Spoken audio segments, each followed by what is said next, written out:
ancora sono di quelli che crede, sempre meno, ma ancora ci credo, alla nostra funzione. Bruno, posso interromperti solo un secondo? Chiedo scusa Presidente, solo per ricordare alle telecamere, se sono nuove, cioè che ci sono tutta una serie di divieti. L'ho di già riprese. ricordato Grazie. io, Avvocato, prima ancora di chiamare Se le l'avessi parti. fatto fra 3 minuti l'avremmo lo stesso potuto. Però ho capito. Oddio, l'ha proprio interrotto, mentre comunque. Dicevo, siccome sono tra quelli che ancora ritiene la funzione defensionale non fondamentale, proprio di importanza, se non ci fossimo noi i provvedimenti che voi emettete sarebbero pezzi di carta. Noi abbiamo la funzione di legittimare rispetto alla gente, cioè rispetto alla società, i provvedimenti dell'autorità giudiziaria. Ora, è successo l'altro ieri nella nostra regione, ad Alatri, un fatto di sconvolgente gravità. Nel pomeriggio di ieri, apprendo dai giornali e poi ho appreso i particolari direttamente dall'interessato che mi sono immediatamente premurato di chiamare, nello studio di Frosinone dell'avvocato Giampiero Vellucci, che aveva assunto la difesa di 2 non indagati per l'omicidio, ma di 2 buttafuori indagati di rissa, nel contesto della quale poi sarebbe avvenuto l'omicidio. Si sono presentati 3 soggetti qualificatisi parenti della persona offesa, hanno imposto ai clienti presenti nella sala d'aspetto di andarsene, hanno preso a schiaffi le segretarie, hanno picchiato un giovane collega dell'avvocato Vellucci che aveva provato ad arginare questa azione e poi, entrati nello studio dell'avvocato Vellucci, lo hanno minacciato di morte, gli avrebbero ingiunto di abbandonare la difesa dei suoi rappresentati e, tanto per completare l'opera, avrebbero distrutto alcuni arredi dello studio, tra i quali delle sculture in marmo, alle quali sembra l'avvocato Vellucci tenesse particolarmente, per come risultava informato uno dei 3. Siccome stiamo parlando in un processo nel quale si dovrà discutere dell'esistenza del metodo mafioso e quindi lo stiamo facendo alla presenza di un rappresentante, ieri erano 2, 3, della direzione distrettuale antimafia, domando, e domanda retorica, al rappresentante della procura antimafia, domando al collegio e domando soprattutto ai rappresentanti della stampa, della informazione, che si sentono sempre piccati e offesi dalle mie valutazioni non particolarmente esaltanti della funzione che stanno svolgendo in questo processo, se non sia il caso di ricordare alla pubblica opinione che la difesa nel processo penale non solo è, ripeto, una garanzia individuale di quelle che sono inserite nella parte più importante della nostra Carta Costituzionale e che è relativa ai diritti individuali, ma che proprio attraverso la difesa degli imputati si ottiene la legittimazione dell'operato della magistratura. Nessuna sentenza che venisse emessa nei confronti degli autori o ritenuti tali del barbaro omicidio di Alatri avrà una sua dignità, una sua legittimità, se non avverrà all'esito di un processo nel quale tutti gli indagati siano stati liberamente difesi da avvocati. Quindi credo che sia il caso, proprio per il silenzio della stampa in relazione a questa vicenda, che credetemi, ai miei occhi e alla mia sensibilità ha la stessa gravità di una asserita turbativa d'asta condotta col metodo mafioso. Beh, tra i due episodi forse mi sembra meno grave quello di turbare un'asta per il Comune di Roma con metodo mafioso che non inibire la difesa tecnica in un processo penale a degli avvocati attraverso metodo mafioso. Sarò uno fuori di testa, sarò uno rimasto agli anni 70, non come il buon Carminati, ma come altre idealità che mi hanno spinto a fare l'avvocato, e molti dei miei, come dire, compagni di studi e di generazione a fare il magistrato. Sto rivendicando una sorta di idealità nella funzione giurisdizionale, da qualunque parte essa venga esercitata. Quindi ci tenevo a dire questo e a manifestare alla collega e avvocato Giampiero Vellucci la mia personale solidarietà, immagino di tutti gli avvocati del foro. Ma vabbè, tu come al solito ti metti a fare il processo, va bene? Grazie. Va bene. Presidente. Allora, di nuovo ricordiamo, Avvocato Bartolo, l'ho ricordato all'inizio dell'udienza che ci sono dei limiti. I tecnici dicono che loro non conoscono le persone, non sanno associare le immagini. E allora, per esempio, l'imputato Panzironi, che è il signore seduto a fianco dell'avvocato Bartolo, non vuole essere ripreso. Il signore seduto a fianco dell'avvocato Bartolo non vuole essere ripreso. La signora Garrone, che è a fianco dell'avvocato Diddi, non vuole essere ripresa. Anche Caldarelli.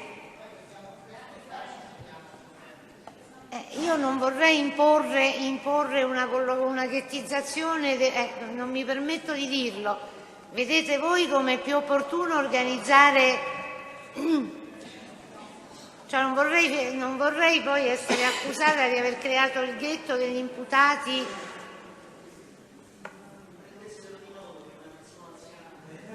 Bisogna riprendere Di Noto, che fa una bella figura. E poi anche ieri avevamo detto che l'imputato Carminati non aveva prestato il consenso alla ripresa della sua immagine, quindi no, è bene ribadire, perché capisco la difficoltà anche per i tecnici, non è una critica, è solo un invito a tenere conto dei diritti. Allora, possiamo Presidente, quindi... posso anch'io, poi non interrompo più. Prego, Avvocato Diddi. Io non so, credo di averla già depositata, la fattura dell'aurificeria Zanetti Riccardo di via Montedoro relativa all'acquisto del famoso orologio per conto di Franco Panzironi. Sì. Era Mi sembra che l'abbia già depositata. Comunque, Avvocato, siccome non sono riuscito a reperirla al TIAP, non vorrei... Tanto diverse cose sono state depositate prima insieme e poi man mano che abbiamo... La può depositare ancora? Avevamo però, mi sembra, anche il perito Arena da sentire stamattina. È arrivato? Allora, il perito Arena e il perito Caruso per la parte che interessa l'avvocato Giannini su quelle parole in calabrese, però non sono ancora arrivati, quindi iniziamo con l'esame e poi li sentiremo. Allora, vediamo se il collegamento audio e video consente la ripresa dell'esame. Presidente, prima di cominciare, la difesa Stefoni, avvocato Fusillo, sì. In realtà c'era una richiesta 507 emersa ieri leggendo le trascrizioni dell'esame di Buzzi. Avvocato, avevo pregato di concentrarle tutte alla non fine. So se esatto, era solo per quello. No, pensavamo di esaminarle, fatele per iscritto, le esaminiamo tutte insieme lunedì. Voi intanto depositatele con atto scritto, in modo che facciamo un provvedimento unico. D'accordo, Presidente, grazie. Allora, vediamo se è pronto il collegamento, potete riprendere l'esame.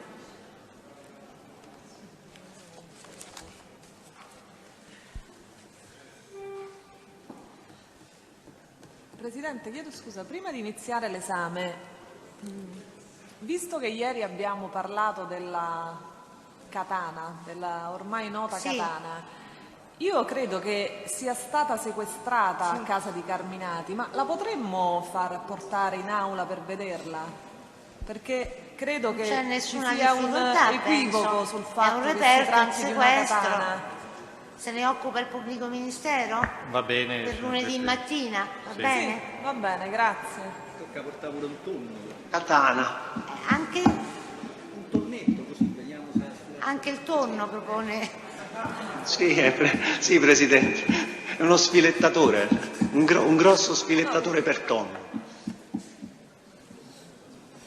Allora, a questo provvede il Presidente. pubblico ministero a Sì, far certo, acquisire certo. il reperto, Grazie. ci vorrà qualche giorno. Quindi... Sentiamo. Sono invece disponibili le intercettazioni che lei aveva segnalato, se poi le vuole sentire. Sì, sì, assolutamente. Quando Quando ci dice affrontiamo lei il il momento. tema Ci Seccaroni, dice lei il poi momento, avvocato. le possiamo sentire. Va sì. bene. Vai, vieni, noi dobbiamo.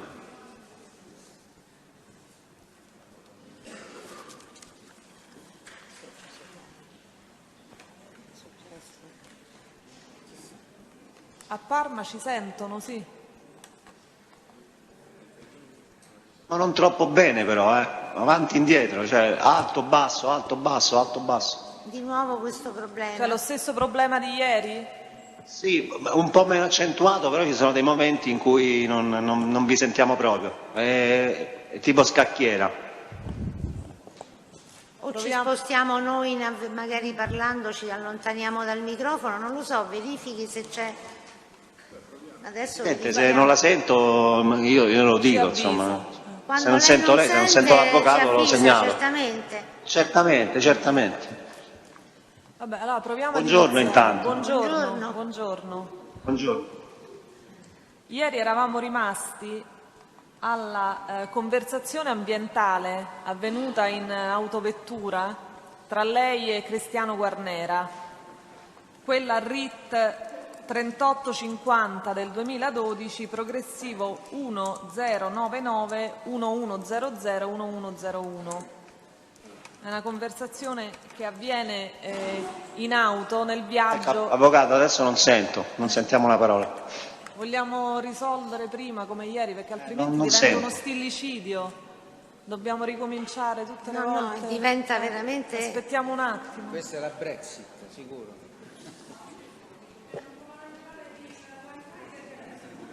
Che dobbiamo fare, avvocato? Potrebbe essere questo un elemento di disturbo. Guardate.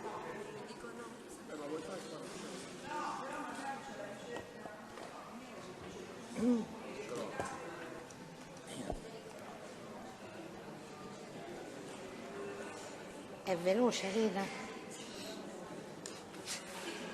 Mi piglio con lei poi.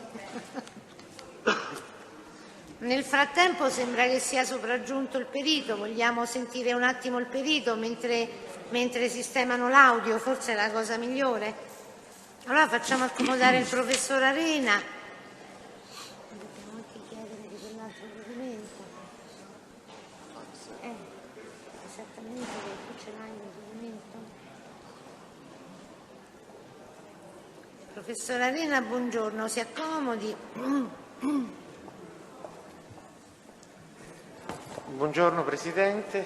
Buongiorno.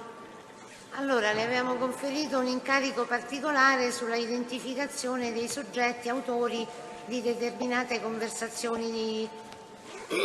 Sì Presidente, purtroppo questa volta sono costretto a chiedere una proroga di giorni 30, in particolare la informo sulla situazione. Per quanto riguarda il primo incarico relativo alla perizia fonica su bolla, abbiamo gli specimina sufficienti, ovvero abbiamo materiale sufficiente, cioè abbiamo già organizzato il materiale per effettuare i confronti. Tenga conto, mi scuso, ma sono delle operazioni molto delicate, cioè nel senso che meritano attenzione e che richiedono anche del tempo. Per quanto riguarda invece il secondo incarico degli altri imputati che poi si sono accodati, degli altri legali, c'erano delle richieste che dovevo fare ad alcuni avvocati, cioè alcuni avvocati mi hanno trasmesso per il tramite della cancelleria degli delle note però molto sintetiche, alcune addirittura manoscritte. Io ho notato, rapportandole col materiale che molto gentilmente mi ha passato il dottor D'Ambrosio, è stato sempre gentile e prontissimo, che però questi appunti stringati non sono sufficienti ad inquadrare le loro richieste, per cui io richiederei... Quindi gli avvocati debbono precisare meglio le loro richieste, credo che non ci siano problemi. Magari anche citando il cosiddetto minutaggio, cioè più che la frase della trascrizione, se loro hanno ascoltato e quindi contestano qualcosa, in cui questa frase di è mettere anche il minuto esatto del file, in modo che il tipo di risposta del perito sia a prova di qualunque errore, cioè con i minuti non si sgarra, mentre il dialogo potrebbe essere anche interpretato in modo diverso, cioè la parola che mi viene citata può anche essere riascoltata, interpretata in modo diverso. Con i minuti possiamo andare a centrare. Poi volevo comunicare all'avvocato Diddi, ma l'ho già mandato per mail, che la mail che mi ha mandato per PEC era vuota, per cui non so che cosa mi volesse dire. È probabile che abbia utilizzato un'email normale per mandarmi la PEC, mentre io... Sì, sarà sicuramente un errore materiale, insomma, un errore tecnico. Proprio per raggruppare tutto, magari di mandare la mail per sicurezza attraverso la cancelleria e poi loro mi rinviano tutto. Quindi chiedo cortesemente ai legali di riformulare stavolta con maggiore dettaglio, perché ci siamo accorti, perché chiaramente noi nel momento in cui stiamo affrontando il lavoro abbiamo davanti la mole abbastanza importante di file da confrontare, e ci siamo accorti che dovendo dare delle risposte a quello che ci viene chiesto, è necessario che ci sia un dettaglio proprio con i minuti rispetto alle singole RIT. Le RIT sono i numeri univoci che inquadrano i vari file delle registrazioni, delle intercettazioni ambientali e telefoniche. Va Quindi bene. chiedo queste due cose ai 30 ai difensori a precisare le loro richieste. Però, professor Arena, noi siamo ormai in conclusione del processo. La prossima settimana dovrebbe iniziare la discussione. Quindi questa sua richiesta di proroga ci mette non poco in difficoltà. Io non metto in dubbio, no, la pregherei però posso... nei 30 giorni che chiede di concludere, non mi chieda altre proroghe. No, piuttosto non mi chieda altre proroghe. La ringrazio, comunque credo che sia la prima volta che le chiedo una proroga. Lo so, non lo dico come critica al superato, lo dico in relazione allo stato del processo. Mi rendo conto perfettamente, la ringrazio. E quindi anche i difensori sono invitati a inviare tempestivamente i chiarimenti richiesti. Presidente, noi lo faremo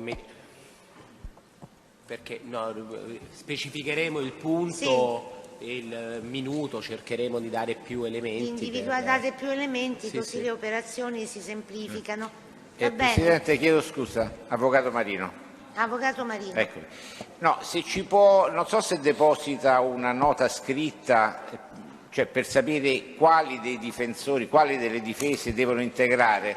Io, a parte Bolla che era completo ed è la prima, e tra l'altro volevo chiedere al Presidente, nel momento in cui noi concludiamo, perché stiamo procedendo anche a livello parallelo per avvantaggiarci anche con più imputati, ma nel momento in cui io finissimo Bolla, se lo ritiene opportuno io posso venire anche prima dei 30 giorni, perché finirà prima dei 30 giorni, relaziona su quello e lo vediamo. Tanto le udienze basta che si metta in contatto con la cancelleria e le indicano una data per presentarsi, se termina prima meglio ovviamente. Quindi, per rispondere comunque all'avvocato Marino, pregherei veramente tutti gli altri avvocati di riformulare... No, l'avvocato Marino chiedeva quali avvocati debbono precisare le loro richieste. Purtroppo qui vediamo se riusciamo a...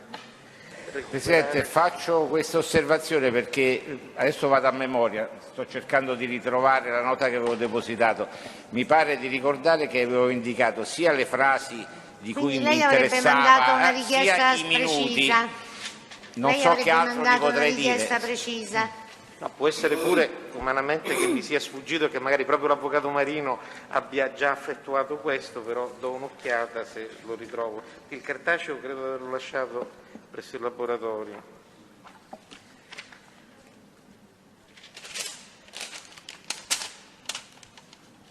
Se non lo trova adesso può anche mandare una nota in cancelleria in cui indica i nominativi dei difensori che debbono integrare, non si preoccupi. Specificando magari il tipo esatto di richiesta, cioè qual è l'integrazione che dovremmo fare.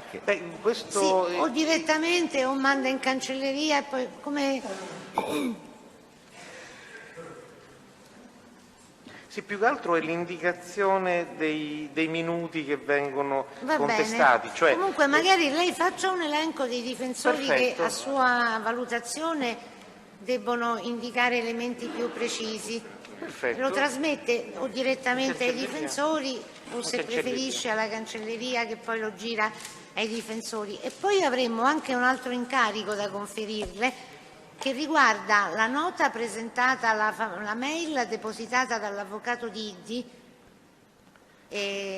sulla quale l'avvocato Bartolo aveva posto un'obiezione quanto alla data certa. Si tratta della comunicazione che avrebbe inviato Salvatore Buzzi all'avvocato Diddi ben prima del processo. Ma Presidente, era soltanto uno spunto in relazione alla valutazione della forza probatoria del documento. Infatti io preferirei che un perito però se il tribunale diamo un incarico al perito sulla base delle indicazioni che lei del dubbio però che lei non è una mail, è un fax. Un fax. Con la data sopra del fax e quindi è quello. Sulla data del fax. Allora è stata prodotta. Non sono a conoscenza della vicenda. No, e infatti è una vicenda nuova. La difesa ha prodotto un fax dicendo che anni fa sarebbe stata trasmessa questa comunicazione al difensore. Bisogna stabilire se la data che compare sul fax è una data che può essere modificata eventualmente dall'interessato. Preferisco 30 dicembre 2009. 30 dicembre 2009. E però per onestà intellettuale potrei già può già rispondere oggi? Se si tratta di un fax, quindi si tratta di un fax classico, oppure un computer che ha funzioni di fax? Possiamo prenderlo questo atto, l'avete depositato all'udienza del 14 marzo. Prendiamo l'atto, così se è possibile che risponda in udienza ci dà subito.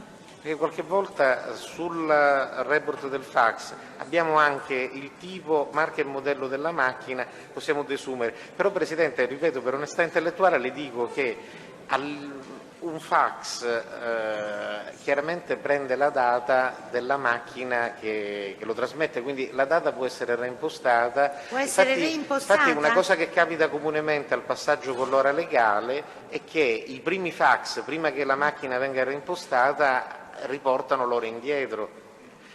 Questo è, poi quindi magari può sempre essere reimpostato se io voglio fare apparire in teoria, poi è chiaro, è la persona che riceve che può rilevare l'incoerenza della data della macchina che ha mandato. Ma se io volessi far apparire una data diversa, lo posso fare? Potrei spostare l'orologio, il clock del fax.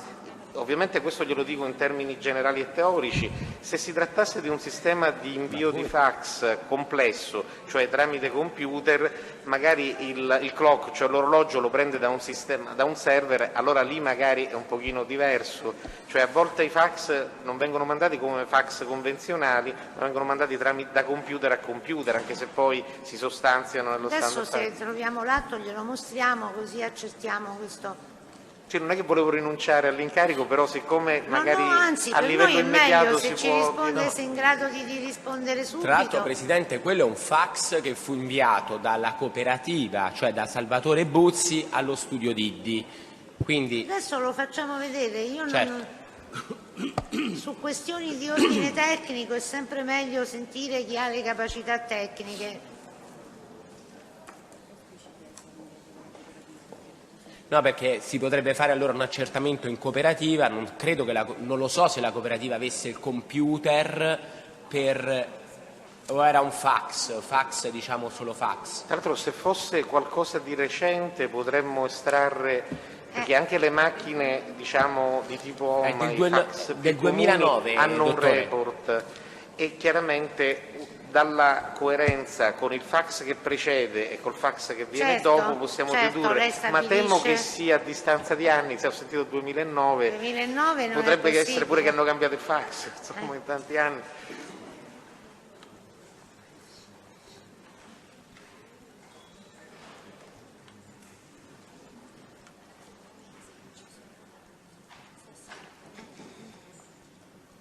Adesso vediamo, io non...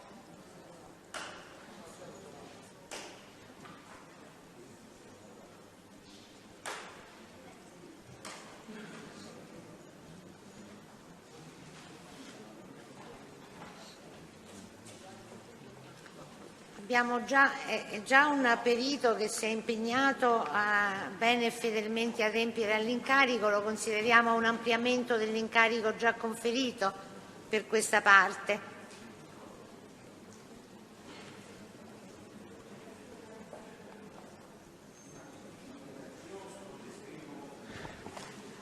Descrivo quello che vedo, è un fax, quindi non è il report, ma è un fax che ha un'intestazione, quindi un fax ricevuto presumibilmente dalla macchina dell'avvocato Diddi, però nella fotocopia la prima linea con l'intestazione è tagliata a metà dalla fotocopia, quindi potrebbe essere una fotocopia, come presumibile, che ha tagliato un po' l'intestazione.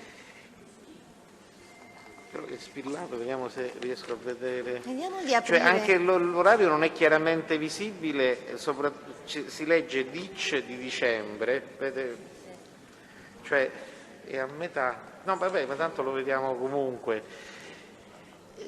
Questo è un fax che è stato ricevuto presumibilmente dalla macchina dell'avvocato Diddi e spedito da una macchina dove è stata impostata la scrittura. La scrittura. Tenga conto che anche l'intestazione che compare nei fax è qualcosa che è programmata dall'utente, quindi ripeto, non posso esprimere un parere specifico. Se vuole tutto questo lo posso sostanziare in una relazione, però io vedo un foglio di carta con un'intestazione. E lei dice che potrebbe essere modificato l'orologio, il datario? Sì, queste sono cose note, non sto dicendo. No, io per sicurezza lo chiedo ad un tecnico perché non. Diciamo che i fax convenzionali, a meno che non siano legati a un sistema che a livello di azienda oppure di ministero dà l'ora certa, possono essere oggetto di programmazione. Ad esempio, immagini anche un fax che cambia di proprietario. Quindi è possibile variare tanto l'orario, perché l'orologio del fax comunque può andare un po' avanti e un po' indietro, va riportato, e l'orario può essere cambiato anche per cambiare l'ora legale, per adeguarlo all'ora legale. E quindi anche la data? Anche la data. Va bene.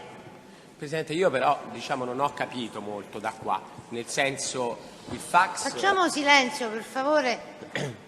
Per cercare perché il fax parte dalla cooperativa 29 giugno e arriva nel fax dello studio Diddi.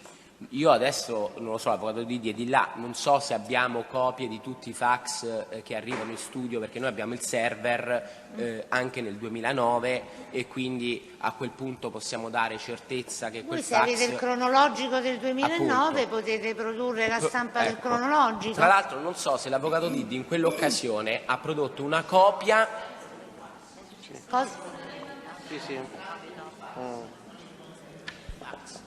Non ho capito, avvocato. Dal server ricaviamo l'estratto della trasmissione di un fax, non del contenuto. Non il contenuto, quindi potrebbe... Va bene, questo è un ulteriore problema.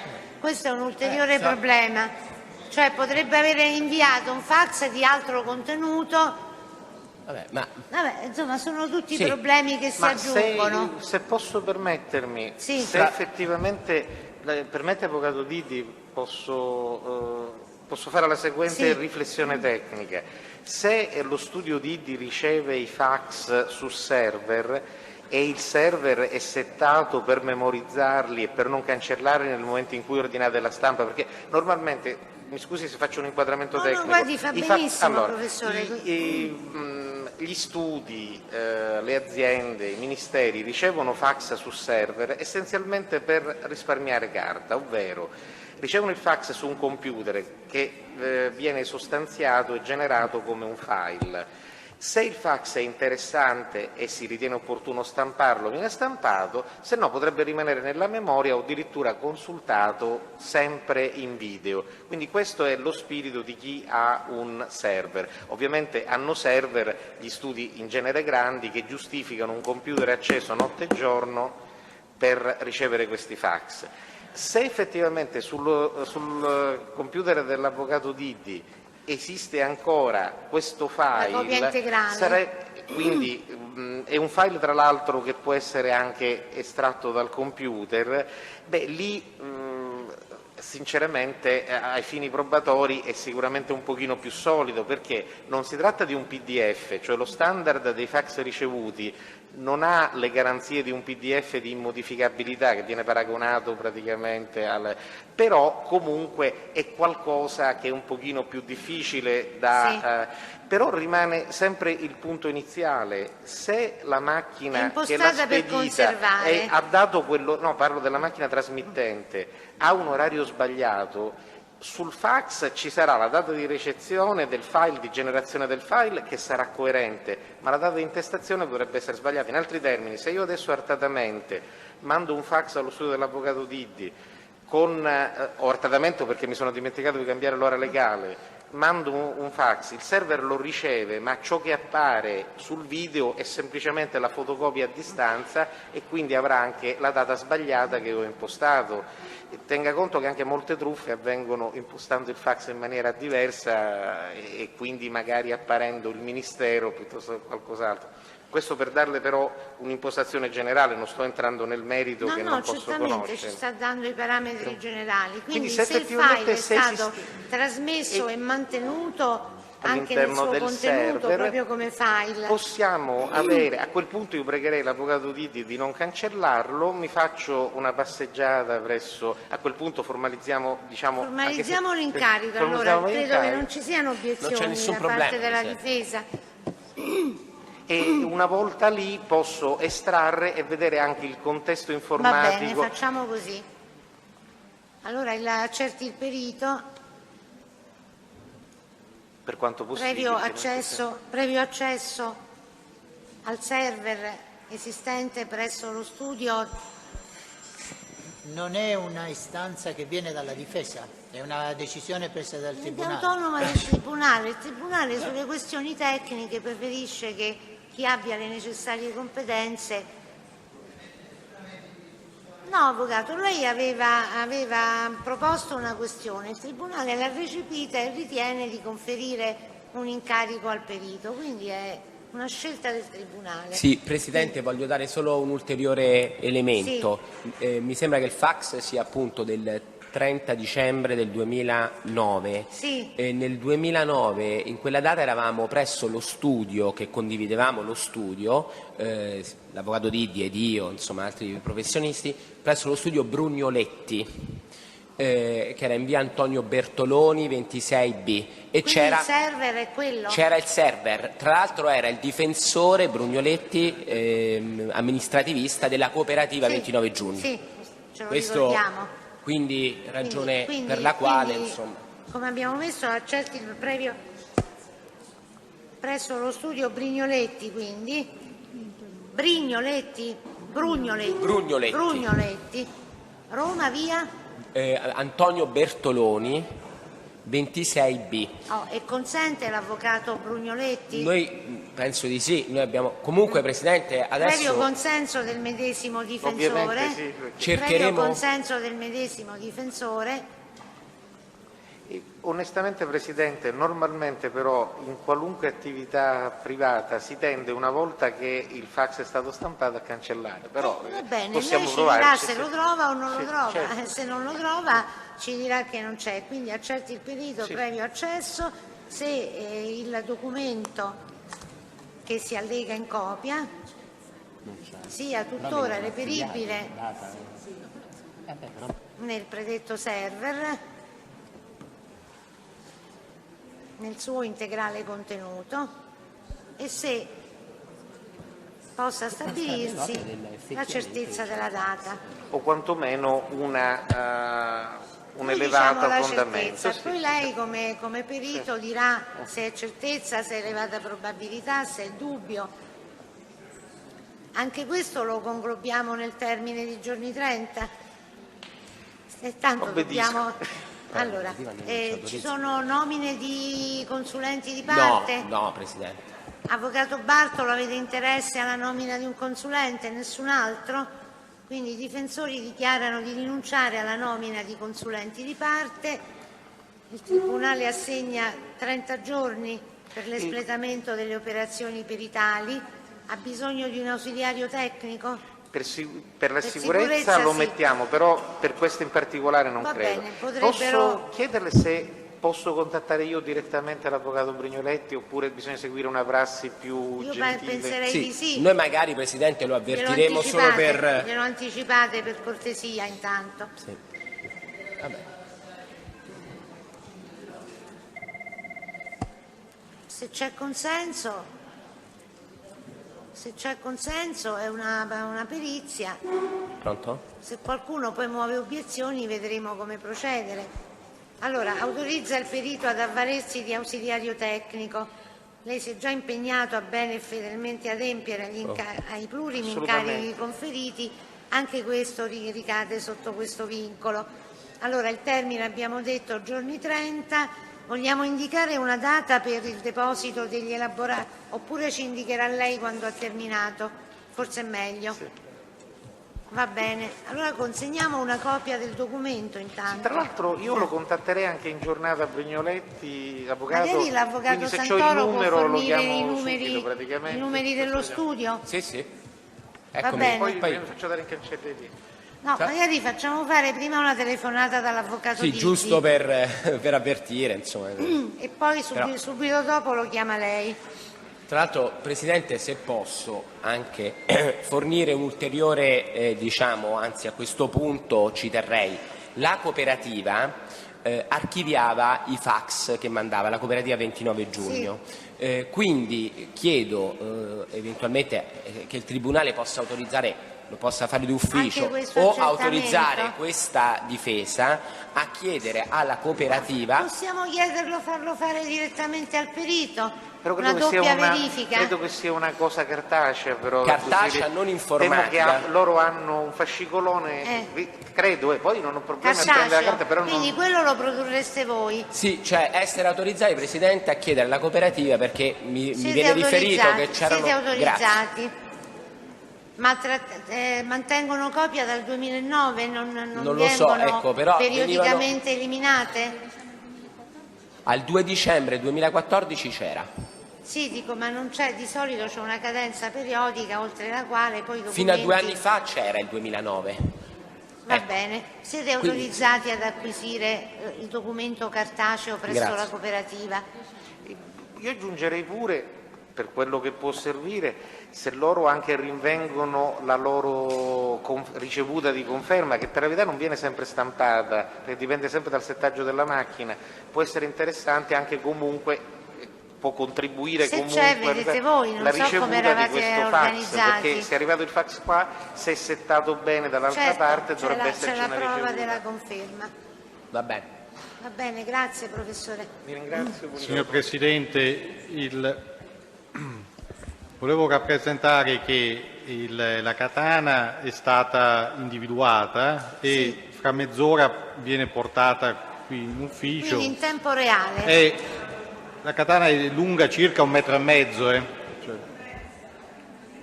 è circa 1,5 metri come dimensioni. Va bene, la esaminiamo in udienza così avremo una cognizione più precisa.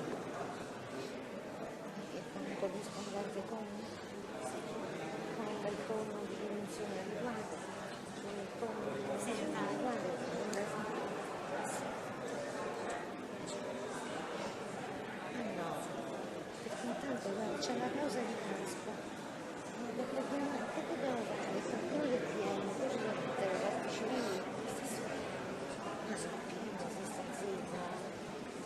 uno è pacifico come errore, quindi si attaccano, fanno le repliche, io non posso fare nulla.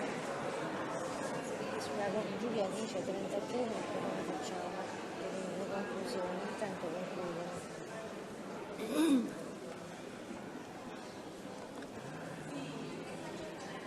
Sì, facciamo entrare anche il perito Caruso, che è questione di un minuto. Nel frattempo è sopraggiunto anche l'altro perito.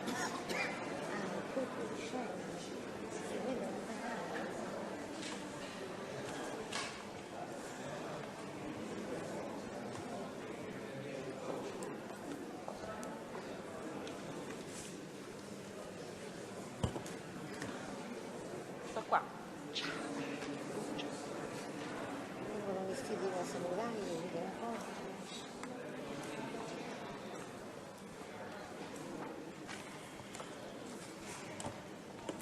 Buongiorno. Allora, il perito Caruso, a cui avevamo conferito un incarico specifico in relazione sostanzialmente ad un termine del dialetto calabrese, sì, per il quale avevamo difficoltà di interpretazione. Sì. Interessava particolarmente l'avvocato Giannini. Quindi prego, se vuole riferire.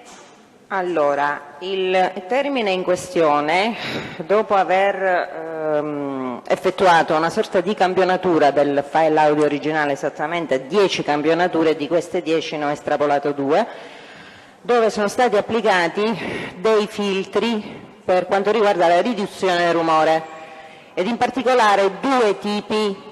No, scusi, si allontani un pochino perché nell'aula c'è molto... Sì. Ed in particolare 2 tipi di filtro. Allora, il filtro, quindi riduzione rumore adattata e riduzione rumore elaborata. Dall'ascolto poi effettuato successivamente, il termine che esce fuori è pimpantezza. Se vuole posso riportare, Prego. Dove cioè praticamente Ruggero dice come Gianni sono uguali, probabilmente i due avevano probabilmente i due avevano incontrato qualcuno. Il rotolo dice sì, la stessa cosa, dice no, la stessa pimpantezza che ha Giovanni, però in questo caso significa l'esatto contrario, cioè si riferisce ad una persona che non è dotato di pimpantezza, cioè molto più... Che vuol dire pimpantezza? Pimpantezza praticamente è una trasposizione di un termine, diciamo, italiano, nella lingua, sarebbe nella lingua italiana, anche se l'origine è francese, e praticamente dal termine pimper, sarebbe il participio presente del verbo, no, pimpant, participio presente del verbo pimper francese. Come è noto, il dialetto calabrese ha più impronte, fra i quali abbiamo il greco, il latino, l'arabo, l'albanese, o meglio l'arbresh, e infine anche il francese. Quindi il termine pimpantezza. Significato? Significato è gioioso, cioè pieno di vita.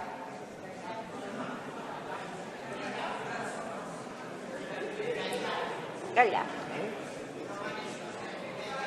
bene così. Va bene così. Viene usato, questo è il significato, no? Scusate, però stamattina non riusciamo...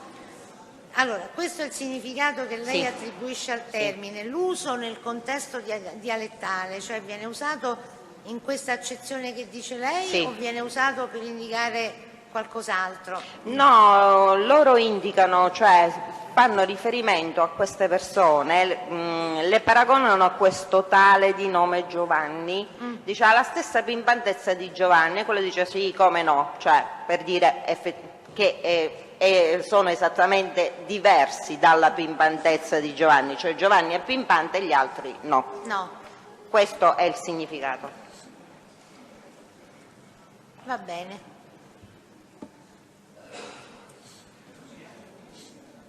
Allora, Comunque è qui sufficiente questo? Sufficiente o la difesa vuole qualche approfondimento?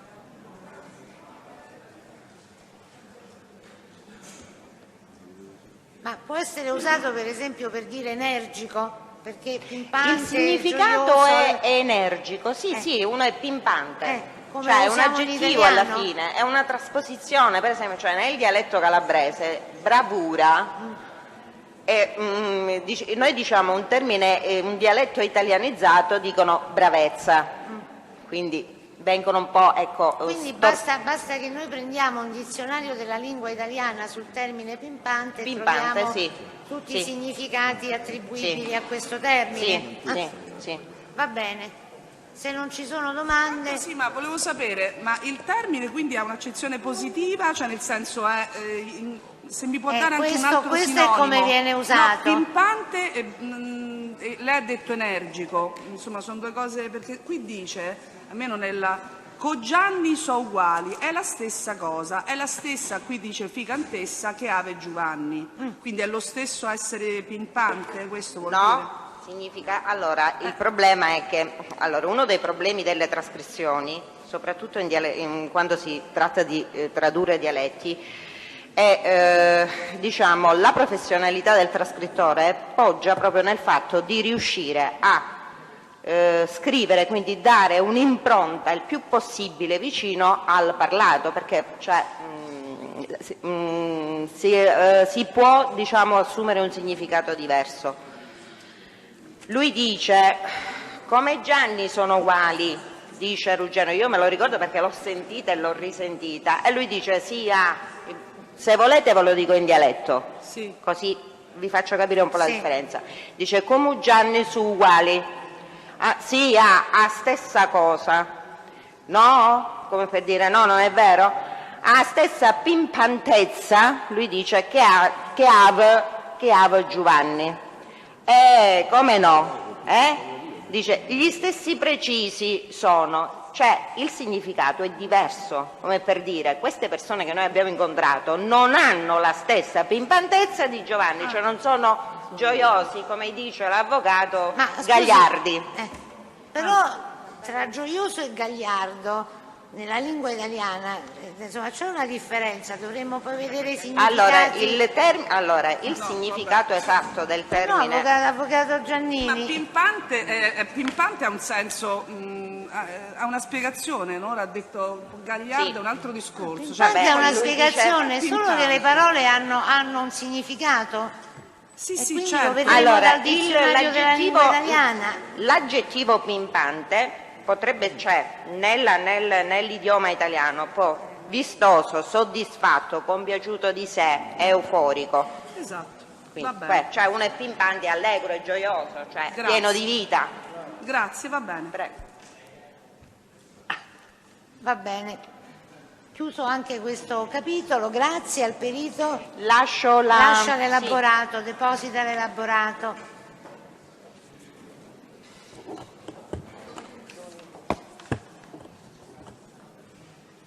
Allora possiamo riprendere? Abbiamo forse risolto i problemi nel frattempo?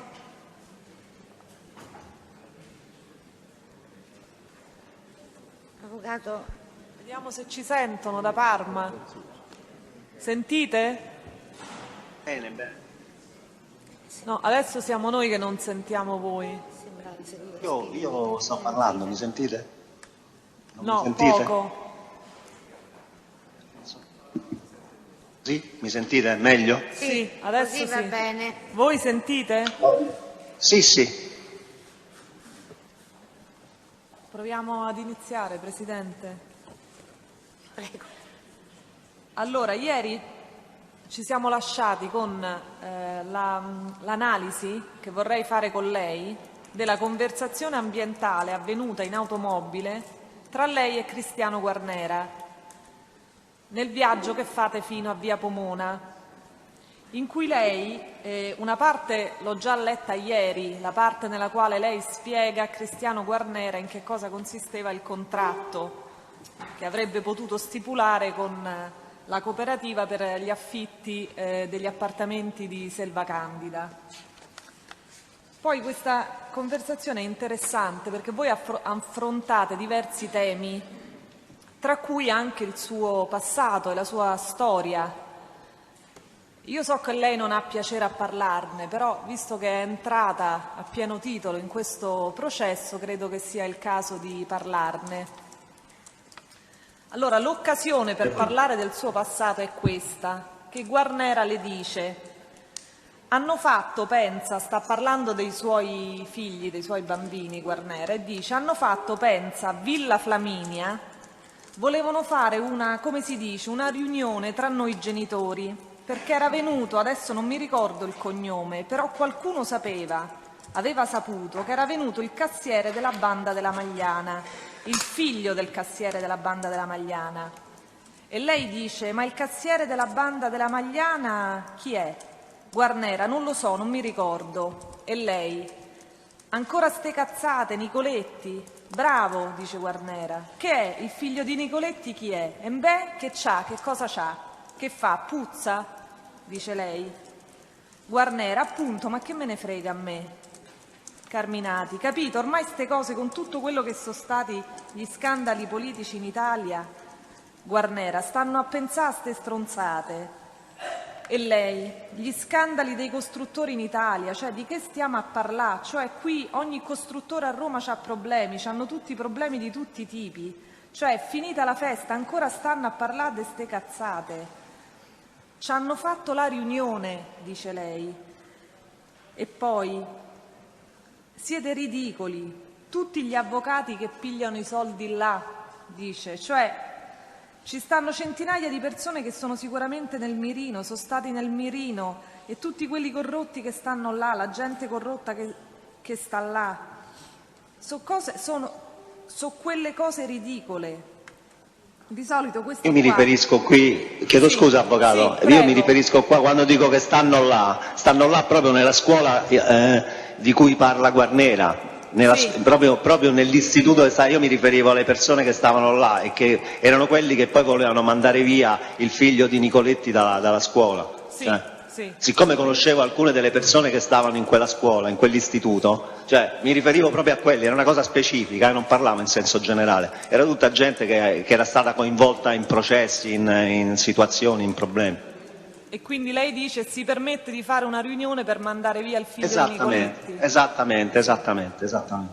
Siccome tutte queste cosiddette persone per bene amano considerare noi persone per male dei lebbrosi, e loro sono più lebbrosi di noi, io facevo semplicemente questo discorso. Ma era un discorso così conviviale in macchina, avvocato. Sì, ma quello è. Parlavamo del più e del meno. Certamente. Poi lei dice: il signor Nicoletti, io te lo dico, della banda della Magliana, è stata vittima. Nicoletti è stata una vittima della banda della Magliana, perché i cosiddetti esponenti gli hanno fatto un'estorsione a lui, ha fatto i soldi lui con l'università. Quando ai tempi c'era Sbardella, presero i terreni, capito, e costruirono l'università, lui con quel terreno guadagnò 280 miliardi del 79. Sai quanti erano 280 miliardi del 79? Lo sanno tutti, quindi è ridicolo pensare che lui era il cassiere della banda della Magliana. Al tempo in cui fece quell'operazione, la banda della Magliana manco esisteva, perché la gente non lo sa, però si basa su quello che dicono i giornali, i processi, le cose. Lui è stato massacrato. Salto delle parti perché la conversazione è lunghissima. Comunque lei dice: io sono diventato, secondo loro, uno della banda della Magliana, mentre invece io ero soltanto amico, la storia, io ero un politico, io facevo politica a quei tempi. Poi la politica ha smesso di essere politica ed è diventata criminalità politica, perché c'era un'entrata a bassa intensità, prima con la sinistra, poi con lo Stato. Una guerra, avvocato, c'era una guerra a bassa intensità. Ecco, c'era una guerra a bassa intensità, prima con la sinistra, poi con lo Stato. Io avevo contatti con la banda della Magliana perché ho fatto, incomprensibile, il negro che era a capo della banda della Magliana, unico vero capo che c'è mai stato della banda della Magliana, era Franco Giuseppucci, era un mio caro amico, abitava di fronte a casa mia. Io lo conoscevo da una vita, lui l'ho sempre conosciuto da una vita, quindi ci ho avuto, e va bene, eccetera, eccetera. Quindi questo è quello che lei racconta, Cristiano Guarnera, dei suoi rapporti con quella che è stata definita la banda della Magliana. È così, è fedele questo racconto esattamente. che fa. se legge due righe più sotto c'è scritto anche ma loro vendevano la droga e io la droga non l'ho mai venduta, non mi ha mai interessato. Io schioppavo 10 banche al mese, insomma matteggio, magari avessi avuto questa capacità. Però sì, è vero, ma stiamo parlando sempre di chiacchiere in macchina con Guarnera. Sono chiacchiere in macchina, però le chiedo, è un racconto fedele che lei fa a Guarnera? Sì, abbastanza, sostanzialmente sì, cioè, tant'è vero che io per quanto riguarda il processo alla banda della Magliana ho pagato soltanto delle armi, cioè io ero soltanto amico di Franco Giuseppucci, insomma, cioè questa è stata la cosa. Il mio coinvolgimento con la banda della Magliana è stato quello. Io ho pagato il deposito della sanità per le armi dentro la banda della Magliana, in cui avrebbero trovato delle armi che erano riconducibili a me, dicevano, nonostante non mi conoscesse il gestore del posto dove l'avevano trovato. Però diciamo io soltanto quello ho pagato nell'ambito della banda della Magliana, cioè io non è che ero una persona che aveva... La droga l'aveva riferito anche il capitano Mazzoli, poi questa parte successiva. No, che lei Presidente, dice... lei vede... Sì. No, ma era stato riferito dal testimone. No, è vero, è verissimo. Io ci tengo a questa cosa, cioè io la rimarcherò sempre questa cosa, Presidente, perché lei non ci crederà, lei dirà, ma con tutto quello di cui sei stato accusato nella vita, le cose, cioè è una cosa che a me dà molto fastidio, è una cosa in cui io sono molto sensibile, Presidente. È un discorso, un problema di carattere personale quello, un fatto mio, però ogni volta che ci sarà una cosa che escluderà un mio coinvolgimento di qualunque tipo, sarà... Io lo riproporrò, Presidente. Tra le altre cose, visto che sono state penso assunte le sentenze della banda della Magliana, se lei avrà pazienza di leggerlo, vedrà che io non sono stato mai coinvolto, addirittura i pentiti della banda della Magliana che mi hanno accusato di qualunque cosa hanno sempre escluso il mio coinvolgimento nel traffico di stupefacenti, perché dicevano Massimo è il contrario, tanto c'ha un sacco di soldi, se schioppa tutte le banche e quant'altro. Quindi l'hanno detto anche loro. Anche loro l'hanno detto, ai tempi del processo parlo. Comunque io le ho letto questo passo della conversazione perché sono state dette e scritte tantissime cose in merito al suo rapporto, ai suoi rapporti con la banda della Magliana, quindi mi interessava che lei confermasse che sostanzialmente è quello che dice verità, qui. Sostanzialmente era quello. Io ero molto amico di Franco Giuseppucci, che era una persona che abitava proprio di fronte a casa mia, abitavamo tipo a 50 metri l'uno dall'altro, ci conoscevamo da molto prima che esistesse la banda della Magliana, io facevo politica e lui ci prendeva in giro, però anche lui diciamo come ideologia era molto vicino alla destra e avevamo questo rapporto. Io ero molto amico, quando è morto diciamo, sono rimasto molto dispiaciuto, cioè, perché per me era un amico. Però il rapporto, cioè, non è che per proprietà transitiva poi io ho avuto attività con le altre persone. Poi ho conosciuto anche gli altri, anche molti altri loro ho conosciuti, molti erano bravissimi ragazzi. Presidente, quando io parlo di bravi ragazzi, queste cose, parlo dal mio punto di vista sempre. Ci ho fatto i processi, ci ho fatto le cose, insomma. È chiaro che io metto sempre in preventivo che è ovvio che io non sono una mammoletta, cioè questo lo metto a priori prima di fare qualunque tipo di discorso, non è che qui sto parlando che facevo il fornaio, insomma. Senta, poi lei aggiunge, Guarnera dice era un altro modo di vivere e lei dice altro mondo, altro modo di vivere, capito? Cioè stiamo parlando come della preistoria, di un'altra epoca storica, capito? E poi lei aggiunge, certamente per me quelli sono stati gli anni della mia gioventù, quindi riguarda sempre gli errori della gioventù, mo la parte buona, mo la parte cattiva, poi per carità ci sono state anche delle cose bruttissime, brutti tempi, io stavo sempre in mezzo alla strada. Hanno ammazzato un sacco di amici miei, c'era una guerra e noi stavamo in guerra col resto del mondo fino a quando non mi hanno sparato. Storia, avvocato, cioè non è una novità, l'hanno riportata tante persone. Cioè... No, non è una novità, ma questo è così. È la storia della mia vita allora. Con il mondo fino a quando non le hanno sparato. Certo, certamente. A quanto pare la guerra con il mondo non è finita, avvocato. Come vede, io sto al 41 e fuori c'è il mondo che ce l'ha con me, però non mi interessa, io posso stare solo contro tutti, a me non mi fa paura nulla, cioè, a me mi fanno ridere questi qua, mi fanno ridere tutti, avvocato. Non è che sto qui a fare il malandrino, assolutamente, però la guerra per me non è mai finita, cioè, come vede sto qua, sto al 41, l'unico che sta al 41 in attesa del giudizio, cioè, quindi non ci sono problemi. Me la faccio da solo la guerra, non ho bisogno di nessuno, non ho bisogno semmai di è il mondo alleati. che la fa lei, non è lei che la fa al mondo. È uguale, non fa niente, la stessa cosa. È meglio fare la guerra da solo contro tutti che tutti contro uno solo. Il problema è loro, quando sono tutti contro uno solo me se litigano per ammazzarmi, non fa niente, io sto qua, non c'è problema. Sarà dura per tutti loro farmi la guerra tutti contro uno, non c'è problema, questo è il mio modo di pensare, sarà sempre così. Ho 60 anni, ormai sono vecchietto, però è uguale, finché dura, poi chi se ne importa. Però stiamo andando sul filosofico, vorrei evitare, avvocato, Ecco, andiamo allora avanti. guardi, le chiedo una cosa, io so che lei non vuole Lei lo sa parlare che di poi questo, sì, però so che lei non vuole parlare di questo, però smentisca solo un dato che continua a essere riproposto in merito a questo episodio dello sparo. È stato un conflitto a fuoco quello che ha provocato... Allora. Lo so, ma è un dato che continua a essere riproposto. Ma chi se ne frega che continua a essere riproposto? Il Presidente ha la sentenza là. È stato un conflitto a me interessa, a io fuoco. parlo, avvocato, io parlo al Tribunale e alla Procura, io non parlo con nessun altro, a me non mi interessa il fatto mediatico.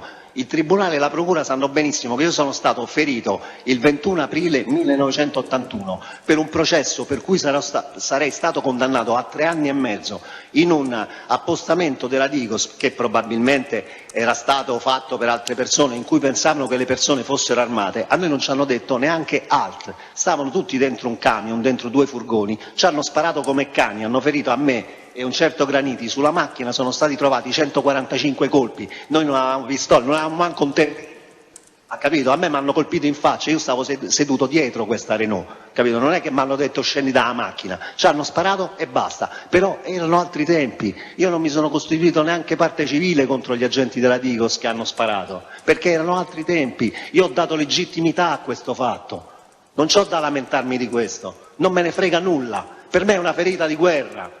Ha capito? Sì. In quel momento era giusto che la Digos ci sparasse. Questo è quello che penso io, ma non è che dobbiamo stare a fare una nonna, non mi frega niente, il Tribunale si è interessato a questo argomento, sa che è così, la Procura si è interessata a questo argomento, sa che è così. Io non è che devo stare a spiegare niente, a me non mi interessa manco spiegare, avvocato, io dico la verità, non mi interessa spiegare, chi è interessato sa come sono andate le cose. Questa Lo aveva già detto nella dichiarazione spontanea. Esattamente, dottor Tescaroli, lei non mi può smentire perché sa che io sto raccontando la verità, sa che non mi sono costituito parte civile contro nessuno, quelle erano le regole di ingaggio di quei tempi e io ho vissuto quei tempi, punto. Non sono andato a lamentarmi con nessuno, mi sono fatto la mia galera, mi sono fatto 40 interventi di ricostruzione, non sono andato a piagnucolare, per questo, dottor Tescaroli, le dissi io non voglio che nessuno mi fa la morale, perché la morale mia sono fatti miei. Io qui voglio rispondere in questo processo di quello che riguarda questo processo. Sì, ma Cioè, io mi sono volevo arrabbiato. che ne parlasse non per farle dispetto, mi rendo conto che No, sono ma lo so, ferite avvocato, aperte, lo so, ma perché lo so, parte avvocato, della però- fama, ascolti, parte della fama della sua immortalità, anche in questo processo, deriva esattamente da quel fatto di cui lei non ha mai voluto parlare, giustamente, in questi anni. E quindi ho sentito io il dovere di farle questa domanda. So che le dà fastidio, gliene chiedo scusa, ma lo faccio a io le fini rispondo, processuali, no. solo per quello. No. Va bene, io le ho risposto, avvocato, ho Va detto la bene. cosa. Nel prosieguo di questa conversazione, poi, lei ribadisce, però diciamo tutto quello che scrivevano su di me, hai capito? Cioè io sono stato killer dell'AP2, killer dei servizi segreti, capito? Io sono stato tutto ed il contrario di tutto. Guarnera, t'hanno dato pure la parte nel film. Lei, sì, cioè tutto, io sono stato qualunque cosa, io la strage di Bologna, cioè a me mi hanno accollato tutto quello che mi potevano accollare, me lo hanno accollato. Io ero l'anello mancante, diciamo, fra una realtà politica e una realtà di criminalità organizzata. La banda della Magliana era diventata l'anello mancante, capito? Quello famoso, Guarnera, il ponticello, diciamo, bravo, capito? E allora tutto quello che si poteva affibbiare a quella che era diventata la cosiddetta agenzia del crimine. La banda della Magliana, cioè che era un'agenzia secondo loro disposta a tutto per soldi, per potere, per prebende, capito? Quella gli è servita per fare poi carriere politiche, film, libri e quant'altro, capito? Soldi, tanti soldi. Gli unici che non si sono arricchiti con la banda della Magliana sono proprio quelli della banda della Magliana. Gli altri si sono arricchiti tutti, chi per questioni di potere, chi in maniera economica se l'hanno preso, hanno avuto tutto il loro tornaconto. Comunque pazienza, che devi fare? Lei qui sta spiegando a Guarnera che cos'era l'agenzia del crimine. Esattamente.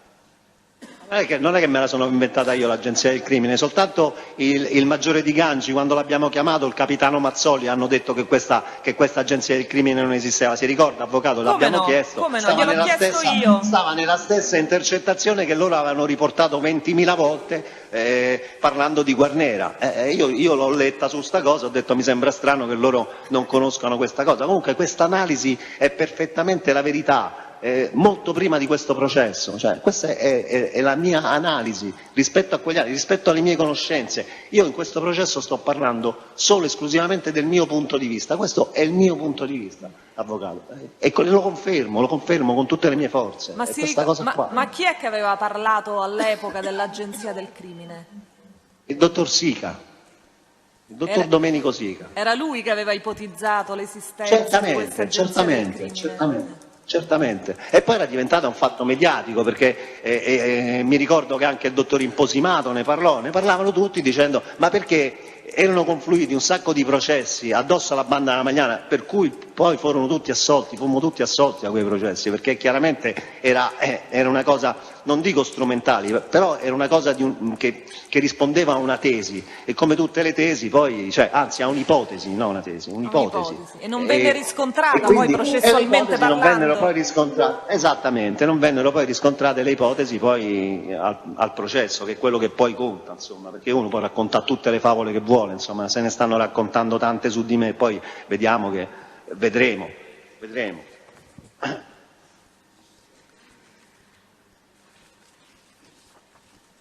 Per analizzare bene le cose bisogna saperle, capito? Non è che io posso leggere 4 giornali e analizzo una cosa basandomi su quello che leggo sui giornali, non è così. Per analizzare le cose lo può fare una procura, lo può fare un tribunale, perché sanno qual è esattamente, intanto sanno quali sono le cose vere, e poi conoscono anche molto meglio di altri la vita vera, sanno che la vita non è un romanzo, la vita è vita, il romanzo è un'altra cosa, il romanzo serve per nutrire la mente nel tempo libero della gente. Per questo io parlo di infointrattenimento, perché ci stanno un'informazione che è basata su un fatto vero, poi diventa intrattenimento. Allora la notizia di base è vera e poi c'è tutto il trattenimento che si costruisce su questa notizia. Non so se sono stato chiaro. Sì, chiarissimo. Senta, poi lei fa una sorta di rivelazione, diciamo, a Guarnera. Perché sta dicendo, appunto, si sta lamentando sempre di questi articoli di giornale che escono sul suo conto e quindi dice a Guarnera che avrebbe poi presentato, lei la chiama una querela civile, insomma un atto di citazione civile, e dice tanto così loro si salvano così, invece io gli faccio la civile.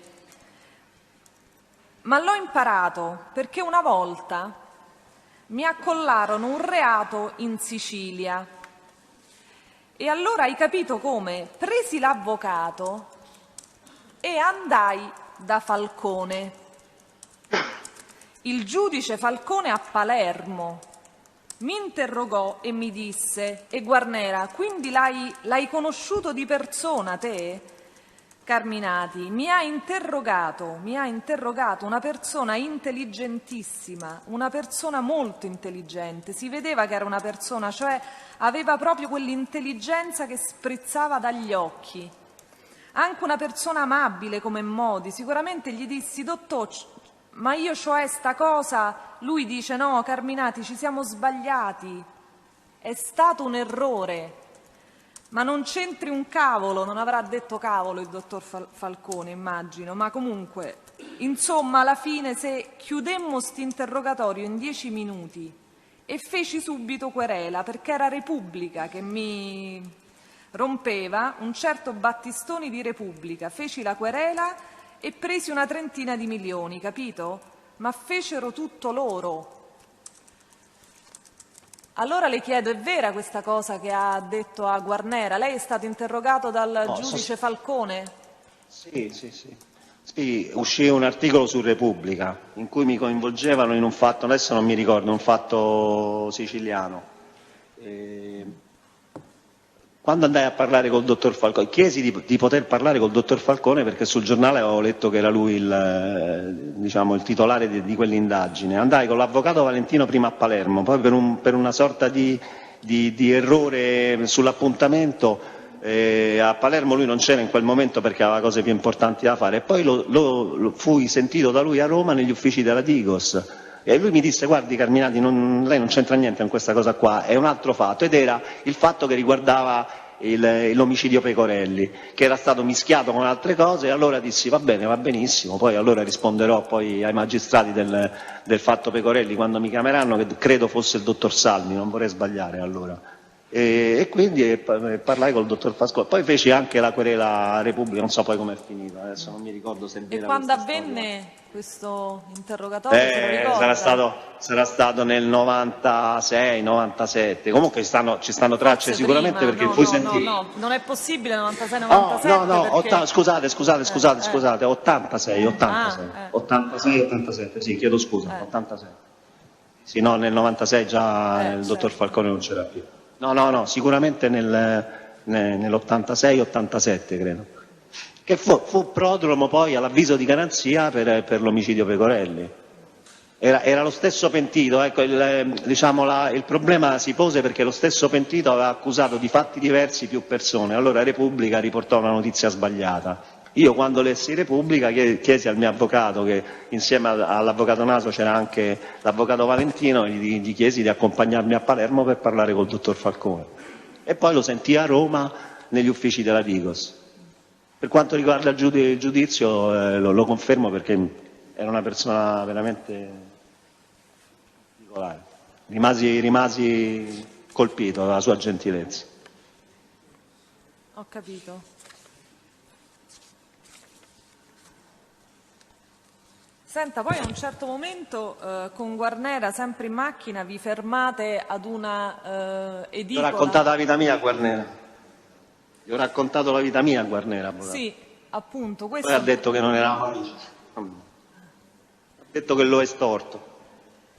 Adesso vediamo pure alla fine di questa intercettazione chi me la racconta la storia della moglie e dello zio. Sì, prima vi fermate davanti a un'edicola per comprare un giornale, in quanto lei era stato avvisato da qualcuno che vi era un ennesimo articolo di stampa che la riguardava. E che credo che fosse proprio l'Espresso quel giorno. È un articolo che le attribuisce un impero immobiliare. Sì, come al solito. Quindi voi vi fermate e Guarnera scende a comprare il giornale con lei. Compro di fatto tutti i giornali perché non mi spiegano qual è il giornale che mi interessava. Credo che fosse un articolo sull'Espresso, però io comprai tutti i quotidiani per leggere, perché tanto era quello che mi succedeva sempre. Quando facevano un articolo qualcuno mi telefonava: ma stai ancora in vetrina? E io compravo tutti i giornali, grande cliente di tutte le case editrici italiane, e mi leggevo i giornali andando a cercare dove quel giorno facevano il nome di Carminati e di che cosa parlavano, insomma. Cioè quello che sta succedendo oggi, ieri, domani, dopodomani è quello che succederà fra 2 o 3 mesi, 5 mesi, un anno, quello che sta succedendo da una ventina d'anni di fatto. Quindi Guarnera sapeva del suo passato, ma sapeva anche del suo presente, era perfettamente al corrente della sua situazione. Perfettamente. Avvocato, tutti quanti qui fanno le anime belle. Io voglio Seccaroni, che è venuto in quest'Aula a dire che lui sapeva e non sapeva. Seccaroni mi conosce da prima del 2000 Nel 2000, nel 99, c'è il fatto del Cavò. Il fatto del Cavò fu una cosa talmente eclatante, se ne parlò da tutte le parti, non dico come adesso, però diciamo se ne parlò abbastanza. Io conoscevo Seccaroni da prima, mi arrestano, mi faccio la galera e dopo continuo a essere amico dei Seccaroni e poi lui dice no, si parlava in zona forse che era uno dei NAR. Ma che ci stiamo a prendere in giro? Cioè, tu vieni sotto giuramento a dire sciocchezze. Ma dai, insomma, siamo Va bene, siamo dopo ne regolari. parliamo di Seccaroni. Sì, poi ne parliamo. Sì. Avvocato, non mi conosce nessuno prima, poi dopo mi conoscono tutti dopo. Questa grande diciamo, evidenza mediatica ha fatto sì che tutti quelli che me vedono e che comunque hanno rapporti con me, comunque sia, sanno qualche cosa della mia storia, insomma. Cioè, sarebbe impossibile il contrario, no? Credo che, almeno credo.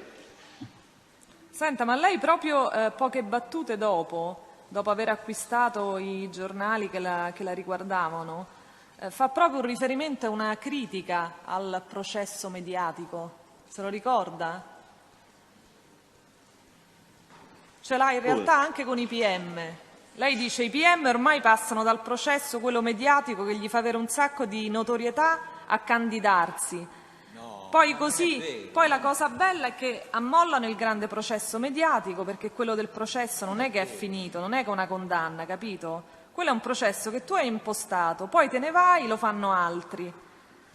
E tu non lo potrai mai più seguire, perché anche che non vieni eletto, a parte che verrà sicuramente eletto in Groia, diceva lei, poi vuol dire che fra 5 anni, se non dovesse essere rieletto, andrà a fare il pretore. Sta cosa è delirante. Ce l'aveva già all'epoca con il processo mediatico. Avvocato, è quello che io penso, cioè lo penso.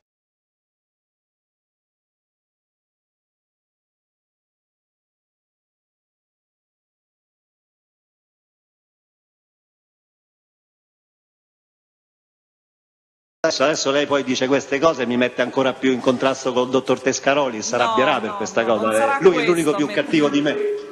Il dottor Tescaroli è l'unico più cattivo di me.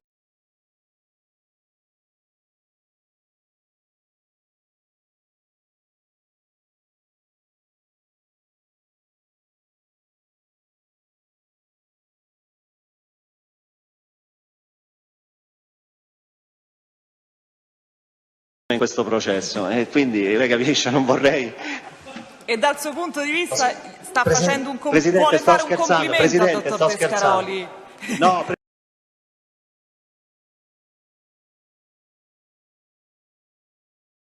Presidente, sto scherzando perché sennò poi lei lo sa che io qui qualunque cosa devo dire la devo dire subito dopo che sto scherzando. Era un Così complimento almeno. che voleva fare al dottor Tescaroli. Ma certamente, ma infatti è un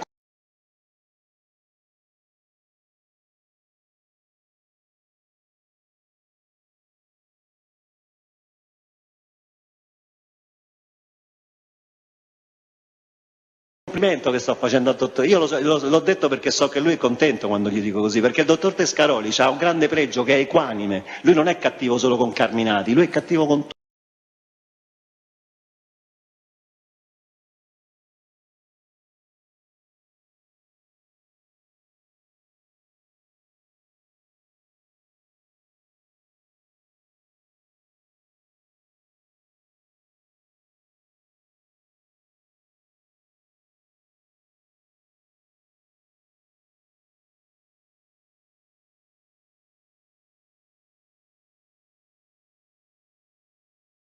E per me questo è un pregio, lui è veramente il procuratore perfetto e non sto scherzando.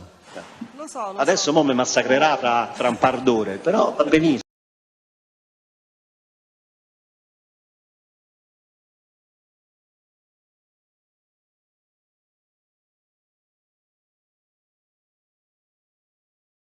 Benissimo.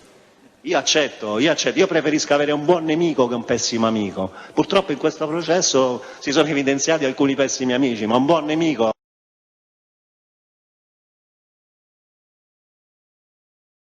bisogna tenerselo caro. Io credo che sia la cosa più giusta da fare. Perché un nemico è chiaro, un nemico ti dice esattamente, è sincero nella sua avversità.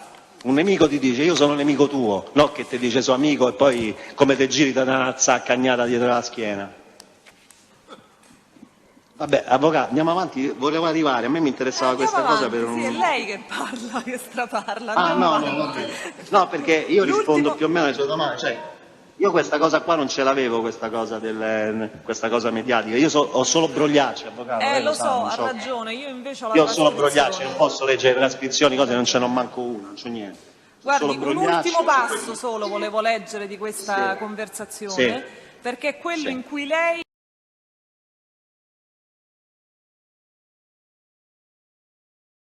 spiega a Guarnera la realtà della 29 giugno e dice, questo passo non so se lei lo ha nel brogliaccio, ma credo di sì.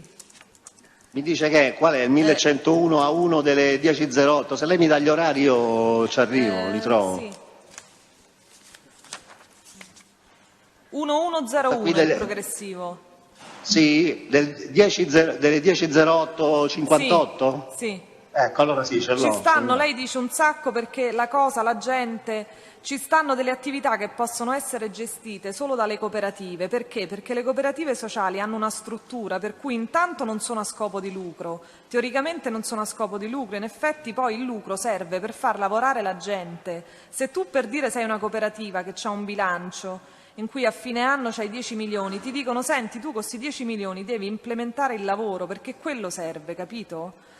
Loro, lei dice, c'hanno, mo non lo so, 1100 dipendenti, non so quanto, poi gli danno 16 mensilità a questi, cioè gli danno, è tutto finalizzato a quello, capito? Questa fa parte, pensa, come una cooperativa di ex detenuti, un nucleo di detenuti, brigatisti, che esce e comincia, più o meno sono stati sempre appoggiati dalla sinistra, e hanno sviluppato adesso, i detenuti saranno rimasti 200 e gli altri 900 persone, dice lei, normali.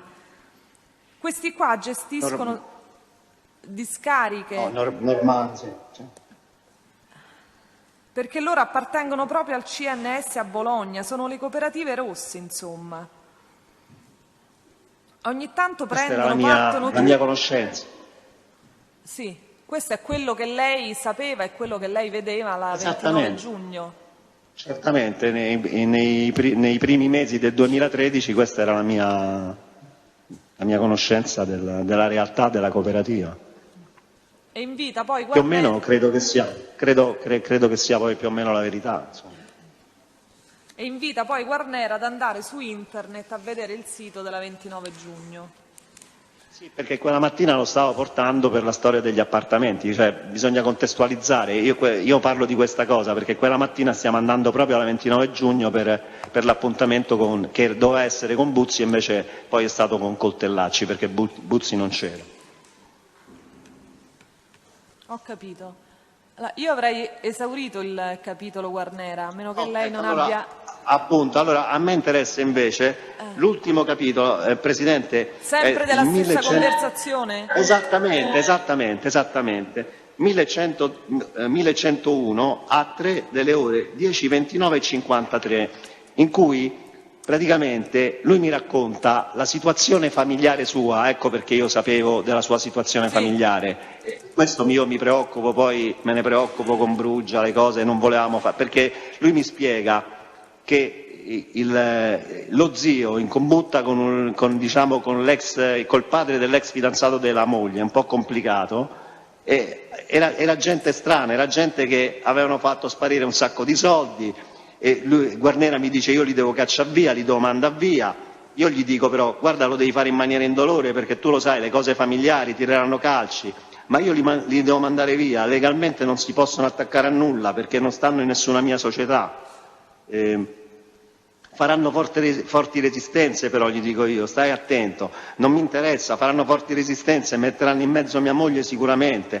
L'unica cosa è che domani io vado in ufficio, cambio la serratura e loro manco possono chiamare i carabinieri per entrare. Io gli dicevo vabbè, cioè non sono soci in niente, e io gli chiedo ma scusa perché tuo nonno li ha fatti entrare? Perché mio nonno è buono, è diventato accondiscendente, sta cosa è colpa mia. Cioè lui mi spiega esattamente il problema che aveva con questo zio, che credo sia lo zio della moglie, capito? E io addirittura gli difendo la moglie, gli dico oggettivamente non è che puoi dare le colpe a tua moglie, lei se ha colpe non sono le sue, non è che può avere le colpe di parentela, diciamo. Qui spiega bene siccome credo, forse lei Presidente oppure l'Avvocato ieri mi avete fatto una domanda in cui volevate sapere come io potevo essere al corrente degli affari interni della famiglia di Guarnera, in questo pezzettino si capisce esattamente che lui il 25 gennaio mi racconta tutti i fatti suoi familiari, Presidente. Volevo evidenziare soltanto E sono questi i fatti familiari che poi porteranno lei e Brugia a dire non ci impicciamo. No, già noi l'avevamo capito un pochino, forse il giorno prima o 2 giorni prima, sì. Però questo qui mi dà la conferma, io veramente non volevo, parlando con Riccardo, non so se ci saranno intercettazioni successive, veramente gli dico Riccardo stiamo attenti perché lui ha una situazione familiare, se sta a fare una guerra, quelli pensano che poi alla fine che noi stiamo condizionando fatti suoi familiari e qui si vede proprio che invece faccio il contrario, cioè nel senso io dico guarda stai attento a fare queste cose sono cose tue, cioè, si vede che non è che sono interessato a quello, però evito proprio di forzarlo a favore di una cosa o contro una cosa, ci tenevo a far apparire questa cosa sempre per i miei rapporti con Guarnera. Peraltro i miei rapporti con Guarnera, voglio specificare, non vorrei che si pensasse che io con lui ci ho avuto rapporti illeciti di nessun tipo, io con Guarnera non ho avuto nessun rapporto illecito, i miei rapporti con Guarnera sono stati più che leciti, cioè io con lui adesso mi sono diciamo fissato con questa cosa perché lui ha detto, che ha dichiarato certamente, perché ha detto delle bugie, ha detto delle cose che non esistono, perché io non gli ho fatto nessuna, cioè io se posso dire di aver fatto qualcosa per Guarnera, io a Guarnera gli ho fatto solo del bene. Io a Guarnera gli ho fatto del bene, quindi per questo ieri ho detto che sono un cretino. Io a Guarnera gli ho fatto del bene, sono un cretino e lui è venuto qui a attaccarmi, a dire delle cose non vere. Tutto lì, ecco per questo che approfondisco molto l'argomento di Guarnera, perché a me di Guarnera ormai non me ne frega proprio assolutamente più nulla. Insomma. Senta, poi se lui vorrà venirmi a contestare qualche cosa ne parleremo. Avevo dimenticato di chiederle una cosa su Guarnera, ora che ci penso. Cioè, ma come nasce la necessità di mettere Calvio come, chiamiamolo, una sorta di guardia del corpo?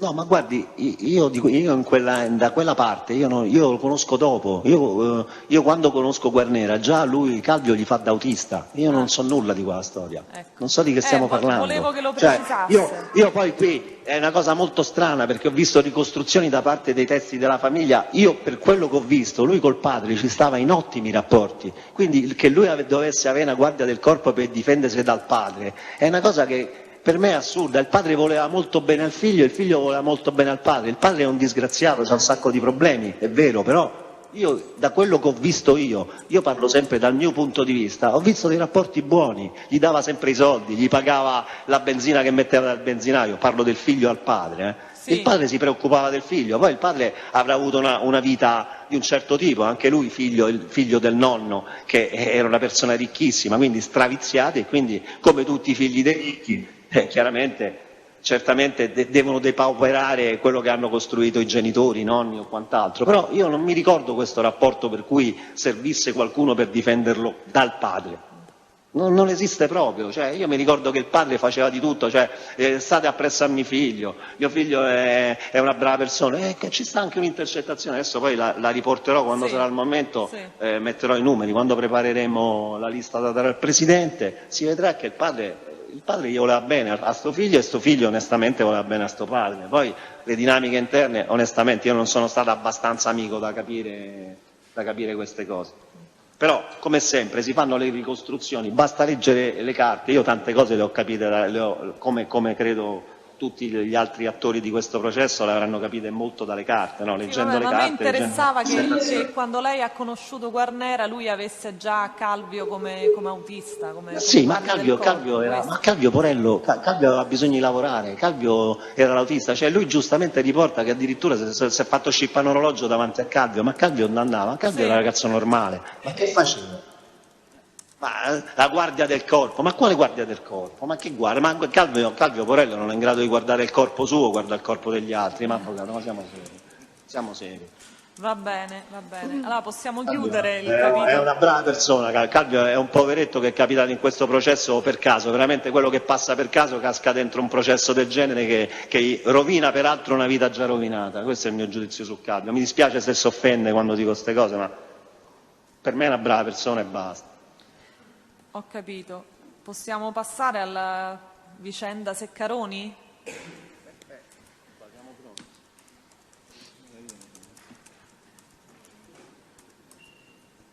Si sente? La sento male, va e viene, però intanto la capisco, la sento, intanto... No, ma deve sentire bene, quindi lo dica. No, ma certamente se non capisco, glielo dico. Allora, vicenda Seccaroni. Sì. Allora, possiamo dare per dato assodato che lei e Luigi Seccaroni eravate amici? Certamente, eravamo molto amici. Eravamo molto amici e io parlo al plurale perché in questa storia diciamo ci sta anche Riccardo Bruggia, insomma, sì. Cioè io parlo per due, non è che... Quindi eravate molto amici di Luigi Seccaroni? Eravamo molto amici, certo, eravamo molto amici, ci conosciamo, le ho detto, avvocato, sarà stato 20 anni fa, dal 97, 98, ci conosciamo, lui conosceva già mio fratello, conosceva perché abitava nello stesso palazzo sopra la sorella o sotto la sorella, quindi si frequentavano e forse proprio mio fratello mi indirizza a lui che ha l'autosalone, credo, non mi ricordo perché sono passati tanti anni, sono passati 20 anni. E poi conosco Luigi è un bravo ragazzo, è simpatico, era un ragazzo piacevole, era ragazzo, poi tra l'altro un bravissimo venditore di auto, bravissimo nel suo mestiere, lo faceva bene, nel senso seguiva le cose fin dall'inizio e le seguiva anche dopo.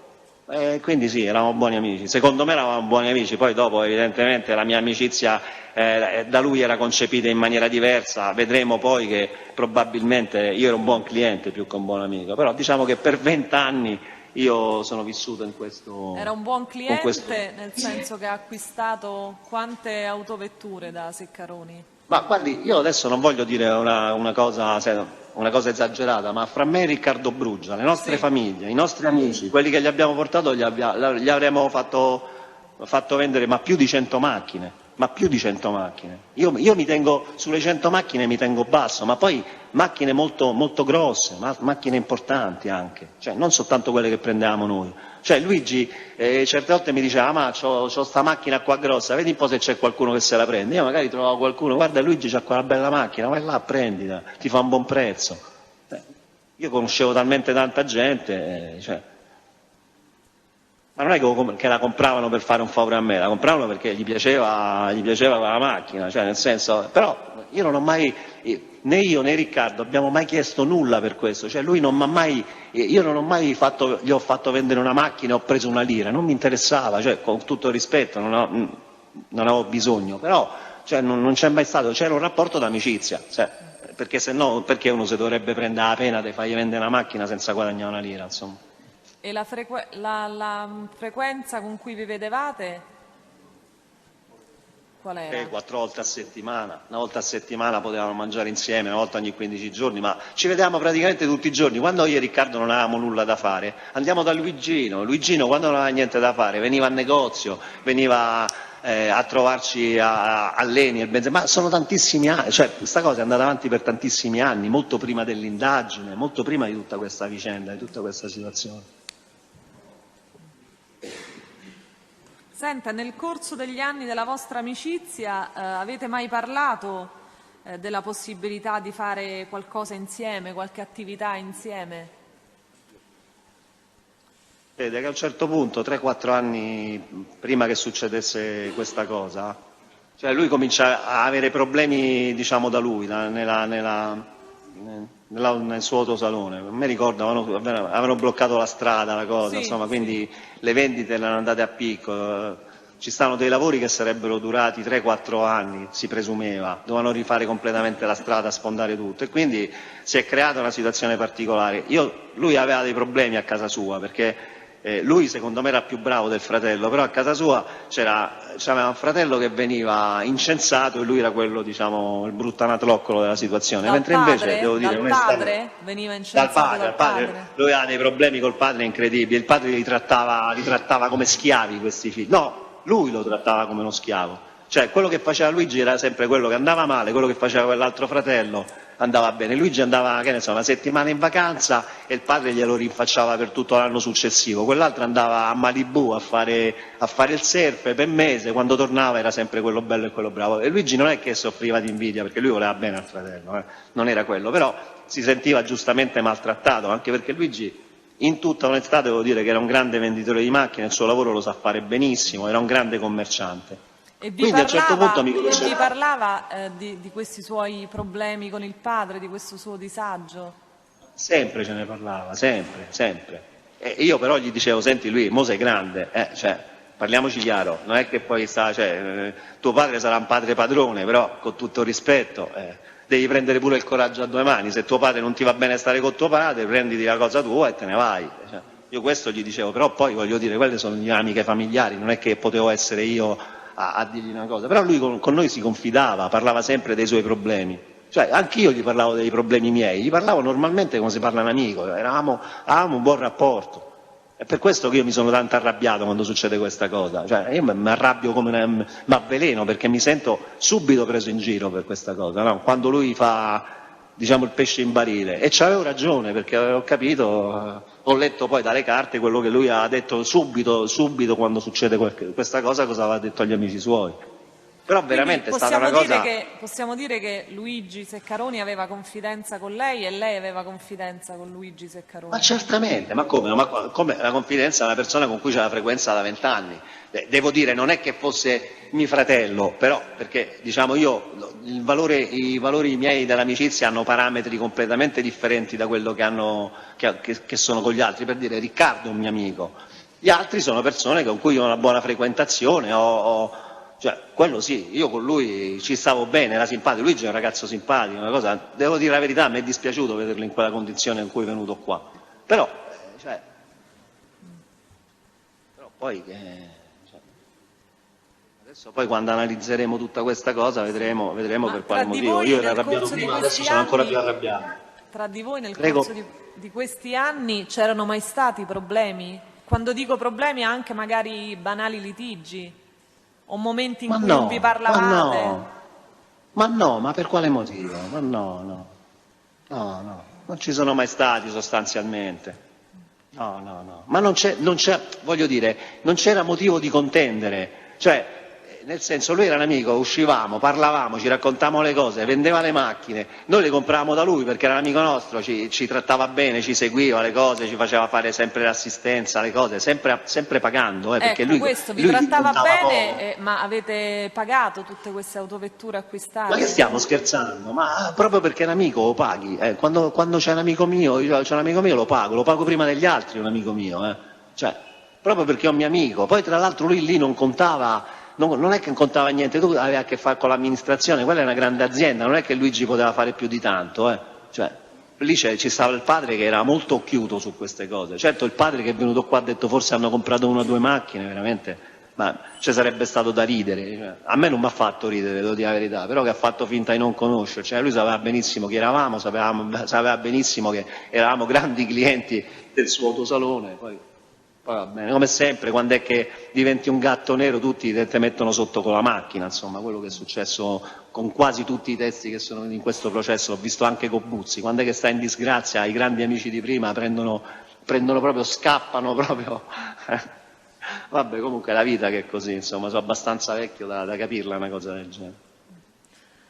Senta, prima anche ha fatto un cenno a questa cosa, Luigi Ceccaroni era a conoscenza delle sue vicende processuali ed extraprocessuali? Luigi Ceccaroni viene, lo conosco nel 97-98, sì. Luigi Ceccaroni, quindi un paio di anni prima che si sviluppa la vicenda del furto al cavò. Il furto al cavò per il quale sono stato notoriamente condannato. Vengo arrestato a fine 99 per il furto al cavò. Rimango 2 o 3 anni, adesso non mi ricordo quanto sono rimasto in prigione, sono uscito a scadenza dei termini e c'è stata una copertura mediatica che è stata analoga a quella che c'è adesso per questo processo, almeno nella fase iniziale. Per i primi 6 mesi, su tutti i giornali romani soprattutto, si parlava assolutamente di questo episodio che mi aveva coinvolto. Quando esco, ricominciamo a filare d'amore e d'accordo, anzi diventiamo ancora più amici. Come possiamo dire che lui non sapeva chi ero? Cioè, quando a me mi arrestano, avvocato, lei ha visto che si racconta la storia della mia vita, si racconta il lunedì, il martedì, il mercoledì, il giovedì e anche il venerdì, la storia della mia vita. Quindi vogliamo dire che Ceccaroni non sapeva chi ero, che il padre di Ceccaroni non sapevano chi ero. Avvocato, tutti sanno chi sono io. Poi probabilmente quelli che mi frequentano vedono che l'immagine che mi viene data dal punto di vista mediatico è diversa dalla persona vera che sono io, nel senso che sono una persona che riesce a parlare tranquillamente con tutti, senza aggredirli, perché questa è la mia natura, e probabilmente dicono vabbè, con questo comunque sia, sarà il diavolo, ma ci si può parlare perché a noi ci sembra una persona normale. È per questo che magari anche le persone che mi conoscono poi realmente dicono vabbè, Massimo certamente non sembra la persona che viene descritta, diciamo, da tutta una serie di...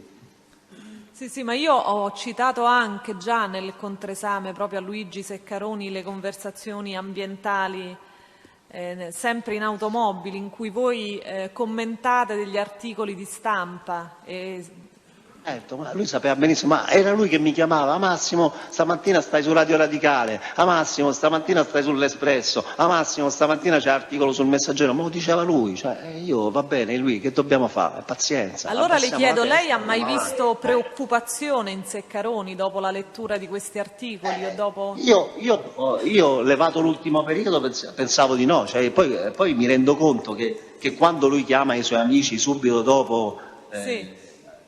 aver visto report del 14, credo, il 14 c'è il report e noi il 17 andiamo a chiedergli quel terreno e lui subito fa riferimento a report, ma tu lo sai che è questo? Red Roma, metropolitana, le solite cose, insomma. Ecco, ma però lei ricorda di che cosa trattava quella puntata di report? Perché Seccaroni ha affermato che sia stata proprio quella puntata a farlo preoccupare tanto, ha addirittura detto sì, i giornali li avevo letti, però dopo quello che ho visto al report mi sono proprio preoccupato.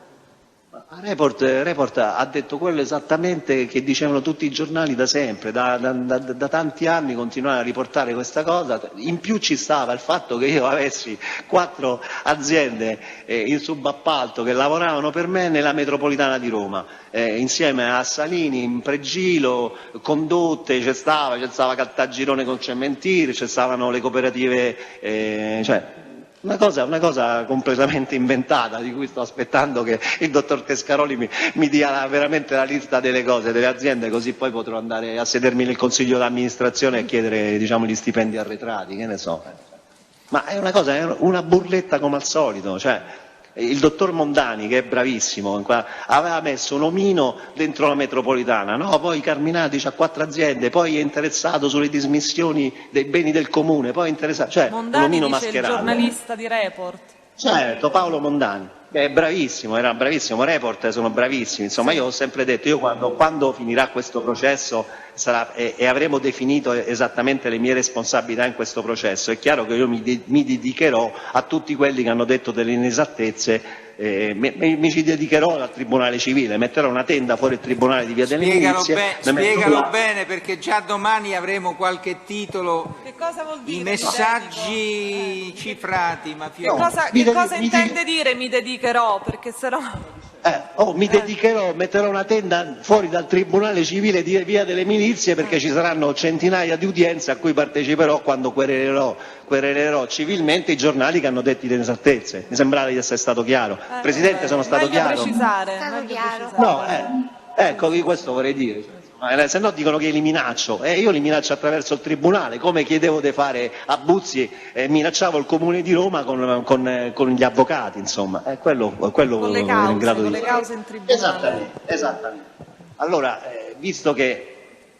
Comunque in quella puntata di Report non si parlava di fatti di sangue o di atti di violenza che possono aver fatto preoccupare Seccaroni. No, mi sembra di no, mi sembrava che ero sempre il re di Roma, poi comunque fra tutti quelli a cui farò querela non ci sarà né Report né il Fatto Quotidiano, perché loro sono equanimi, loro picchiano Carminati ma picchiano pure gli altri, non sono quelli che non picchiano i loro padroni, loro non hanno padroni, loro picchiano tutti, invece ci stanno molti giornali è un lusso non esatto, avere padroni. È un lusso non avere padroni, però bisogna, visto che dici di essere tanto coraggioso, il coraggio non è che te lo devi dare fino alla curva, io sono coraggioso, loro non sono coraggiosi perché loro dei padroni loro non parlano mai di quegli zozzoni dei padroni loro, quindi io rispetto Report e il Fatto Quotidiano perché loro massacrano Carminati ma massacrano tutti alla stessa maniera, è lo stesso discorso che facevo per il dottor Tescaroli, loro Dottor Tescaroni è uno che massacra tutti, senza proprio scegliere, chi trova gli spara e fa bene Così e lo deve fare rispetto. un E quindi pubblico ministero, deve fare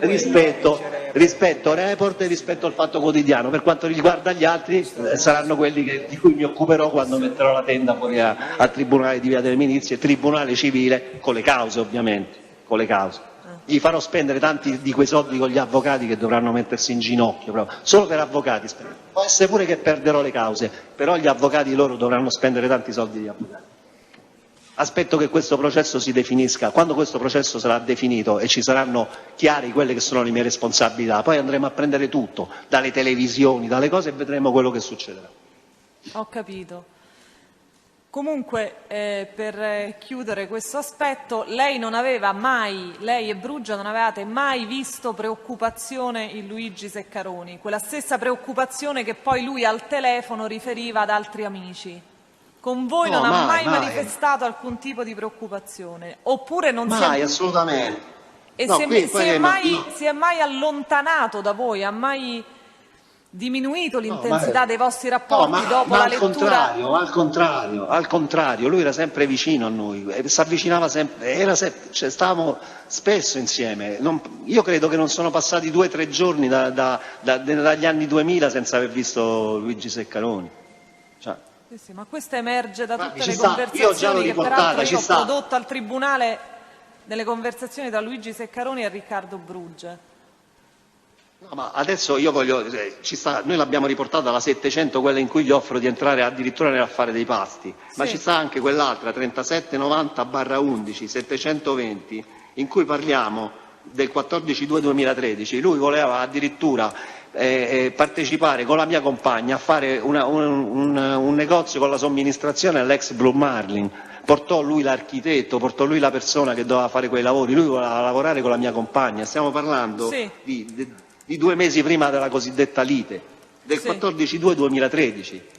Quando io gli offro di entrare nell'affare dei pasti, lui mi dice: Massimo, dimmi quello che devo fare così mi organizzo. Stiamo parlando dell'8 gennaio 2013, questi erano i miei rapporti con Luigi Ceccaroni. Le pare che io andavo a fare un lavoro del genere, a lavorare con una persona se non fosse stato un amico mio? Insomma, voglio dire, io già sono abbastanza a lavorare con la sua diffidente. compagna. Luigi Ceccaroni voleva certamente, fare sì, un no, investimento certamente, con la sua però, compagna, oltre che però con che lei. faccio fare alla mia compagna? Gli faccio fare una società con qualcuno che non può essere un amico mio, se non è una persona di cui ho stima. Questo è il discorso, avvocato. Certo. Non scherziamo. Senta, allora A parte arriviamo... che la mia compagna era amica di Ceccaroni da prima che lo conoscessi io praticamente, perché Ceccaroni è stato un grande cliente del negozio della mia compagna e poi erano amici, avevano la migliore amica della mia compagna di quei tempi era una grandissima amica di Ceccaroni, c'erano amicizie in comuni. Ma Ceccaroni era uno di famiglia, sostanzialmente di famiglia, era una presenza di famiglia, per questo mi viene da ridere che noi abbiamo fatto una tentata estorsione a Ceccaroni. A me mi viene da ridere, ma adesso poi analizzeremo bene la cosa. Ecco, appunto, allora analizziamo questa vicenda del terreno. Questa del 6-5. Beh, Certo. prima mi dica, ma come nasce e soprattutto da parte di chi l'idea di sfruttare il famoso terreno? Allora, il terreno, Riccardo, quando chiuse il ristorante, ci fu un periodo, Riccardo aveva un ristorante con mio fratello, poi mio fratello uscì dal ristorante, Riccardo mantenne la proprietà del ristorante, dopo un paio d'anni il ristorante cominciò ad andare male perché c'era la crisi, le cose, e lui chiuse il ristorante. Parlando con Luigi disse a Riccardo: guarda Riccardo, facciamoci una cosa, io ho sto terreno qua dove c'è sta pompa, facciamoci un lavaggio insieme. Loro volevano fare il lavaggio inizialmente. Inizialmente Luigi, parlando con Riccardo Brugia, gli disse: guarda Riccardo, adesso io ho sto terreno, lì c'è una pompa in disuso, quella che interessa a noi, stiamo parlando del terreno che sta a via Cassia Nuova 112-114, non quello che sta Quindi non a quello Cassia. inizialmente individuato da Ross. Esattamente, quello è un terreno piccoletto, stiamo parlando di 600 metri quadri dove c'è questa pompa di benzina in disuso, però era buona per aprire un lavaggio perché dove ci stanno i serbatoi, le cose, tecnicamente è una cosa che tu quando chiedi una licenza per fare una cosa è normale che se già prima c'è stata un'attività analoga tu puoi comunque hai dei vantaggi in più, diciamo, no? E per questo Poi successe quello che sapete bene voi a studio, ci fu il sequestro di tutta quella cosa, sequestrarono sia via Pareto, via Cassia Antica, sia questa piccola porzione di terreno e quindi non se ne parlò più. Ma fu una proposta di Luigi e Riccardo, io me lo ricordo benissimo, ecco perché a noi ci è saltato in testa poi di andargli a richiedere, perché a noi sinceramente abbiamo cercato da tutte le parti, per me anzi quel terreno era pure piccolo per fare questa cosa. Quindi Ribadisco, è Luigi che vi ha fatto sapere che c'era un terreno su cui potevate fare nel 2006, questa ma sì, ma Luigi ci raccontava tutto, noi siamo andati, abbiamo visto quei terreni, quelle cose, ancora prima che lui lì costruisse tutto quello che aveva costruito sopra, cioè, poi onestamente sapevamo dei suoi rapporti col padre così, però Luigi parlava di tutte queste cose come se fossero le sue, cioè, lui diceva questa è roba mia, sì, ma qual è il problema? Io dico a mio padre mi faccio da sta porzione di terreno e ci facciamo. Glielo chiedo solo se lo sa, se le risulta, ma per Ceccaroni era un tentativo di emanciparsi dal padre, di staccarsi dal padre? Certo, certamente. Un pochino per fargli capire che era bravo, perché il padre lo sottostimava. Poi che cosa succede? Quando ci stanno i sequestri, io mi rendo conto di questa cosa, di questa lite continua che aveva col padre, di questa sottostima da parte del padre. Quando sequestrano tutti questi terreni, il padre dà la colpa a lui, perché credo di ricordare che il terreno, lui fece fare dei lavori, e i lavori che fece fare lui furono in parte sbagliati, perché aveva aumentato la quota fuori dalle autorizzazioni che aveva. Vennero i vigili, gli sequestrarono tutto l'apparato, credo che ci fosse un discorso del genere. Il padre lo considerava il deficiente della situazione che aveva creato ostacoli, diciamo, al fatto di dover ingrandire come si chiama? Ho capito. L'autocentro che loro stavano costruendo lì, e quindi Ed di è fatto lei che ha le cose... indicato a Luigi Ceccaroni lo studio Naso? E al padre di Luigi Ceccaroni lo studio Naso? No, io l'ho indicato a Luigi Ceccaroni, io col padre non ci ho mai parlato. Io non parlavo col padre, io parlavo con Luigi e Luigi mi ha detto, e Luigi è venuto. Per questo io pensavo che fosse lui, non dico il titolare, però comunque che lui avesse voce in capitolo. Poi dopo mi rendo conto, con quello, perché lui poi lì entra un pochino in depressione, cioè Luigi lì ha cominciato veramente a ingrassare, è diventato bulimico, mangiava, insomma c'erano problemi in famiglia, non me l'avete parlato di cose sue, mi dispiace, insomma, sostanzialmente, però lì i problemi erano questi che ci ha riferito, con il padre sostanzialmente? Sì, certo. No, sostanzialmente col padre. I problemi erano col padre, il padre lo trattava a ceffe in faccia, cioè lo guardava, cioè lo insultava davanti anche a persone strane, cioè, ma non si fa così, no? Cioè, e chiaramente questa è una cosa in un ragazzo che comunque è sempre stato un lavoratore, sa che non è che lui era molto emancipato rispetto a certe cose, e quindi chiaramente lui ne soffriva.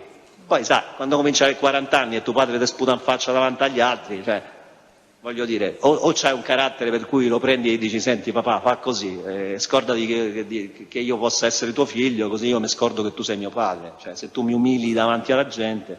So che c'erano anche questi problemi. Ho capito. Però devo dire onestamente, Luigi è un ragazzo intelligente, era uno che comunque sta cosa la superava, no? A un certo punto la prendeva anche con filosofia, almeno credevo, non pensavo che ci avesse poi i problemi che sono venuti dopo, che sono usciti dopo. Ho capito.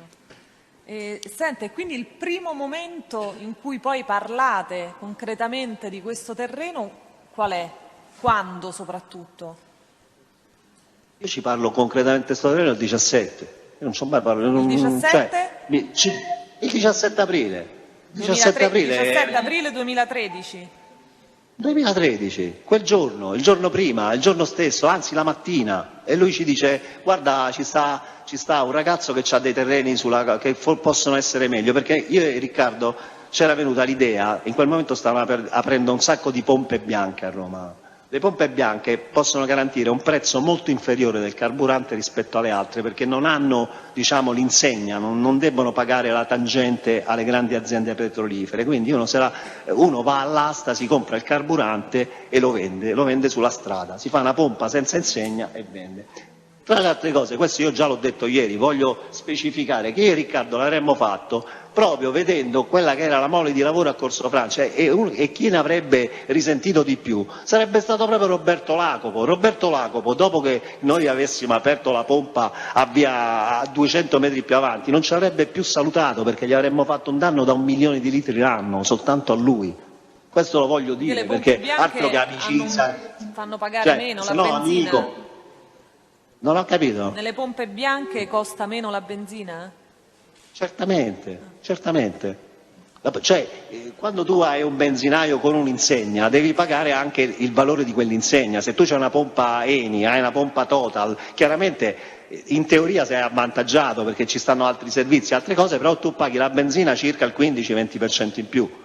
Cioè tu che sei il gestore, se tu invece sei un gestore di una pompa bianca ti metti in contatto con le aziende che ce l'hanno, che te la vendono giornalmente, settimanalmente, la paghi molto meno, la puoi mettere molto meno sul mercato e quando l'hai messa molto meno sul mercato fai danni a tutte le pompe che stanno intorno.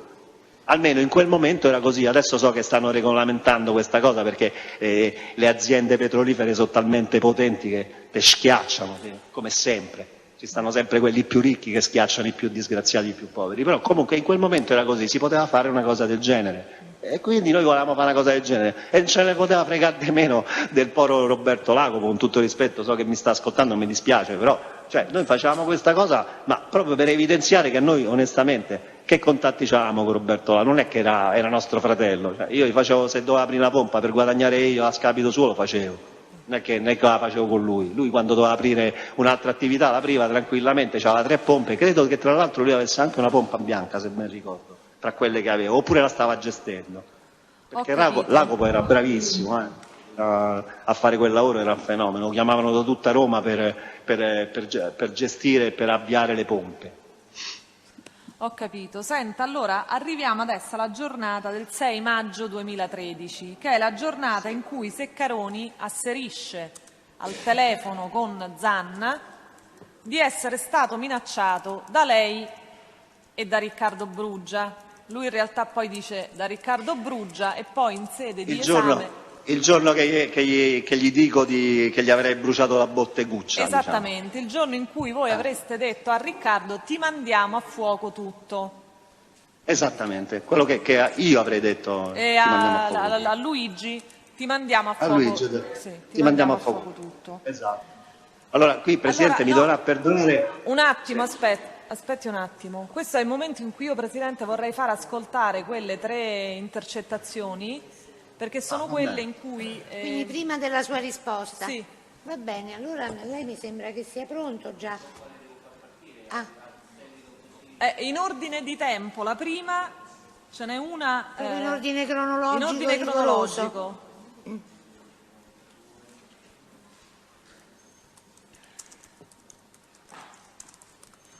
qui al massimo, se la sente anche lui, se non la sente di dire. Sì. Chiaramente la sentono anche in videoconferenza questa, perché... L'audio è assicurato. La sento. Sì. La sento. Sì, se ci sono problemi ce lo dice che sistema l'audio.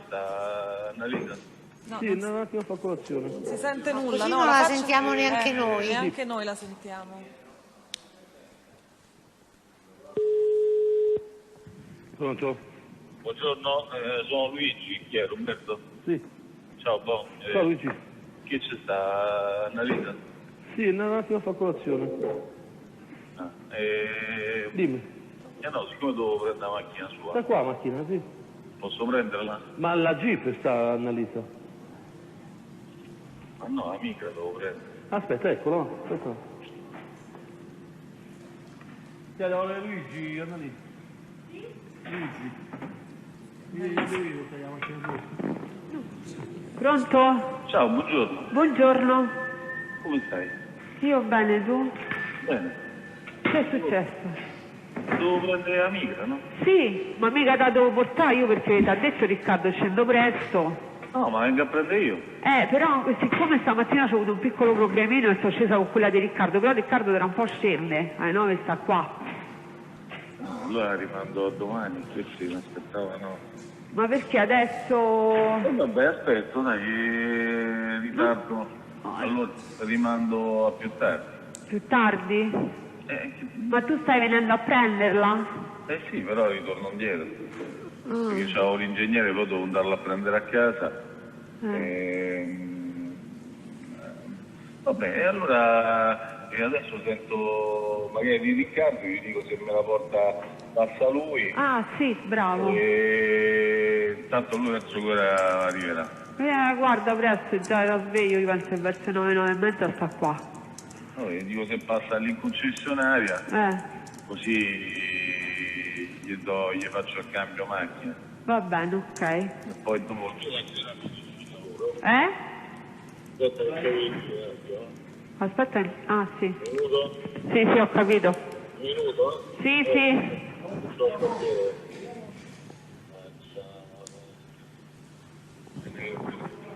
Eccomi. A che ora finisci di lavorare? Io alle 3. Ah beh, alle 3 ce la dovrei rifare a portarla, voglia. Ah, vabbè, come ti pare, ok.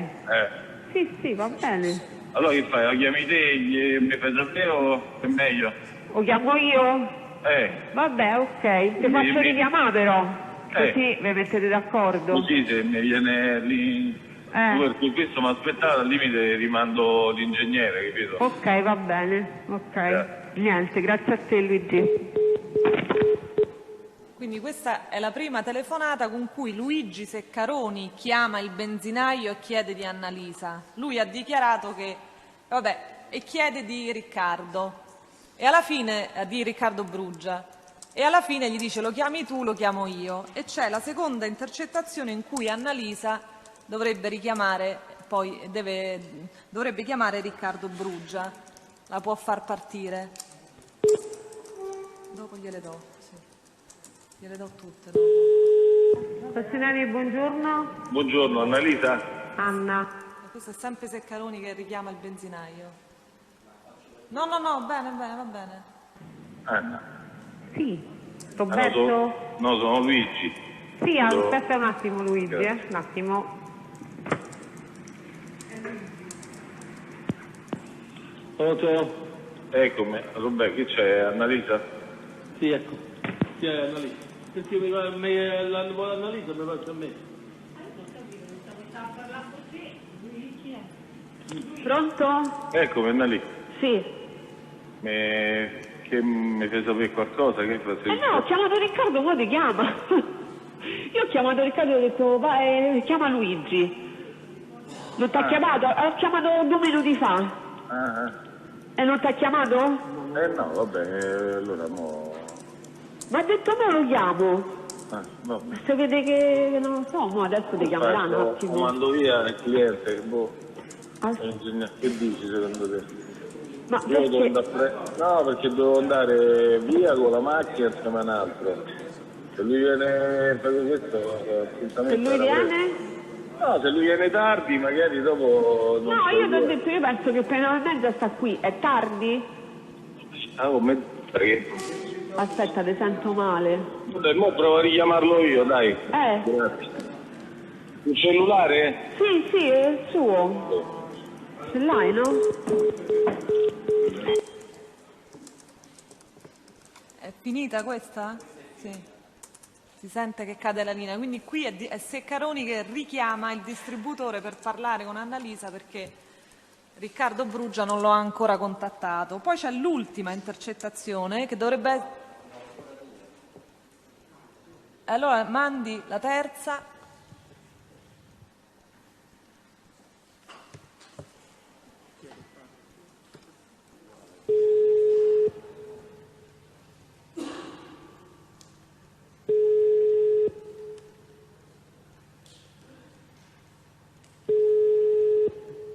Luigino. Buonasera Riccardo.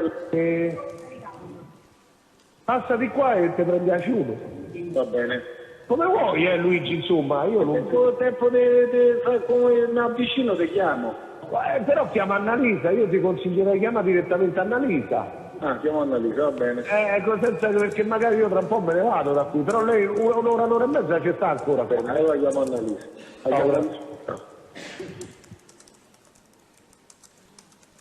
Questo era Roberto Lacopo che risponde a Seccaroni. Che richiama per l'ennesima volta il Che distributore. richiama e Lacopo dice chiama e chiama Annalisa. Annalisa. E adesso c'è l'ultima.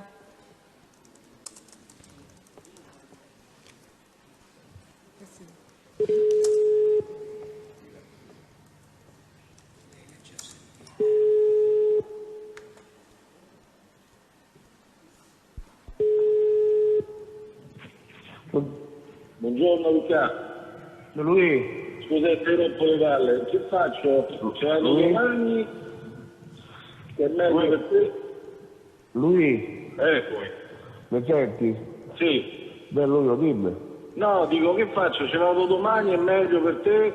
Che fai le cose più tranquille? Ma perché? Per la macchina? Eh sì, perché ho appuntamento, però... No, io poi scendo, passo da te.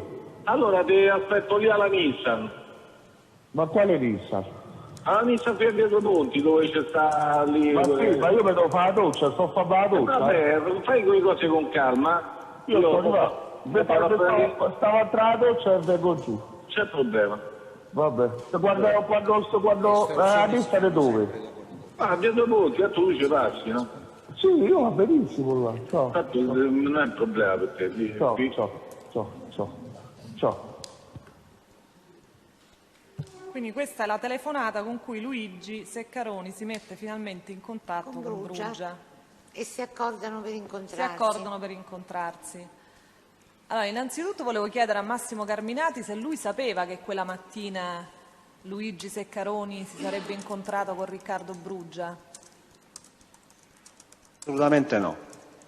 Assolutamente no, perché come si capisce questo è un incontro che alla fine chiede Seccaroni a Brugia, perché il problema era portare giù la micra per fare il tagliando. Qui si parlava di un tagliando, no? Cioè praticamente cosa succede? Seccaroni prima chiede a Annalisa se c'ha la micra e allora lui sarebbe passato, stava andando al benzinaio a prendere la micra per portarla a fare il tagliando. Annalisa che cosa gli dice? Guarda, non c'ho la micra, ho preso la Jeep di Riccardo. Quindi a quel punto lei mette in contatto, parla con Riccardo, mette in contatto Riccardo con Seccaroni per dirgli, cioè Seccaroni dice che fai, me la porti la micra, ma la devi portare tu, capito? Perché se non c'era nessun appuntamento neanche con Riccardo, cioè lì probabilmente fra Riccardo e Annalisa non si sono capiti e praticamente Annalisa ha preso la prima macchina che ha trovato per andare al lavoro la mattina presto e non ha preso la micra. Seccaroni doveva andare a prendere la micra per portarla a fare il tagliando, non c'aveva nessun appuntamento manco con Riccardo. Io qui ho 10, voi ne avete fatte ascoltare 3, io qui adesso ce l'ho tutte 10 quelle che riguardano quella mattina, quindi la cosa l'ho ricostruita perfettamente. La micra era l'autovettura di Annalisa. Allora praticamente a Riccardo è rimasta la micra, Annalisa doveva scendere con la micra, Seccaroni doveva prendere la micra per portarla a fare il tagliando. Infatti stava andando nella prima telefonata, Presidente, se lei ha notato, stava andando al benzinaio e poi ritorna indietro, stava andando al benzinaio a prendere la micra per portarla a fare il tagliando. Quindi non aveva alcun appuntamento con Riccardo, Luigi Ma Seccaroni? non aveva nessun appuntamento, l'appuntamento con Riccardo lo prende Seccaroni quando mi porti giù la macchina. Riccardo sa di avere la micra, sa che la micra deve andare a fare il tagliando, quindi dice vabbè allora passo da te e te porto sta micra. Cioè, quindi non ci stava nessun appuntamento precedente, nessun appuntamento, nessuna richiesta d'appuntamento da parte di Riccardo, non c'era assolutamente nulla. Semplicemente Annalisa quella mattina non era scesa con la micra, era scesa con la Jeep di Riccardo e Seccaroni il tagliando lo doveva fare alla micra, non alla Jeep di Riccardo. Questo è stato il discorso del misunderstanding. Poi vedremo che il problema di Luigi era che in quel momento si stava organizzando per andare a Viterbo. Adesso io qui ho tutte le intercettazioni. Sì, adesso a quello ci arriviamo. E poi ci arriviamo, sì, poi ci arriviamo. Perché noi qui siamo... Chiedo scusa, è possibile avere le coordinate di queste 4 conversazioni? Progressivo delle 4 conversazioni? Le vuole subito, perché non vorrei togliere sbagliati, però... No, anche dopo, avvocato, anche al termine. No, gliele posso dare io, dottor Pescaroli. Lei, allora. Sì, ce l'ho io, guardi. Dovrebbero essere queste qua, 1632/13. Progressivo 5, sono tutte del 6-5, dottor Pescaroli, 6-5-2013. Allora, 1632/13, progressivo 50-17, delle 8:40 e 11 minuti. Questa è la prima di Seccaroni. Esatto. Poi la seconda, 1699/13, 2676, 8:46, Annalisa parla con Riccardo e lo sveglia alle 8:46, sono importanti anche gli orari, alle 8:46 Annalisa sveglia Riccardo, gli chiede se stava dormendo, Riccardo dice di sì, Annalisa riferisce che l'ha chiamata Luigi, il quale ha detto di chiamarlo quando scende giù. Poi ci sta la 1632/13, 5018 delle 8:51, in cui Seccaroni richiama Ugazzi e Annalisa, fammi sapere della migra. Annalisa gli dice l'ho chiamato io, poi ti chiama, e Luigi dice lo richiamo io, è quella che abbiamo ascoltato. Poi c'è la 1699/13, 2677 delle 8:57, in cui quella che abbiamo sentito, in cui Seccaroni parla con Riccardo, e Riccardo gli dice guarda ora scende e ti passo a trovare, e Luigi gli dice t'aspetto alla Nissan. Poi, visto che già ci siamo, Presidente, le dico pure le altre, così le segniamo. Poi ci sta la 16, che non sono state ascoltate queste, quelle ascoltate le ho appena riferite. Le 4 che lei ha indicato, le altre sì. Esattamente. Adesso indico le altre. 1691/13, 8950 delle 9:51, Seccaroni parla con un uomo, un telefono intestato a Potestà Rosina, in cui dice ho lavorato fino alle 3:30, stiamo parlando delle 9:51, Luigi dice sono andato in un posto pieno di donne, senza alcuna preoccupazione. Poi 1691/13, 8965 delle 10:17, Seccaroni con cliente, gli dice guarda stamattina viene da me una con una Mini, però lui dice guarda stamattina non ci sono perché sto andando in Fiat per le 500, manda l'auto in assistenza da Bruno, la persona ringrazia e saluta, qui siamo alle 10:17, lui alle 10:17 già sta andando a Viterbo a prendere per vedere per la Fiat, insomma. Subito dopo alle 10:20 e 39, 1691/13, 8969, Seccaroni parla con un cliente e dice sto andando a Viterbo, torno nel pomeriggio, e siamo alle 10:20. A Viterbo lui aveva il suo fornitore della Fiat, Presidente. Poi ci sta 1691/13, 8973, 10:27, qui sta parlando con uno dei suoi fornitori, si chiama Proli Roberto di Viterbo, fornitore Fiat, e lui chiama, dice guarda sono partito, sto arrivando fra mezz'ora, quindi certamente alle 10:27 era partito e tra mezz'ora starà su, mezz'ora a Viterbo, chiaramente Viterbo ci vuole un po' di più, sarà partito prima, però io non lo posso dire, questo dice nella telefonata 10:27 e 17, sono partito, fra mezz'ora sto su. Alle 11 chiama Zanna, Presidente, lui alle 11 chiama Zanna e gli dice che ha ricevuto delle minacce da me e Brugia, ricordiamoci anche gli orari, cioè quindi Brugia si sveglia alle 8:46, lo sveglia Annalisa e lui parla con Seccaroni in quell'ora, certo abbiamo delimitato anche gli orari. Poi ci sta il primo momento in cui io sto con Brugia e un Barbarella che è il cugino di Brugia all'Eni e sono 2691/13, progressivo 958, siamo all'Eni perché questo è l'intercettante di Eni. A che ora? Alle ore 12, siamo all'Eni, perché alle 12 noi stiamo all'Eni di Corso Francia, all'Eni, da Lacopo diciamo, no? Allora, 2691. Va bene.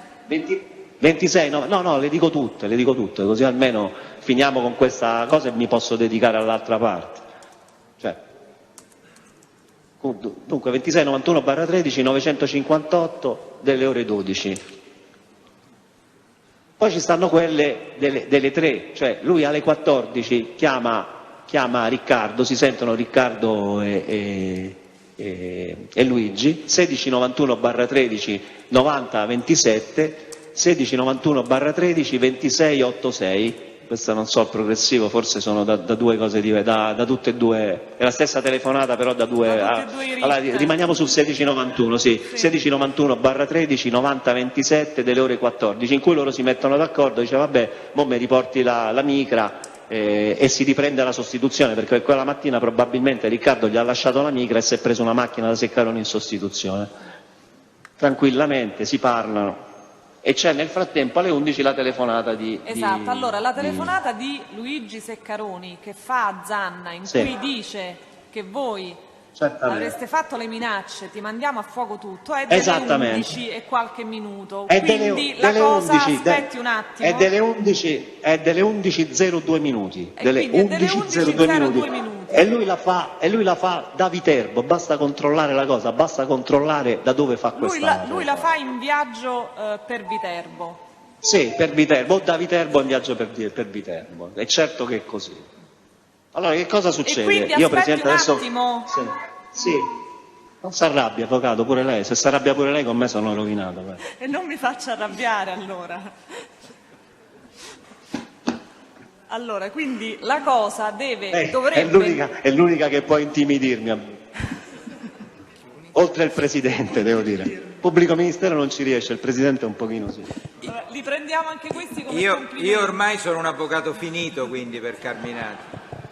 Avvocato, lei decide, e io ormai decido le strategie anche per lei lo sa. Quindi. Senta, torniamo a noi.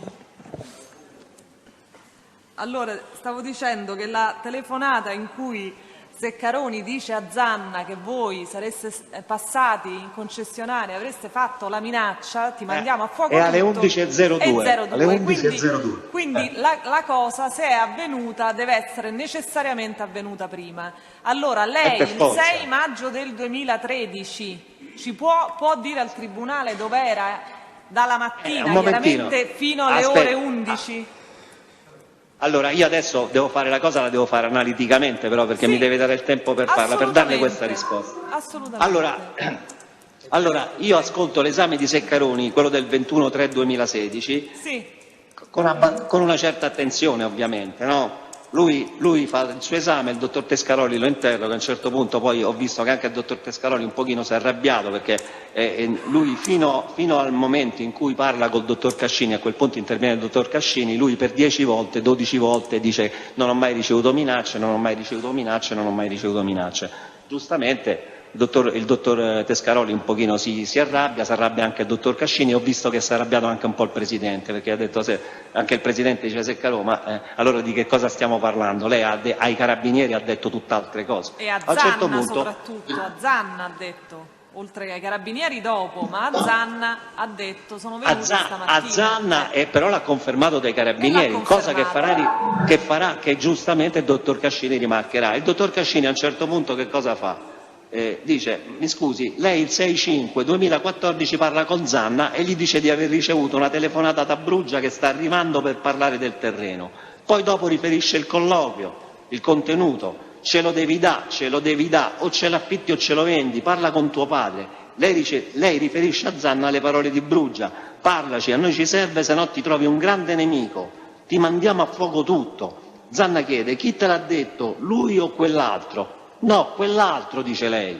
Quindi Carminati, lei con Zanna il 6/5 dice che Bruggia e Carminati le hanno minacciato di bruciare il terreno e lo ripeterà anche ai Carabinieri. Quindi lo dice 2 volte, una al telefono con l'amico Zanna e l'altra con i Carabinieri. Lui risponde sì, me lo hanno detto, non me lo ricordo, forse me lo ha detto Riccardo, ma non l'avevo preso sul serio, insomma s'arrampica sugli specchi. Il dottor Cascini giustamente insiste, fa il suo lavoro da pubblico ministero. Quando lei parla con Zanna era preciso ed era appena successo, allora il suo amico l'ha inventata questa cosa. E Ceccaroni, no, stavo sotto pressione, ero depresso. Il dottor Cascini, quando il suo amico Zanna le chiede ma chi te lo ha detto dell'incendio, lei risponde quell'altro, chi è l'altro? L'altro è Carminati ovviamente, Ceccaroni, non sono sicuro, erano 2, Carminati e Bruggia, erano in macchina. Non so chi l'ha detto, o l'uno o l'altro. Questa cosa l'ho ricordata perché me l'ha fatta ricordare lei, cioè quindi la dà dentro la schiena, come diciamo noi a Roma, al dottor Cascini. Il dottor Cascini ha fatto il suo lavoro ovviamente, dice qui tu hai fatto sta telefonata, la confermi ai Carabinieri, è giusto che sia così. E quindi andiamo avanti. C'è solo un problema qui, Presidente, che io mi ricordavo di non aver mai più visto il Luigi Ceccaroni dopo il 17 ed è la verità, adesso dimostrerò. Dopo il 17 aprile, il 17 aprile io vedo Ceccaroni l'ultima volta, la volta successiva che vedrò Ceccaroni è ai funerali del papà di Riccardo Bruggia nel settembre 2013, quindi io Ceccaroni lo vedo l'ultima volta il 17 aprile 2013 e adesso vedremo che sarà vero, perché lo dimostrerò.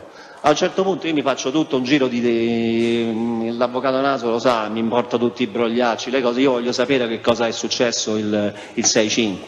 Il 6-5 analizzo tutti i brogliacci, le cose, e in qualche maniera riesco a ricostruire la mia giornata del 6-5, però poi che cosa succede? Il dottor Tescaroli, dopo aver sentito il padre di Seccaroni, in cui ci sta proprio la questione del terreno, il dottor Tescaroli asseriva che il terreno era quello grosso, mentre invece il padre di Seccaroni dice che è il terreno piccolo, allora fa tutta una serie di accertamenti.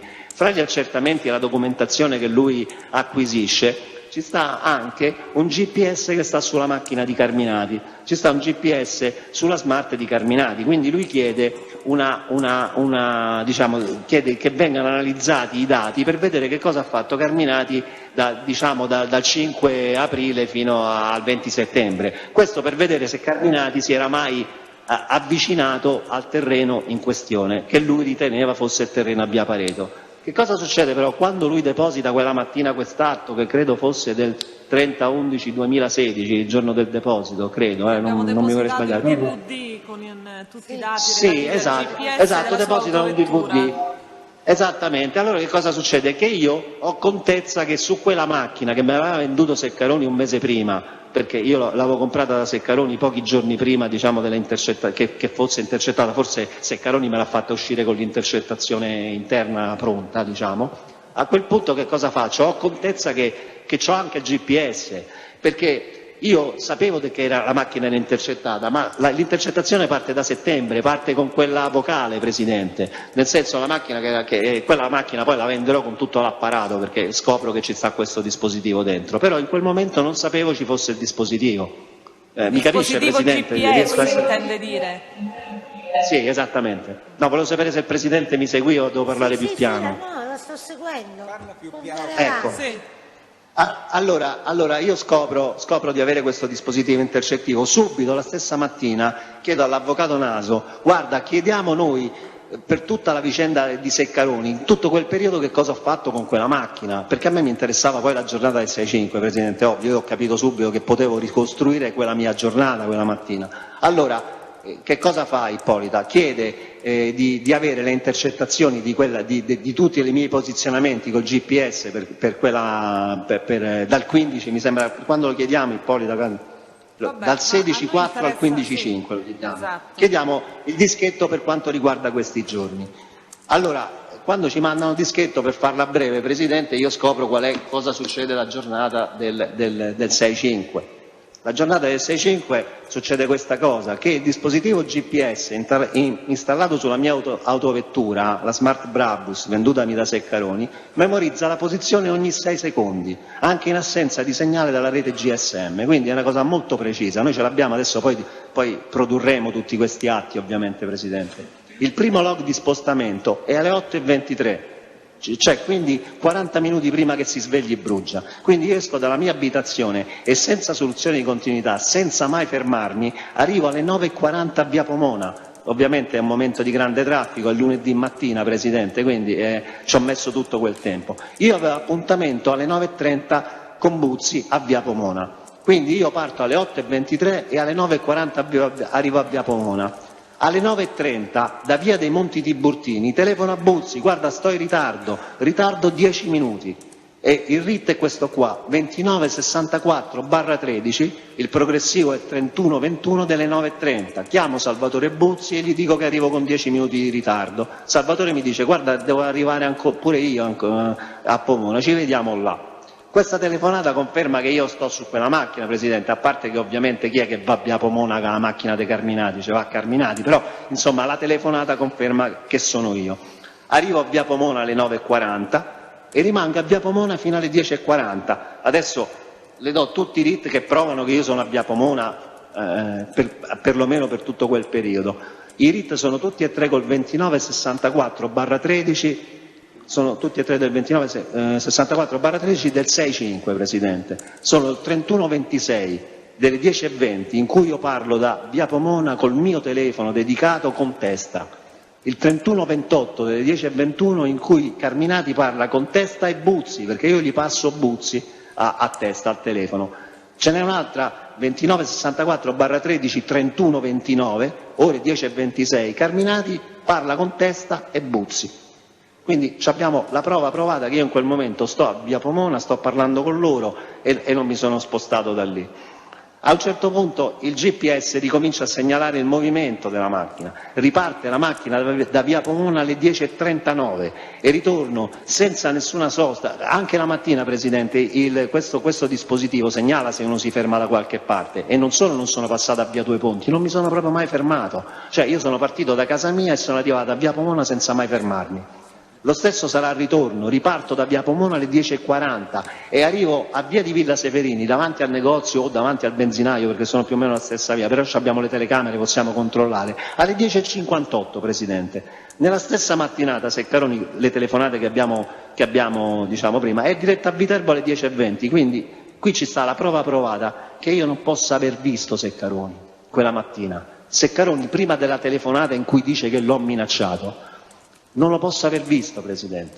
Assolutamente io non ho visto Seccaroni quella mattina. Io Seccaroni lo vedrò per l'ultima volta il 17/4/2013, prima dei funerali del papà di Riccardo. Quindi Seccaroni non soltanto ha detto una bugia, l'ha detta ai carabinieri, l'ha detta al suo amico Zanna, l'ha detta davanti a questo tribunale sotto giuramento, Presidente. Siccome non è che era una telefonata normale, ciao ciao, ci vediamo a pranzo, no, diceva che Carminati gli aveva detto che sarebbe tornato a bruciargli la botteguccia, Presidente.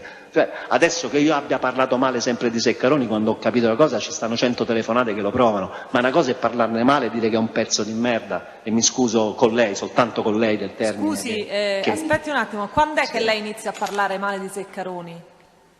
Parlo male 2 o 3 giorni dopo perché avevo capito che ci stava, perché la sua amicizia era un'amicizia finta. Mi sono reso conto che lui ci aveva preso in giro perché ma cos'è che rimproverava a Seccaroni? Lei soprattutto, anche Brugia, ma soprattutto lei, cos'è che rimproverava?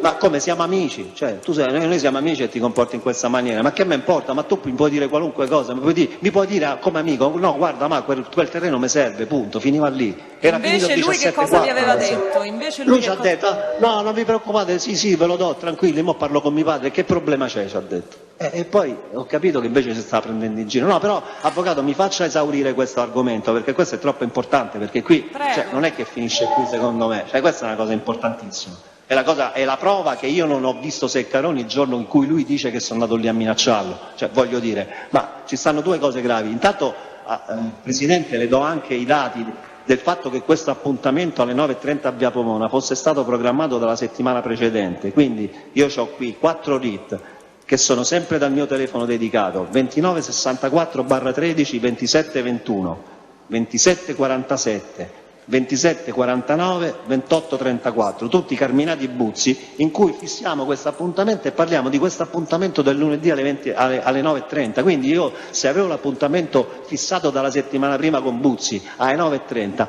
ma non potevo progettarne nessun altro, perché con tutto rispetto per me era più importante vedere Buzzi per lavoro che andare a parlare con sto Seccaroni, onestamente. Questi sono i dati. Noi ce l'abbiamo tutti quanti, però qui voglio dire una cosa, Presidente, questo è un inciso, ma adesso poi lei mi perdonerà perché faccio questa cosa. Qui si è parlato di questo argomento, se ne è parlato, si è sviscerato, io ho la prova, questa è una prova inconfutabile, Presidente. Adesso poi io chiederò che vengano guardati i video, cioè io non ho visto Seccaroni quella mattina, stavo da tutt'altra parte. Però quello che sono riuscito a ricostruire io nell'arco del tempo, ci abbiamo messo con l'Avvocato Ippolita, ci abbiamo messo un paio di mesi a ricostruire bene questa cosa. I carabinieri non avevano bisogno di ricostruirlo, Presidente. Questo era un dato di fatto che loro avevano. Io in quel momento ero pedinato telematicamente ed elettronicamente dallo stesso reparto anticrimine che stava ascoltando in presa diretta probabilmente Luigi Seccaroni, che dopo 10 minuti la telefonata a Zanna avrà detto dove stava Carminati, hanno visto che Carminati non ci poteva stare e hanno sottratto il dato non soltanto alla difesa di Carminati e al Tribunale, l'hanno sottratto anche al dottor Cascini e alla Procura, perché il dottor Tescaroli e il dottor Cascini, se avessero avuto questo dato, soprattutto il dottor Cascini, non si sarebbe lanciato in quell'intemerata che ha fatto costringendo Seccaroni di confessare una cosa che non era vera, Presidente. Quindi per quale motivo, sia nell'informativa dei Carabinieri peraltro, non viene riportato questo dato?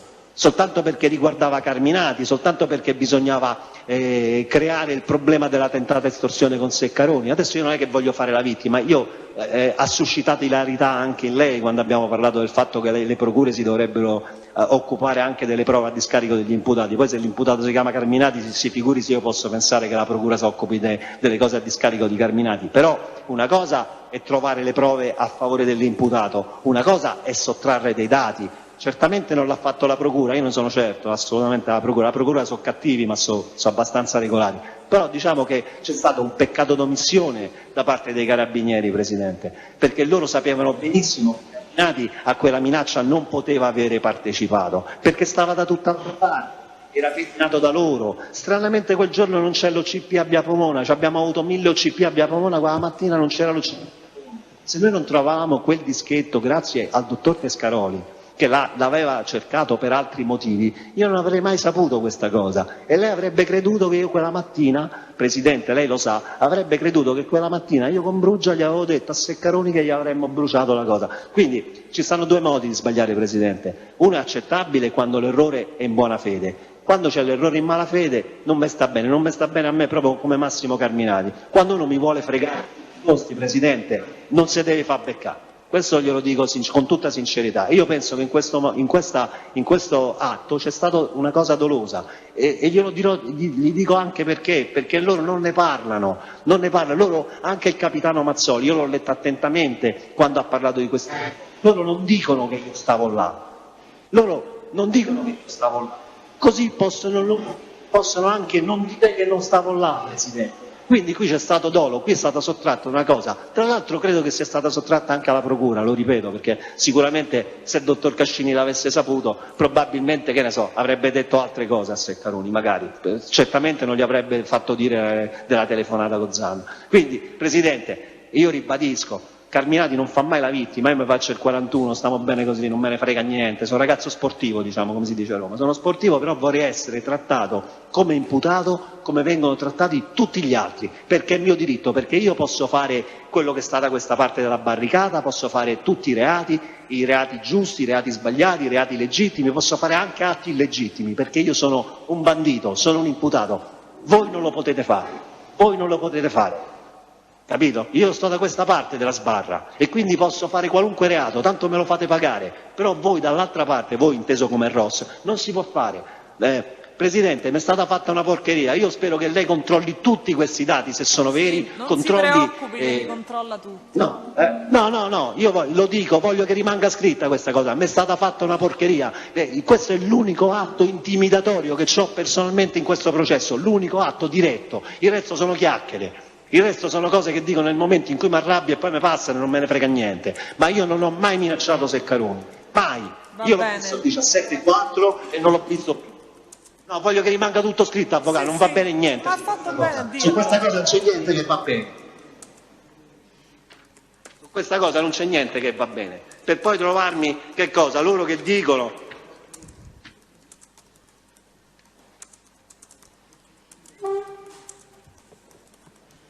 con i carabinieri, poi dopo.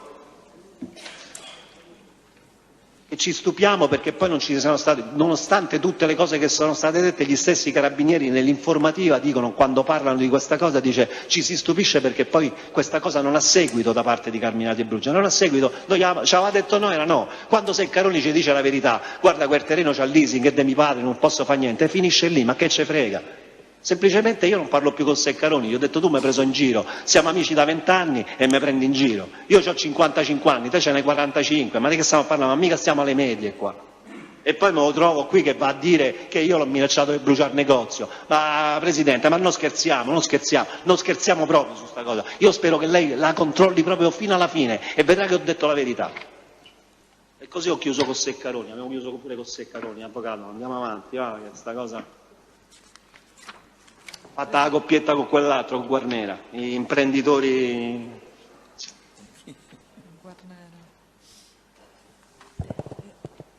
Ti vuoi fermare un attimo, Massimo? No, posso avere 5 minuti di sosta? No, mi arrabbio troppo su sta cosa. Non si può fare una cosa, io sono un imputato uguale agli altri, io devo essere trattato uguale agli altri devo essere trattato. Poi quello che pensa la stampa non mi interessa, questo è un tribunale, io devo essere trattato come sono trattati tutti gli altri. No, che se nascondono le prove a favore mio. I carabinieri lo sapevano che io non c'è stavo là. Perché non gli hanno contestato? Perché quando Seccaroni va a parlare con i carabinieri, con il maggiore Colaci non gli dice: Seccaroni, non è vero che quel giorno Carminati è venuto a dare fuoco al negozio? Perché loro lo sapevano, era lo stesso anticrimine, non c'era bisogno manco dell'osmosi fra il secondo reparto e l'anticrimine, era lo stesso anticrimine che vi pedinava telematicamente. Perché? Per quale motivo? Che non faceva comodo. Ah, dobbiamo fottere Carminati a tutti i costi. Allora fate così, venite qua a testa e meniamo se mi dovete fottere a tutti i costi. Massimo... Vabbè, Presidente, c'ho bisogno di 5 minuti che sto slittando, mi scusi, c'ho bisogno di 5 minuti. È arrivato la katana. Poi c'è un momento di leggerezza che è la katana. No, non mi interessa proprio, Avvocato, su sta cosa non c'è nessun momento di leggerezza. Scusate, poi dopo che altri argomenti avete? No, sarà breve, abbiamo quasi avete quanti capitoli ancora all'incirca? Abbiamo il capitolo dell'acquisto della villa, che è breve. Avvocato? ma facciamo Presidente, una pausa. sarà brevissimo, sarà proprio didascalico, perché ormai adesso è finito, questo esame per me finisce così. Adesso risponderò, proprio sarà velocissimo, Presidente, io garantisco. Ma lei può prendere tutto il tempo che è necessario, era solo per organizzarci. Massimo, adesso rilassati un attimo. No, ma che mi rilasso? Ma che mi devo rilassare qua? Ma che mi devo rilassare? Va bene, allora deve trattare della gara CUP, che è velocissimo anche la gara quello, CUP e la questione della De Cataldo, la casa della De Cataldo. Quindi pochissime altre domande sul capitolo Gramazio e Dio buono. Quindi in linea di massima per le andate a controllare 14 se quello dovremmo che per le terminare 14 abbiamo finito. e poi ci sarebbe Anche il prima. controesame. Il controesame del pubblico ministero. E di altri E di eventualmente altri, insomma, che di no, chi tanto riterrà. cominciamo ad organizzare. Sì. Facciamo 10 minuti di pausa e poi riprendiamo allora. La consegno, la metto. No, la tenga ancora lei. No, la affidi alla penitenziaria che fa la. Io la consegna a me la devo. Alla penitenziaria che si occupa della scorta. Certo, la consegna a me e io che faccio?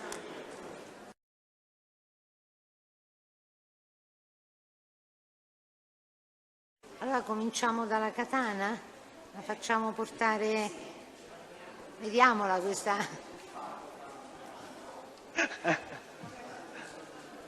Non è una katana. Serve per tagliare la testa ai tonni giganti, testa e coda ai tonni, quella cosa, quello strumento. Ma adesso è partito, vabbè. Guarda Massimo che stai superando a sinistra Buzzi, come si diceva una volta. Lo stai scavalcando a sinistra. Che senso? Beh, per me è un onore, qual è il problema? Poi gli estremi si toccano, È una cosa nota questa. È una nota teoria. È una nota teoria, allora, sì. Dottor Pescaroli, vuole far vedere la katana? Allora vogliamo riprendere con le che, immagini della katana? Credo che all'interno sia presente un'expertise. Sì, ci sta un cartellino che credo dica proprio esattamente a che cosa serve quello strumento, almeno così, io l'avevo lasciato quando sono stato arrestato, ci dovrebbe essere un cartellino che spiega proprio l'uso che si fa di quello strumento.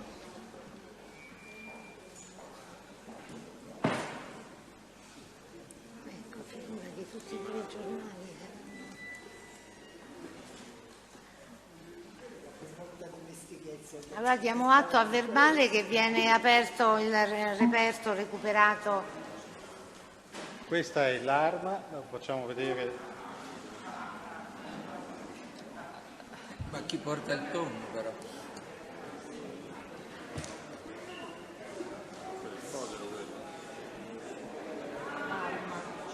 Stia attento che è tagliente, dottore, è molto tagliente. Molto tagliente, stia attento, dottore.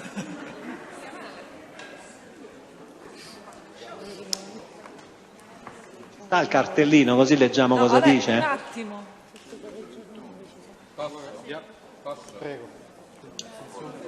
È molto tagliente. Possiamo dare all'interno lettura? della custodia non c'è nulla, vi è solo la katana. Poi non Non c'è un cartellino? non c'è nessun cartellino. Adesso lo legge, C'è però- legge. Ah, ecco. C'è però come dire, una sorta di expertise che è all'esterno, e almeno così mi è stato consegnato, e in questa nota si dà atto dell'origine Giappone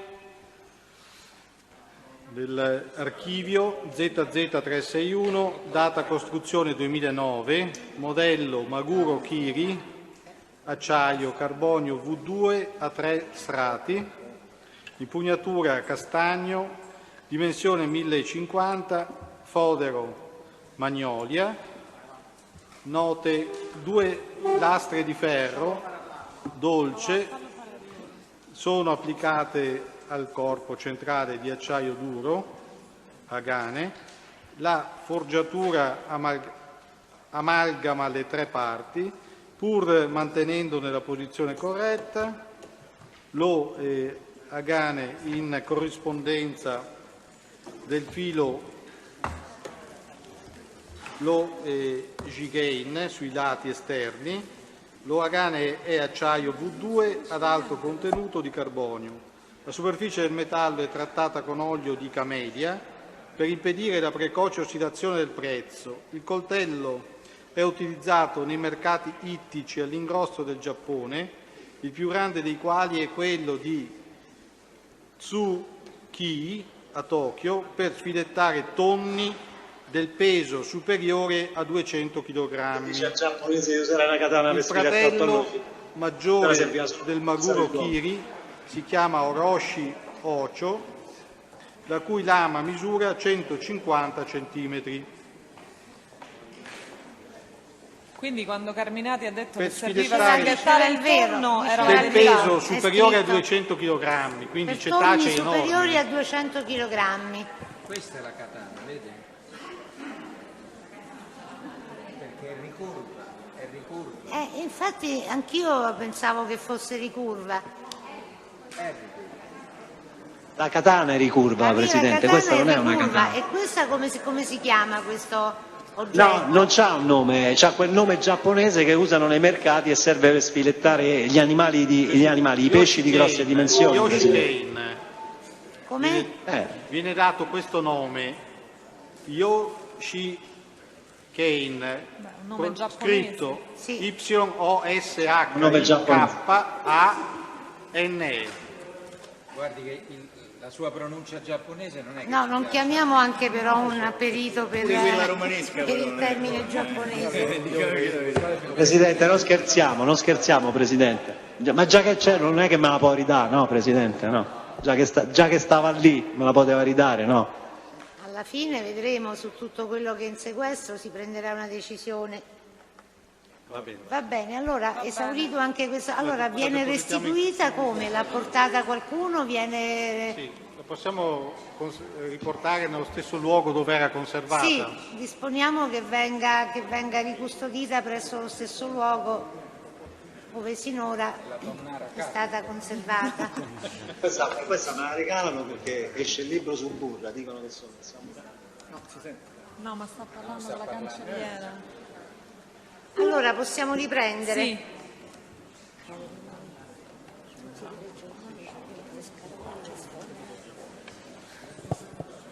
Sì, in realtà volevo farle un'ultima domanda sul tema di Ceccaroni. Nel periodo dei fatti di cui abbiamo parlato, quindi siamo nei primi mesi entro maggio, giugno del 2013, lei ha comprato delle autovetture da Ceccaroni e se lo sa anche Brugia? In quel momento c'avevamo fra vetture acquistate in quei mesi, io un mese prima della vicenda mi ero comprato quella Smart Brabus. Stavo trattando una Smart Brabus per mio figlio, mi sembra che Riccardo in quel momento stava facendo prendere alla compagna la 500 che poi gli regalerà per il compleanno e poi aveva comprato la Jeep Wrangler, quindi 4 macchine in quei mesi. Ma come sempre, Luigi era il nostro fornitore continuamente, cioè se non Sì, era, sì, ma a me c'era interessa il sempre periodo qualche dei fatti, a me interessa il periodo dei fatti. C'erano queste 4 contestati. macchine in ballo, certo, sì, sì. Solo in quel periodo 4 macchine, ma era una cosa continua, non è che in quel periodo quello era un periodo particolare, è sempre stato così. E quindi noi per Luigi Ceccaroni, cioè, eravamo buoni clienti, mi dispiace di averlo capito tardi, io pensavo che era un mio amico, invece ero solo un buon cliente. Comunque pazienza, Ma si finisce mai di imparare, i processi servono anche per imparare le cose.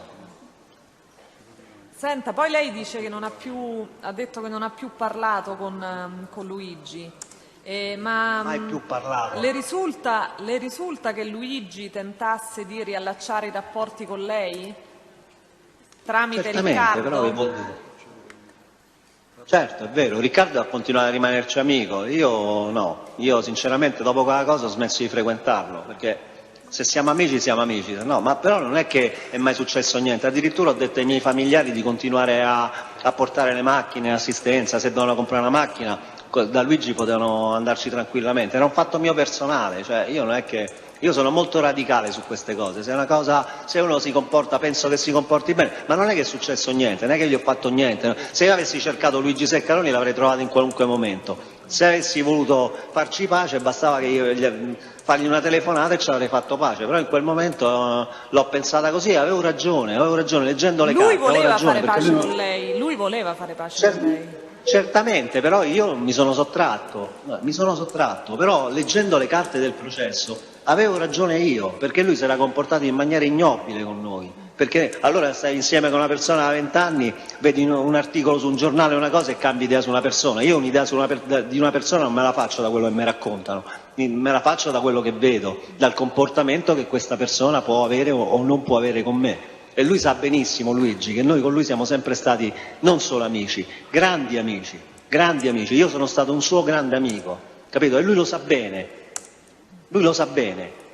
e spero che ascolti queste cose, lui sa bene che io sono stato per lui un grande amico e mi sono preso delle pene che non mi dovevo prendere per lui. Comunque, siccome non mi ha di parlare di cose che sono fuori dal processo, non ne parlo e la chiudiamo qui, avvocato, per cortesia.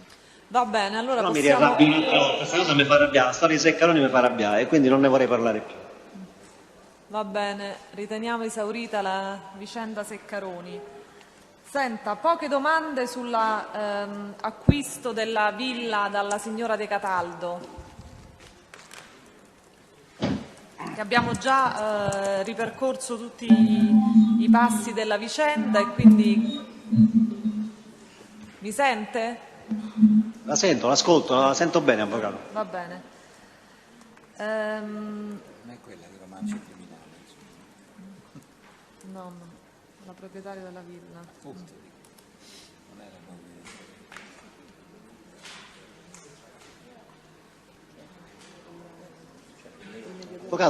Avvocato, mi sente? Si sta parlando? Sì, scusi, adesso... Chiedo scusa. Allora voglio fare un piccolo inciso, Presidente, mi consenta, prima di parlare di questa vicenda, voglio fare una piccola digressione, è un fatto personale. Io voglio chiedere scusa alla signora De Cataldo per quelle 2 intercettazioni che sono state riportate dalla stampa, nel quale lei ha sentito delle cose ignobili dette da me mentre parlavo col signor, con Agostino Caglianone.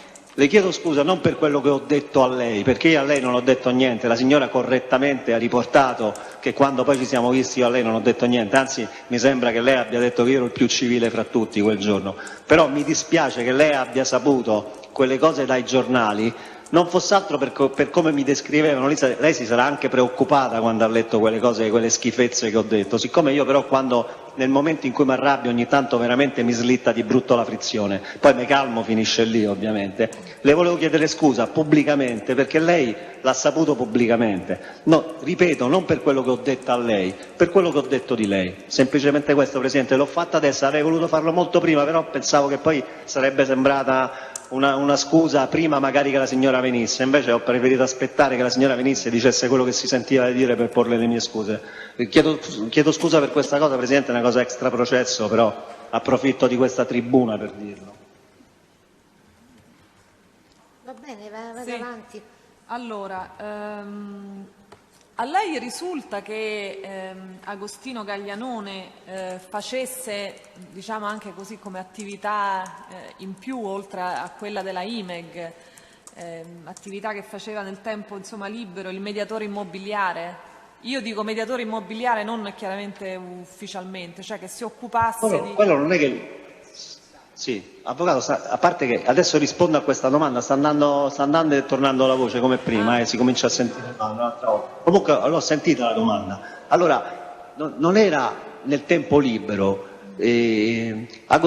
Maurizio faceva quel lavoro a tempo pieno anche, perché nel momento in cui lui costruiva vendeva, nel momento in cui vendeva ristrutturava, era una delle parti importanti del suo lavoro. Lui si occupa di queste vendite perché comunque sarebbe successivamente entrato per ristrutturare. È normale che se Agostino Gaglianone mi trova una casa, poi la ristrutturazione, i lavori, la ripulitura la faccio fare a lui, era parte integrante del suo lavoro, cioè lui ha sempre fatto questo lavoro, era noto a Sacrofano che lui facesse vendere le case, facesse comprare le case, cioè insomma e c'aveva rapporto. Io credo che Maurizio abbia magari comprato e venduto la stessa casa in 20 anni 3-4 volte, perché le stesse persone che la compravano da lui la facevano vendere a lui e la rivendeva a persone nuove. Lui poi aspirava chiaramente a fare i lavori di ristrutturazione delle faceva case che tutte e faceva due le cose. vendere e che faceva comprare.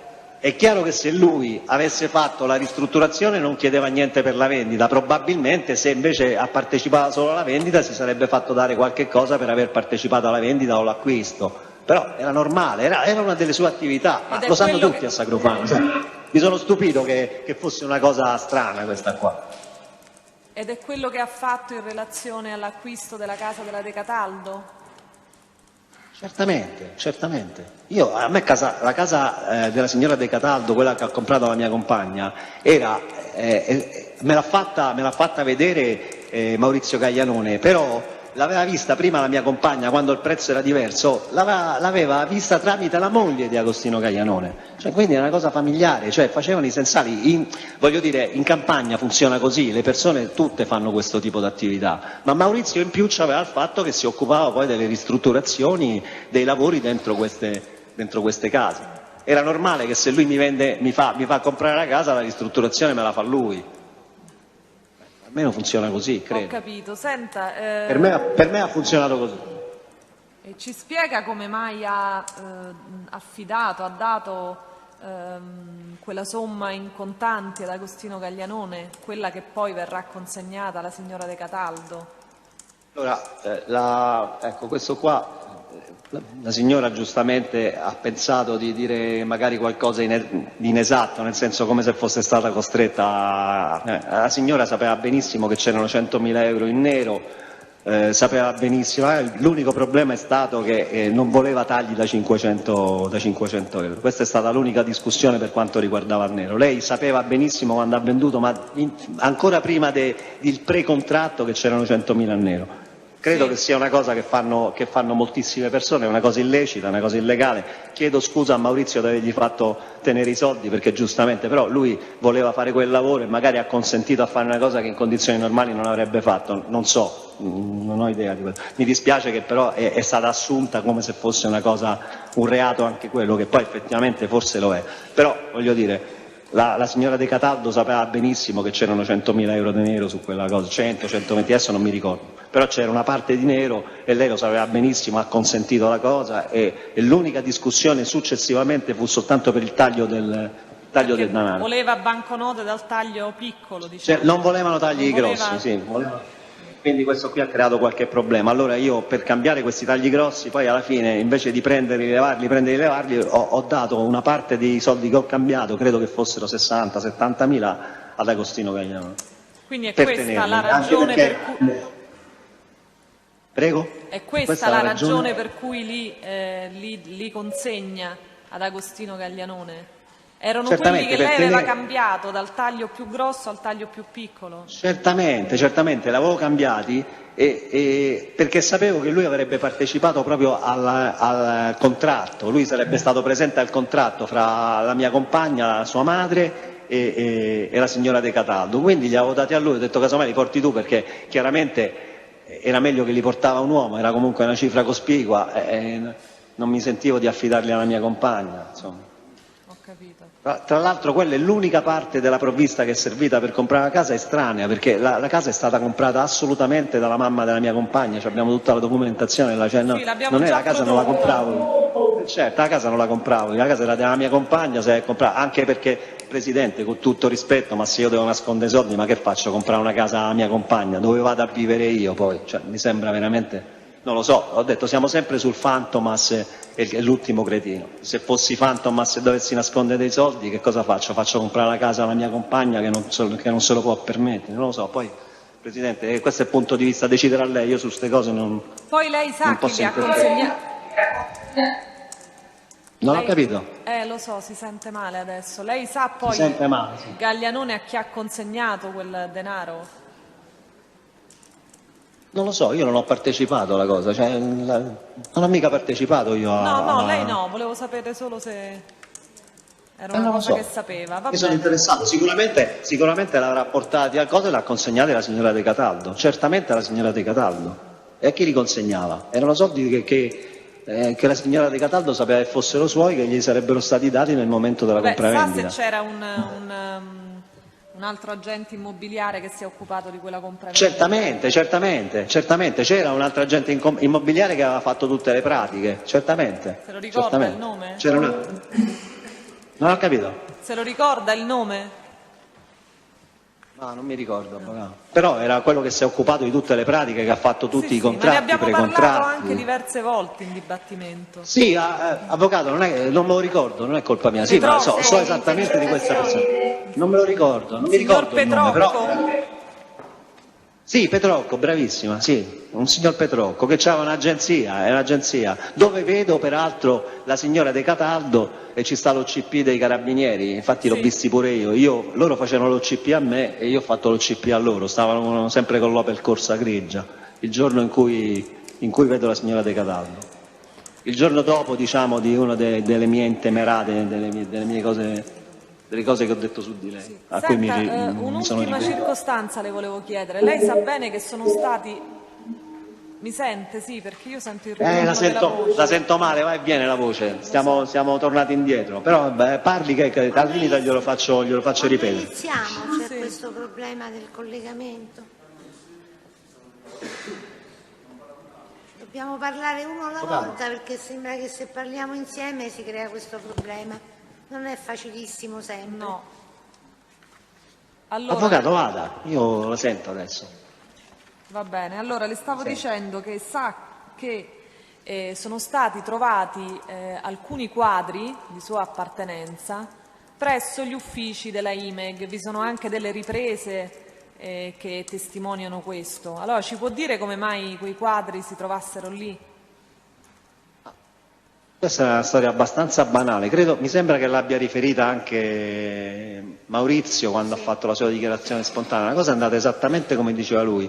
Mi sono trovato nell'emergenza di dover sgombrare casa di Iannilli, dove io vivevo fino a quel momento, mentre stavano facendo i lavori a casa nuova, stavano facendo proprio i lavori di pittura, quindi la casa era in condizioni che non ci si poteva entrare. E io avevo tutti questi quadri, queste cose, questi oggetti a casa di Iannilli e ho chiesto la cortesia a Maurizio di tenermeli fino a quando casa fosse stata in condizioni di poterli accogliere. Ma non soltanto c'erano i quadri, c'erano delle sedie, delle selle, c'erano delle cose che io avevo paura che si potessero sporcare, anzi non io, la mia compagna, si potessero sporcare con tutti i lavori che stavano facendo. Cioè, la casa di Iannilli a un certo punto va proprio in confisca, c'era il problema della confisca a momenti, a ore, e allora a quel punto io ho chiesto la cortesia a Maurizio e lui mi ha detto guarda c'è un posto asciutto dove possono stare, poi quando finiamo i lavori li portiamo là. Quindi Ma è stato fatto al giorno, alle 2 del pomeriggio, non erano oggetti che dovevano essere nascosti, occultati presso gli Ma nascosti che? Ma stavano a casa mia, ma è tutta roba che sarebbe stata a casa mia. Casa mia è stata un viatico di perquisizioni per 50 anni, era tutta roba che stava appesa ai pareti, cioè, poi dopo sono diventati oggetti così importanti. Tra l'altro parliamo di cose che sono state pagate da me pochissimo, quindi sono contento, sono un grande esperto in affari di arte evidentemente, perché se fosse vero il valore a cui che hanno dato a queste cose, veramente sarei contentissimo, ma non credo che il valore vero sia quello. Comunque vedremo poi quando faremo un'expertise noi, vedremo se gli oggetti sono quelli, vedremo il valore che hanno veramente. Ho capito, va Però bene. diciamo, la situazione era per quello, cioè io gli ho chiesto di farmi questa cortesia perché di là stavano facendo intonaci, pitture, cose, voleva dire rovinare un sacco di roba, non è che si poteva coprire e basta, cioè si respirava polvere dall'altra parte, quindi gli oggetti si sarebbero rovinati. Solo per quello ho chiesto la cortesia, eppure questa è diventata una cosa gravissima. Una sorta di riciclaggio di opere d'arte, peraltro lecitamente acquistate da Carminati. Però fa niente, insomma. Ho capito. Senta, cambiamo completamente argomento. Sì. La gara CUP. C'è mai stato un suo interessamento in merito a questa gara? Per quanto riguarda la gara CUP non c'è stato mai alcun interesse, interessamento è un'altra cosa, cioè io sentivo i discorsi che mi faceva Buzzi, facevo il tifo per lui, sentivo i discorsi che mi faceva Testa, ma io ribadisco, come con Ama, ma che cosa avrei potuto portare io nella gara CUP? La gara CUP a me non interessava, io facevo il tifo per Buzzi, facevo il tifo per la cooperativa che vincessero tutte le gare, ma non era una cosa che mi interessava. Io avevo i miei interessi nella cooperativa e solo parlavo di quelli, solo mi interessavo di quelli. Poi, ovviamente, se Salvatore mi raccontava qualcosa, se Testa che si interessava di questa cosa mi raccontava qualcosa, chiunque mi avesse raccontato qualche cosa, io stavo lì, ascoltavo, interessato, perché sarei stato anche contento se la cooperativa avesse vinto quella gara. Ma che io possa essermi interessato in maniera diversa, io non avevo capacità, possibilità, sia nel merito, non avevo titolo, la mia cooperativa si poteva occupare di verde, cioè, quindi ma che mi importava a me, onestamente? Cioè, Quindi non né era ha una cosa... avuto mai interessi né le sono mai stati promessi utili? Ma certamente, ma per quale motivo? Ma voi pensate che Buzzi crea una cosa come ha creato regalando i soldi a Carminati o a chiunque altro? Voi non avete capito bene il contesto in cui si muoveva la cooperativa. La cooperativa faceva soltanto gli interessi della cooperativa, non ci stavano regalie per nessuno. Cioè, lì tutto era finalizzato a ingrandire la cooperativa. Quindi figuriamoci se regalavano i soldi a Carminati, ma non Carminati perché era Carminati, a qualunque altra persona. Cioè, il management di quell'azienda funzionava così, ma non scherziamo. Senta, non mi è stato mai promesso niente. Abbiamo parlato diverse volte di un OCP che vi fotografa a lei e ad altre persone durante un pranzo presso il ristorante Garibaldi, se lo ricorda? Quello con il dottor Scozzafava. Ecco, lei sapeva Sì. chi era il dottor Scozzafava? Sapevo che era il dottor Scozzafava perché avevo sentito parlare da loro, da tutti quanti, tutti lo conoscevano, io non lo conoscevo. La prima e ultima volta che ho visto il dottor Scozzafava. È quella Abbiamo del parlato di pranzo da pugilato. Garibaldi. Esattamente, pranzo da Garibaldi. Io e lui abbiamo parlato di pugilato, non so, lui se è presente lui se lo ricorda. Abbiamo parlato di pugilato perché pure lui è uno che apprezza il pugilato. Però io col dottor Scozzafava non ho mai avuto contatti diretti. Ne ho sentito parlare nell'ambito del campo nomadi, sentivo Salvatore che parlava spesso del dottor Scozzafava per il campo nomadi e ne parlava anche certe volte abbastanza arrabbiato, perché lo riteneva uno di quelli che poteva aver fatto, che diciamo gli dava la colpa di avergli fatto fare il campo nomadi. Non è che ne ho sentito sempre parlare bene, però poi non so bene. Tutti dovevano parlare col dottor Scozzafava a quei tempi. Ho capito, va bene. Quindi, però non è che io non ho mai avuto rapporti con lui, non ci ho mai parlato. Io l'ho visto in quell'occasione, punto, finito. Va bene. Senta, cambiamo argomento. In parte ha già fatto un cenno ai suoi rapporti con Luca Gramazio. In realtà ha fatto riferimento più ai rapporti con il padre di Luca Gramazio. Io sono una persona che è stata legata al padre, legata nel senso lui ha un'età differente dalla mia, perché il papà di Luca Gramazio era molto amico dei miei genitori. È stata una persona che è stata amica dei miei genitori in un momento difficile e quindi però Luca Gramazio non posso dire che sia un mio amico. Luca Gramazio l'avrò visto oltre le OCP altre 5 volte, cioè in vita mia. Io lo conosco credo nel settembre-ottobre 2012, un paio di mesi prima un paio di mesi prima l'incontro a Piazza Tuscolo. Lo incontro da Vanni, me lo presenta Fabrizio Testa da Vanni e mi dice: questo è il figlio di Domenico. Io dico, io siccome ho una vecchia domestichezza in quegli anni con Domenico Gramazio, era una persona molto, molto in gamba, era un vecchio dirigente del movimento sociale, molto bravo, molto coraggioso, una delle persone più coraggiose che abbia mai conosciuto, insieme a Tommaso Luzzi, col quale loro avevano un vecchio sodalizio. Li conosco da quegli anni, loro conoscevano i miei genitori. Prego. No, dico che ho usato il termine sodalizio, allora. L'italiano c'ha un senso, non è che nessuna aggettivazione. Sì, lo so.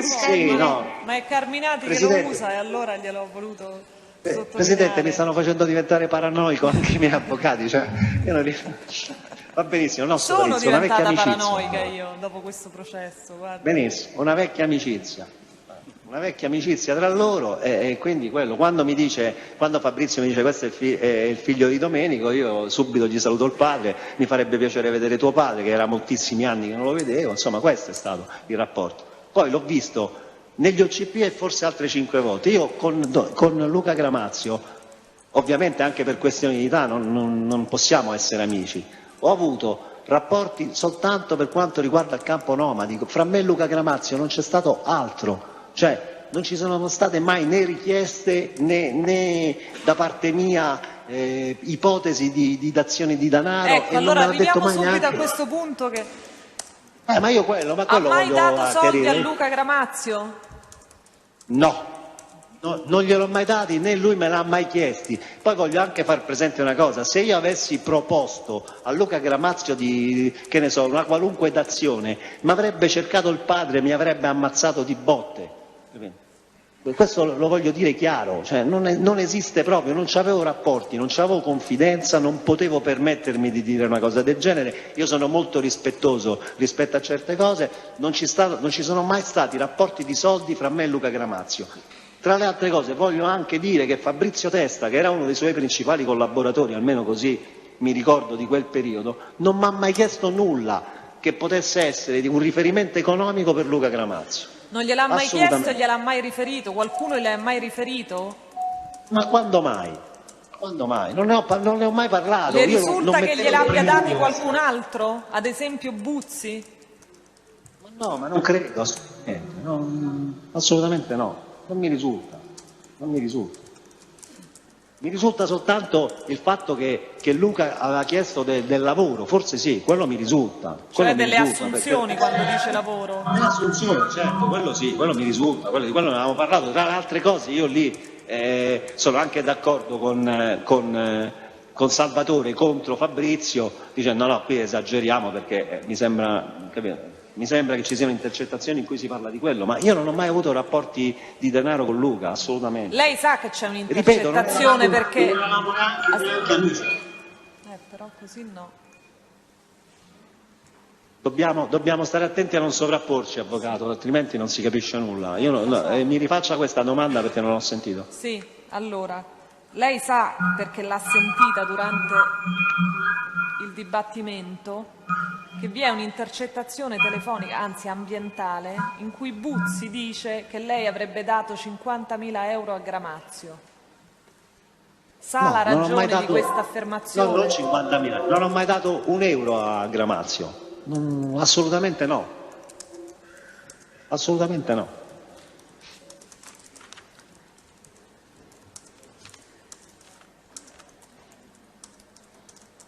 Lei ha limitato quindi i vostri,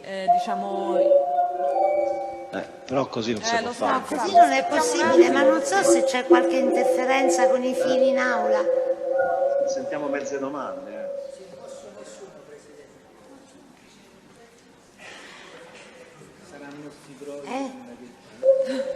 Allora chiudono un momento il collegamento per sistemare. Va bene. Chiudiamo e poi riapriamo il collegamento.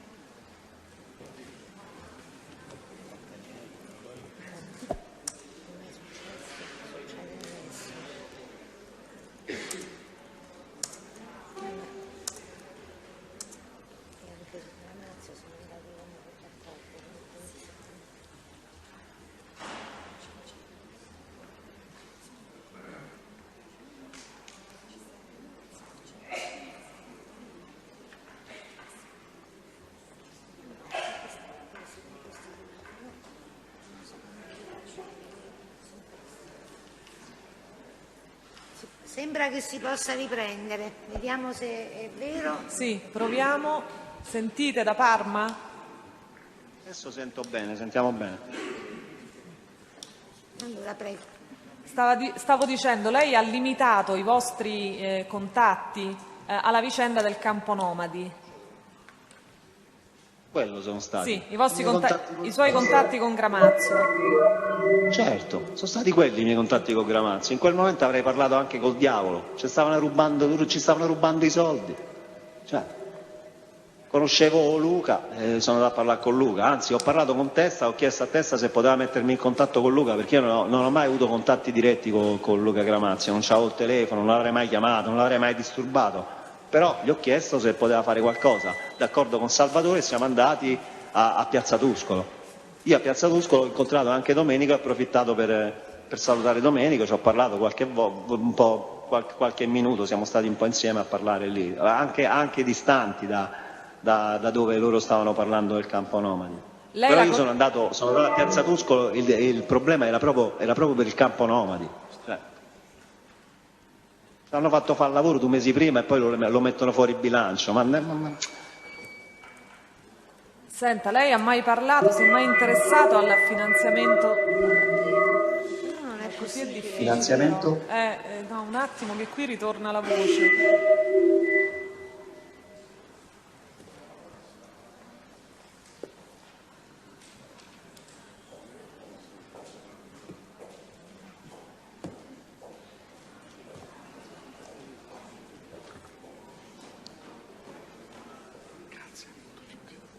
Cosa sul microfono? Sente, si sente bene.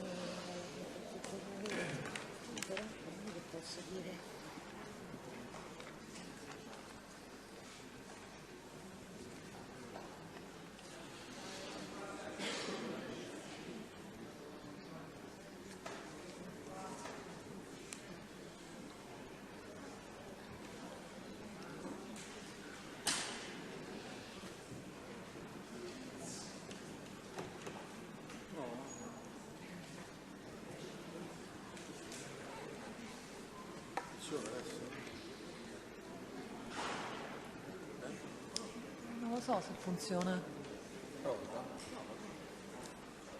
Proviamo, riproviamo un attimo. Avvocato, io la sento adesso, Sì, ma è qui che abbiamo un ritorno di voce. Comunque le stavo chiedendo, lei ha mai parlato con Gramazio del finanziamento relativo alle piste ciclabili? Mai ho parlato con Gramazio di altre cose che fossero il campo nomadi. Non so La di che stiamo conosceva lei la parlando. scommessa dell'euro? Ma la scommessa dell'euro fu tra Buzzi e Testa. Loro parlavano di qualche cosa, di soldi che prima c'erano e poi non c'erano. Salvatore diceva che stavano facendo il gioco delle 3 carte. Testa, credo d'accordo con Gramazio, dicevano che probabilmente non era così, che i soldi comunque non potevano essere spostati da dove erano. E poi dopo alla fine, allora mi sono giocato, per scherzare, mi sono giocato un euro anch'io, ma era una cosa, voglio dire, una cosa ludica. Io non mi ricordo altro di questa cosa. Io me la sono ricordata perché l'ho letta sulle intercettazioni. Sì.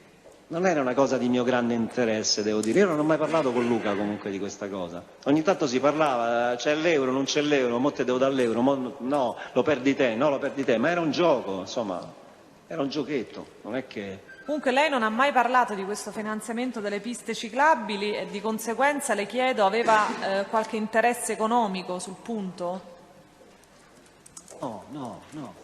Io avevo i 4 interessi economici che io ho dentro la cooperativa, erano quelli di cui si è parlato fino adesso. No, le faccio questa domanda perché proprio Sì. in relazione a questo finanziamento che Buzzi afferma via Pomona che lei avrebbe dato 50.000 euro a Gramazio.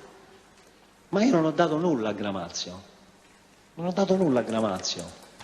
Va bene. Assolutamente. Ma non credo che nessuno abbia dato quei 50.000 euro a Gramazio. Non credo. Assolutamente no. Direi proprio, tendo a escludere che possano essere stati dati soldi a Gramazio. Mi sembra, è una cosa molto strana. Gramazio non ha preso soldi. Gramazio quello che ha chiesto sono stati i posti di lavoro. Questo è quello che risulta a me, assolutamente. Comunque Buzzi non le ha mai detto nulla in merito? Ma non ne parlavamo, cioè col Salvatore parlavamo di talmente tante cose, cioè, ma di questa cosa no, me lo sarei ricordato, insomma, di questi soldi a Gramazio io non so nulla, non so assolutamente nulla. Non mi è stato mai detto né da Testa né da Buzzi né da altri. Io non me lo ricordo questa cosa. Abbiamo parlato dell'universo mondo, ma io quello che so per quanto riguarda interessi di Gramazio erano soltanto le cose che riguardavano queste assunzioni. Però scusi, è un po' Mi ricordo che parlando con Fabrizio, perché parlava Fabrizio della poi... CUP in cui lei non aveva interessi e non le ha mai detto... Chiedo scusa, Presidente. No, sto dicendo, lei dice che Buzzi la informava di tante cose in cui lei non aveva investito, tra cui la gara CUP, solo così per informarla di quanto avveniva in cooperativa, e poi invece di questa dazione di denaro nessuno gliene ha mai parlato. No, Presidente, io sinceramente non me la ricordo questa cosa. Non se la Non me la ricorda, ricordo, non è stato detto a me, ma perché c'è qualche intercettazione in cui sia stata presa... È una dazione di denaro che Buzzi dice avrebbe fatto Carminati. Ma perché me l'ha detto a me? C'è qualche intercettazione in cui l'ha detto a me? Non a lei, lo dice infatti un ambientale. No, a me... Una delle a me cose che questa cosa... dice Buzzi. Sì, siccome lo dice in riferimento al finanziamento delle piste ciclabili, io le ho chiesto Guardi, se lei abbia mai avuto qualsivoglia tipo di io non ne interesse so. in quel finanziamento, perché altrimenti dare soldi a No, ma qualcuno... quando mai? No. Io gli interessi che avevo sono quelli che ho detto. Sono Non quei mi 4 costerebbe che ha niente. indicato. Esattamente, non mi costerebbe niente dire che avevo altri interessi, cioè, io non riuscivo a prendere i soldi di quelle cose che avevo fatto dopo 2 anni, diciamo, c'era una certa difficoltà a recuperare soldi, non è che volevo mettere altra carne al fuoco, anche perché tutti questi investimenti sarebbero costati. Io faccio un discorso anche di interesse personale, cioè in qualunque investimento tu fai ti costa, voleva dire usare la mia provvista là dentro, già non riuscivo a recuperare la provvista. Voleva dire usare la mia provvista per fare altre cose, ma questi soldi poi quando l'avrei presi? Mai. Questo era proprio un interesse mio, cioè non esagerare. Tant'è vero che quando Salvatore mi parla di nuovo del Cara, perché stavamo parlando di un grande affare dal punto di vista dei pasti, io gli dico a me non mi interessa. E lui mi dice parla allora con Ietto per vedere se regge 9 mesi, 10 mesi. Parlo con Ietto e Ietto dice ma io capirai come faccio, sai quanto mi costa il trasporto, portare da Cinecittà dove c'ho il centro cottura, cioè quindi non se ne fa nulla, non è che mancava il lavoro, era che uno doveva pure fare i conti, cioè non bisogna mai fare il passo più lungo della gamba, quindi a me poi questa cosa di soldi e Gramazio non mi risulta assolutamente, non sono assolutamente a conoscenza di questa cosa. Ho capito. Senta, e invece della vicenda Bianconi ha mai parlato con Gramazio? No, con Luca mai. Con chi ne ha Con Luca parlato? mai. Ne avrei parlato perché cosa succede? Il 30 maggio credo, Sì, il 30 maggio 2013. quando io vado allo Shangri-La parlo con Fabrizio. Luca stava arrivando, Luca non doveva neanche venire credo quel giorno, io non lo dovevo vedere, però Fabrizio aveva appuntamento con Luca, io stavo andando da Testa per dargli questa cronostoria del campo nomadi che poi lui avrebbe dovuto dare a Luca Gramazio. Nel frattempo che arriva Luca, io parlo con Fabrizio mi racconta di questa storia, era anche abbastanza preoccupato perché questa persona era andata la notte credo a citofonare dalla moglie di Luca. Sì. Insomma era una cosa abbastanza grave, però subito mi disse Fabrizio guarda non gliene parlare a Luca perché Luca non vuole assolutamente che nessuno si interessi a questa cosa. Io ho detto vabbè se non interessa a lui, poi certamente se mi avesse chiesto un intervento in qualche maniera l'avrei fatto, devo essere onesto, perché uno che va a suonare la notte a casa della gente trova una donna sola e gli dice delle cose brutte, sinceramente credo che sarà intervenuto, anche perché comunque con Luca c'avevo un rapporto amicale, insomma ci tenevo, non è che non fosse altro per il rapporto con il padre sarei intervenuto anche volentieri in una cosa E del lei genere, che però chiede assolutamente Testa mi ha detto che Luca non voleva. Poi ne parlo ancora con Testa per sapere l'evoluzione della situazione, Testa mi dice che si sistema tutto, finisce lì. Ho capito, dico, è lei che chiede di organizzare quel pranzo che poi avverrà al ristorante Il Bruttone per rivedere il papà di Gramazio? Non mi ricordo di averlo organizzato io, però sono stato molto contento di andarci, certo, certamente. No, ma non credo di averlo organizzato io. No, organizzato, non organizzato nei dettagli, cioè se l'ha sollecitato lei, se ha chiesto lei a testa, chiedi a Luca in questo senso, lo dicevo. Certamente, più volte, digli magari a tuo padre quando vuole mangiarsi un boccone, l'avevo anche invitato a casa, volevo far venire a casa mia lui con mia madre. Lui mi aveva chiesto, quando ci siamo visti a Piazza Tuscolo, mi ha detto mi farebbe tanto piacere vedere tua madre, io volevo organizzare un pranzo a casa mia con il papà di Luca e con mia madre, sì è vero, questo sì, e però poi ci fu quell'occasione e Luca mi ha detto guarda se mio padre avrebbe piacere a pranzare con te, ci siamo visti lì sotto casa di Luca credo, perché Luca abita da quelle parti. Poi è stata tutta intercettata quella conversazione, credo che sia quella in cui io dico a Luca guarda mo adesso poi parlo con quella persona era una persona che interessava a loro, non mi ricordo perché cosa particolarmente, e lui mi dice no mamma non serve a niente, non ti preoccupare. Poi gli chiedo anche se poteva intervenire su Luzzi per un terreno, poi non se ne fa niente perché lui non, è una cosa che passa, ho capito, passa e va insomma. Senta, invece... Tanto è vero, voglio anche dire che per dire il paese di Luzzi, Sacrofano, dove abitiamo noi, è l'unico paese dove la differenziata in tutto il circuito di Roma Nord non la fa la 29 giugno, per dire, questi erano i rapporti. Cioè, l'unico paese dove non c'è la differenziata gestita dalla COP 29 giugno, o non so qual è la cosa loro che se ne occupa, è proprio Sacrofano, perché Castelnuovo di Porto, Formello, Morlupo, tutti quanti sono con Buzzi. L'unica che non è con Buzzi è proprio con Buzzi-Luzzi, cioè dove non c'è la differenziata di Buzzi è proprio dove sta Luzzi, per dire. Questo è stato l'interessamento nostro di quella cosa. Il mio era una conoscenza quarantennale con queste persone, ma mai abbiamo parlato di altre cose. Senta, lei si è mai occupato della campagna elettorale di Quarzo, dell'onorevole Quarzo?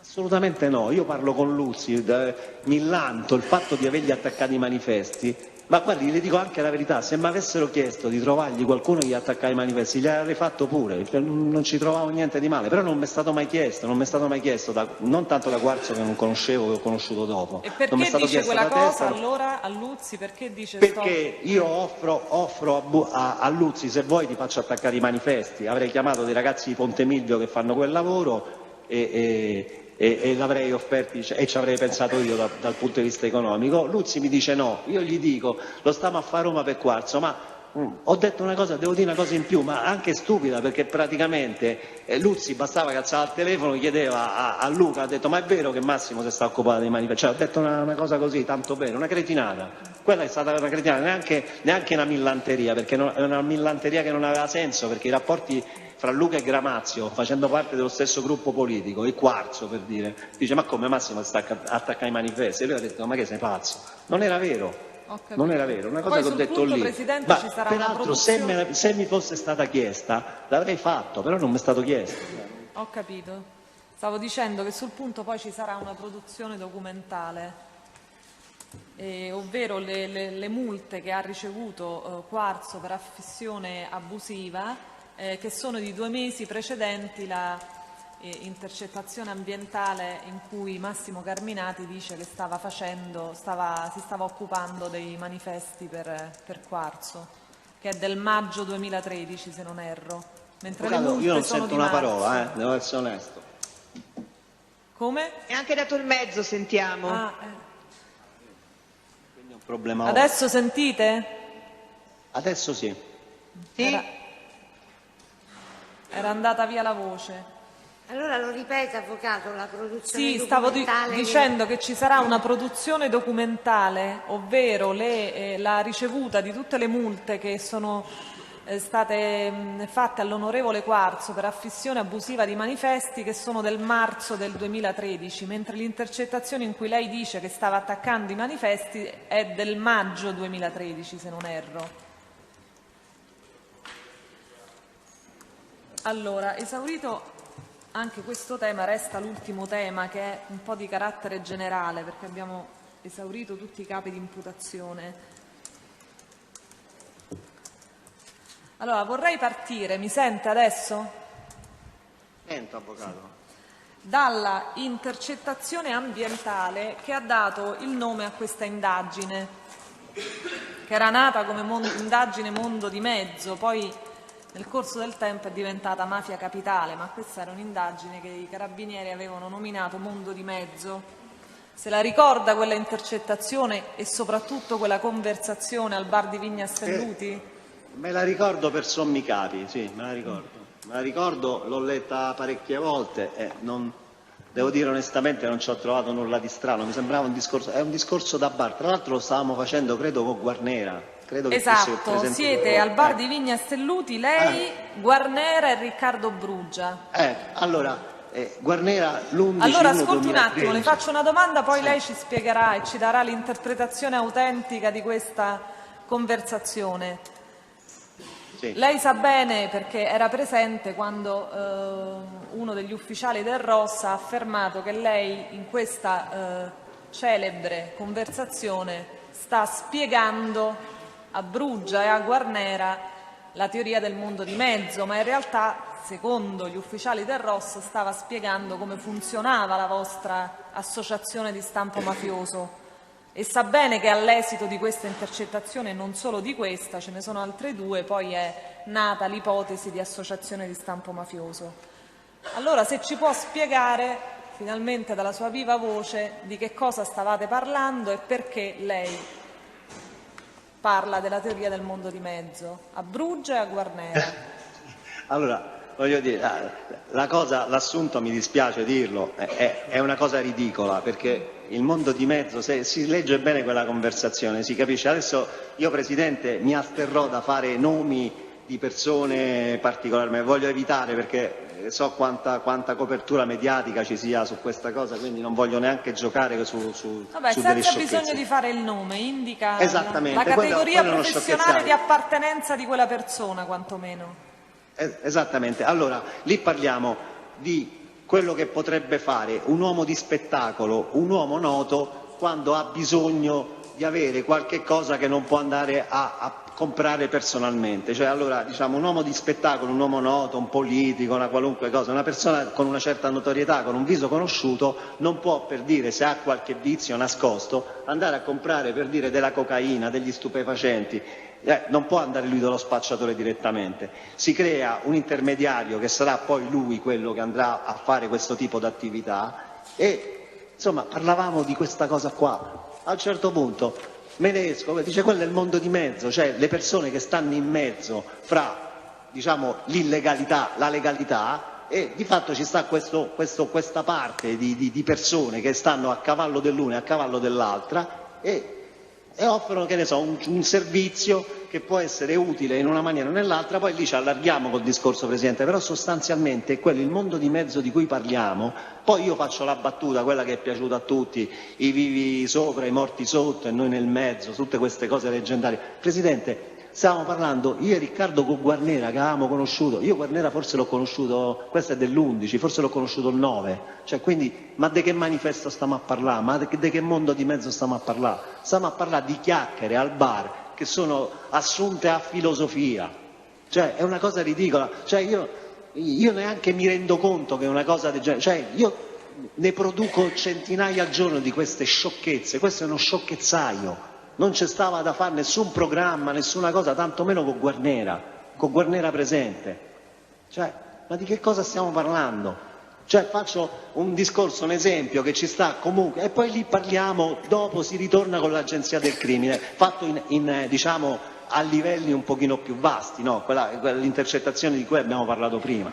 Cioè, il discorso era soltanto basato su quello, cioè, ma quali progetti, ma quali cose? Cioè, uno non può comprare cocaina se trova una persona in mezzo che va a parlare con lo spacciatore, gliela compra, lui gli dà qualcosa sopra e quello di sopra non ci mette la faccia. E questa era semplicissima. Mi ricordo che anche l'avvocato Vasaturo aveva notato questa cosa, aveva detto che questa tesi aveva un senso. Detto dall'avvocato Vasaturo, insomma, voglio dire che no, certamente non è favorevole a Carminati, forse ha più valore, però questo, il senso di quell'intercettazione è quello, Presidente, non ci sta nient'altro, almeno in quell'intercettazione. Ma le chiedo, quindi è casuale il discorso che fa lei? Nasce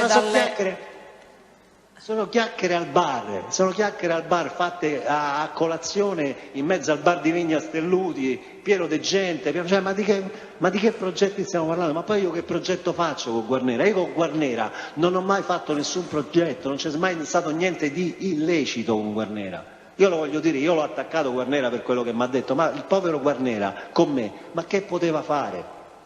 E come il povero Lacopo, ma che potevano fare con me? Ma di che cosa stiamo parlando? Cioè, non che non possono avere rapporti con me, per carità, ma rapporti illeciti, ma che io vado a fare delle cose illecite con gente di questo tipo? Cioè, siamo sempre lì. Io so Fantoma, sono appartenuto a organizzazioni criminali di un certo livello, ho fatto parte, si dice, di organizzazioni politiche di un certo tipo e poi mi vado a fare progetti con Matteo Calvio, con Roberto Lacopo o con Guarnera. Ma di che stiamo parlando? Con loro posso parlare, con Lacopo posso parlare di un treno di gomme per me o per qualche amico mio, con Calvio posso portarmelo a pranzo perché magari poveretto quel giorno magari non ha mangiato e con Guarnera io dico c'è appartamenti da affitto, punto, non ci stanno cose illecite. Ma il Ross sostiene che lei li stesse indottrinando qui. Indottrinando chi? Guarnera e Indottrinando Brugia. chi? Brugia. Ma Brugia mi ride in faccia quando faccio questi discorsi, Brugia mi prende per il culo, ci conosciamo da 40 anni, siamo stati ragazzini insieme, ogni tanto quando non capisce quello che dico si prende e si gira e dice manco te capisco, me ne vado, mi faceva parlare da solo, io ogni tanto prendevo, slittavo e lui se ne andava quando parlavo. Ma che indottrino? Ma poi io indottrino un amico mio, ma che c'è da indottrinare? Ma leggiamola bene, ma che indottriniamo qua? Stiamo parlando, sono chiacchiere da bar, chiacchiere da bar. Stavamo parlando io e Riccardo con una persona che non conoscevamo e ci stavamo scambiando un modo di pensare, le conoscenze, tant'è vero che gli diciamo pure, lì è la stessa intercettazione in cui gli diciamo guarda non te mette a fa chiacchiere che te vedi con noi la cosa, perché noi lo pensavamo, può essere una cosa che ti danneggia a te, noi siamo visti come dei gatti neri, se tu ti vedono al benzinaro con noi, poi chissà che cosa si pensa la gente, noi lo facevamo a tutela della persona, come abbiamo sempre fatto. Sapevamo ormai da 2 anni di essere sotto pressione, perché io e Riccardo lo sapevamo, io l'ho saputo nel 2011, Riccardo se n'è accorto nel 2012, nella prima metà del 2012, che eravamo sotto pressione e quindi stavamo attenti a quello, a tutelare anche la persona. Torniamo poi al primo capitolo. Lei lo sa che l'accusa ha definito e ha attribuito a Riccardo Brugia il ruolo di braccio destro di Carminati. Io ho 2 braccia, non ho bisogno di nessun braccio destro né braccio sinistro. Riccardo Brugia è un mio caro amico, punto. Io e Riccardo Brugia non siamo mai stati imputati di niente, neanche negli anni 70. Quindi voglio dire, io qualche processo ce l'ho avuto. Riccardo è solo un mio amico. Non siete mai stati imputati nello stesso processo, dice. Esattamente. E Riccardo Brugia è stato socio di mio fratello per tanti anni e hanno gestito un ristorante insieme. Punto, nient'altro. Riccardo è un mio amico e basta. Riccardo è stato trascinato in questo processo soltanto perché è mio amico, non c'è nient'altro. Io ho trascinato una marea di persone in questo processo soltanto perché mi hanno frequentato e sono contento che molti altri che mi hanno frequentato magari si sono salvati.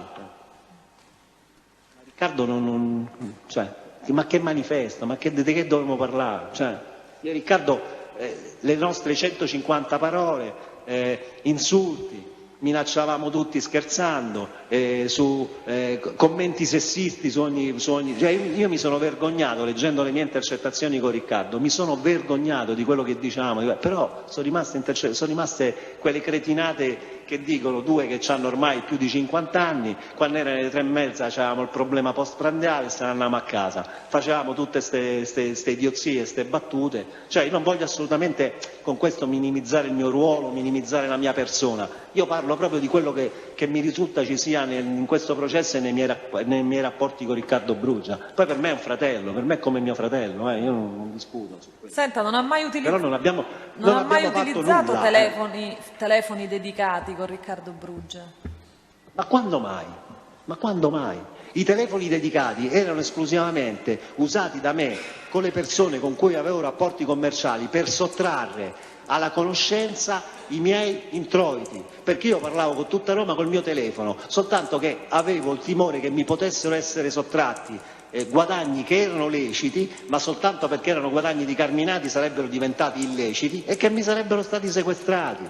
E con Bruggia non aveva interessi economici in comune? Assolutamente no, assolutamente no. Tant'è vero che quando faccio il MISNA glielo propongo, ma poi lascio perdere perché mi ero posto il problema, lo stesso problema che mi ero posto con Seccaroni, che poi finiva che io avrei dovuto pagare, perché Riccardo è un mio amico, ma se gli dico Riccardo qui ci pagano fra 6 mesi, ma se non ci pagano fra 6 mesi poi io devo fare fronte, giustamente, perché ognuno ha i suoi problemi economici. Io con Riccardo non ho mai avuto nulla dal punto di vista economico, assolutamente nulla. Non c'è mai stato, ho detto, è stato socio con mio fratello al ristorante, ma io stavo detenuto tra l'altro in quegli anni. Io ero detenuto per la banda della Magliana, quelli erano gli anni in cui loro sono stati soci al ristorante. Però Riccardo è un mio grandissimo amico, cioè non è che se fosse successo di poter avere qualcosa insieme, ma l'avremmo fatto certamente, soltanto che io fra libertà vigilata, affidamento, galera, carcere non abbiamo mai avuto l'opportunità magari di aprirci un'attività lecita, ma con Riccardo avrei fatto certamente un'attività lecita, senza dubbio.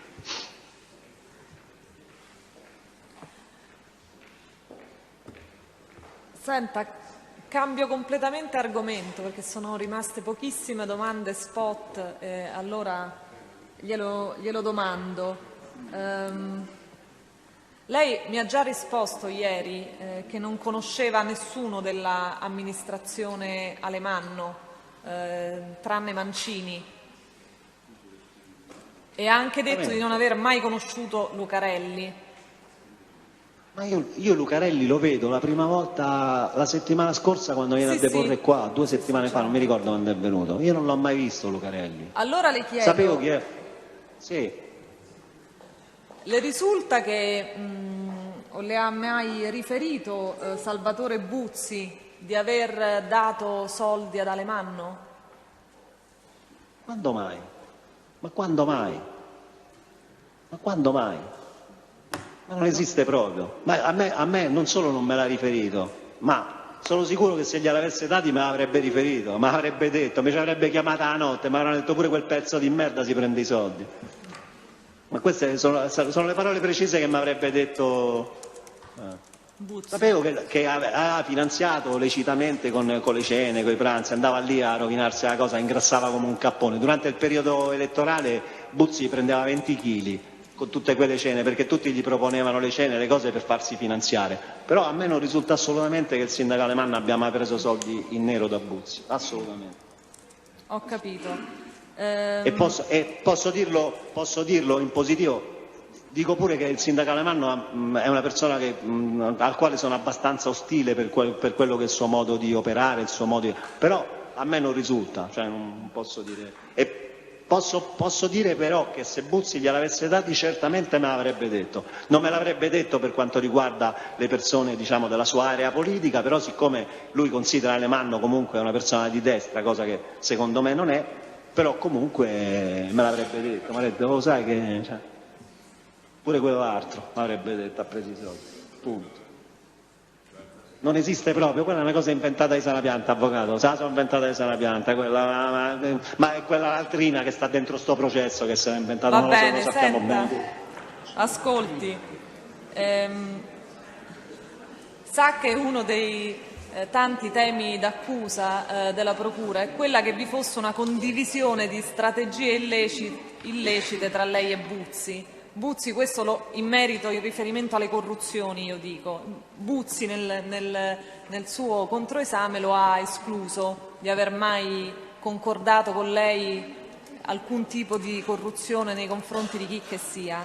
C'è un'intercettazione sulla base del quale il Ross ha affermato questa condivisione di strategie, che tanto per cambiare ha avuto gli onori della cronaca.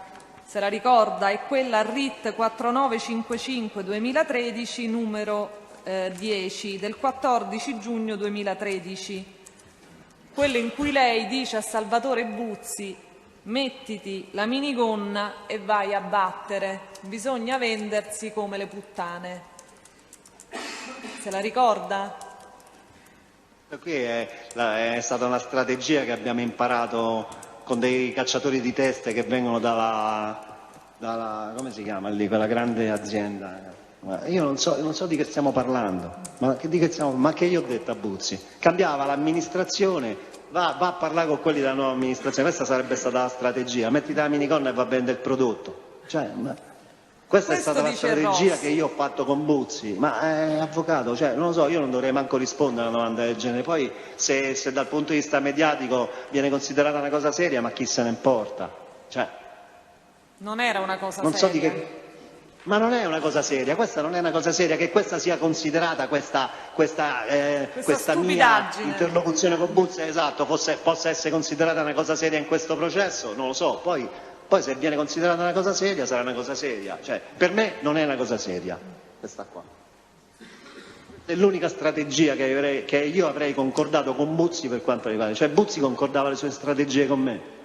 Con me non concordano le strategie, manco gli avvocati miei, Buzzi concorda le strategie con me. No, guardi, gli avvocati suoi non è che le concordano, gliele impongono la strategia, comunque, senta. No, però nel senso sto parlando, è un discorso iperbolico, ovvio, però non esiste proprio, non ci sono state mai strategie concordate, anche perché le strategie erano molto semplici, erano banali. Quello era un momento in cui si cambiava amministrazione e quindi Buzzi sicuramente sarebbe andato a parlare con tutti quelli della nuova amministrazione per ricominciare da capo, come faceva ogni volta la 29 giugno quando cambiava amministrazione. Poi soprattutto da un'amministrazione di destra a una di sinistra, la cooperativa era abituata ad avere amministrazioni sempre di sinistra con cui lavorava da tanti anni, Alemanno è stata una rottura e quindi di fatto Alemanno con la nuova amministrazione Marino è stata una nuova rottura e quindi probabilmente Buzzi si doveva andare a porre, a parlare con le persone come faceva sempre, quello era il suo lavoro. Però che il fatto che io gli dico mettiti la minigonna e va a battere e fa questa cosa qua, io la giudico una battuta anche di cattivo gusto, insomma una battuta anche un po' triviale che facciamo io e Buzzi, insomma io dico, ma che questa possa essere assunta nell'ambito di questo processo come un qualche cosa che abbia un valore al di là della battuta stupida, non lo so, insomma. Va bene, senta, sì, ho un'ultima domanda per lei. Questo è il massimo della strategia che posso esprimere comunque per quanto riguarda le direttive nell'ambito della cooperativa. Ecco, questo diciamo il mio contributo al vertice della cooperativa, alle strategie è stato questo qua. Questa indicazione sicuramente data Buzzi ne avrà fatto un ottimo che devo dire? Ho capito. Senta, ho un'ultima domanda per lei. Il furto al Cavò è del 1999 e lei finisce di scontare la pena, abbiamo visto, con l'affidamento in prova ai servizi sociali nel settembre del 2011. Sì. Quindi dopo quel procedimento, dopo quella condanna, questo è il primo processo che lei ha? Ovviamente sì.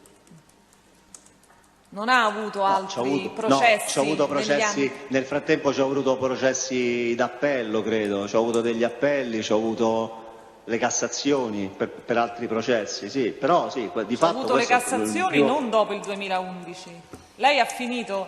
dopo 2011 intendeva, non avevo capito, poi no, assolutamente. Lei finisce di scontare la pena, finisce l'affidamento in prova il 16 settembre del 2011. Allora dal 16 settembre 2011 al 30 novembre 2014, quando viene arrestato, lei è sottoposto ad altri procedimenti penali prima di questo? No. Questo è il primo, quindi, è la prima autorità giudiziaria davanti alla quale lei è processato. Certamente, mi sembra di sì, avvocato, non so, voi sapete queste cose meglio di me, io ho continuità con queste cose, ogni 2 o 3 anni mi capita qualche cosa, quindi penso di sì, credo, non ci ho avuto altre cose nel frattempo. Va bene. Voi lo dovreste sapere meglio di tutti. Sì, è così, però volevo che fosse lei a dirlo. Conferma anche il dottor Pescaroli. Non ho avuto nient'altro. Non capisco neanche il riferimento, non capisco la domanda, Presidente. Avvocato, i difensori lo sanno, ma ci tenevano a che lo dichiarasse. Non l'ha capita la domanda? Lo sanno non bene. Non l'ha capita la domanda?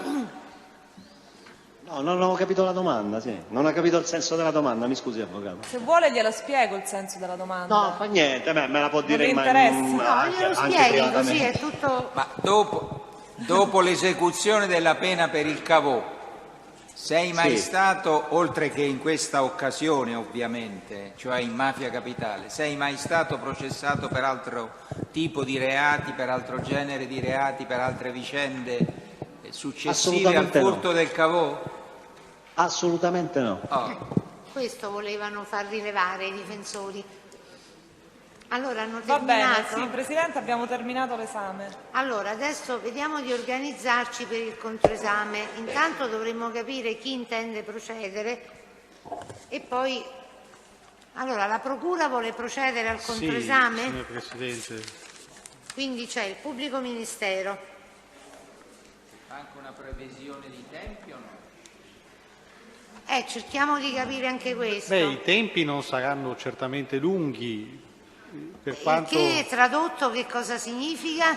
penso giorni? che 40 minuti, 45 minuti, penso, grosso modo. Quindi il Pubblico Ministero dà un'indicazione di 40 minuti. Poi abbiamo, vediamo le parti civili. Per la parte civile libera, Avvocato Vasaturo, Presidente. L'Avvocato Vasaturo vuole procedere con che durata prevedibile? Un'ora guardi.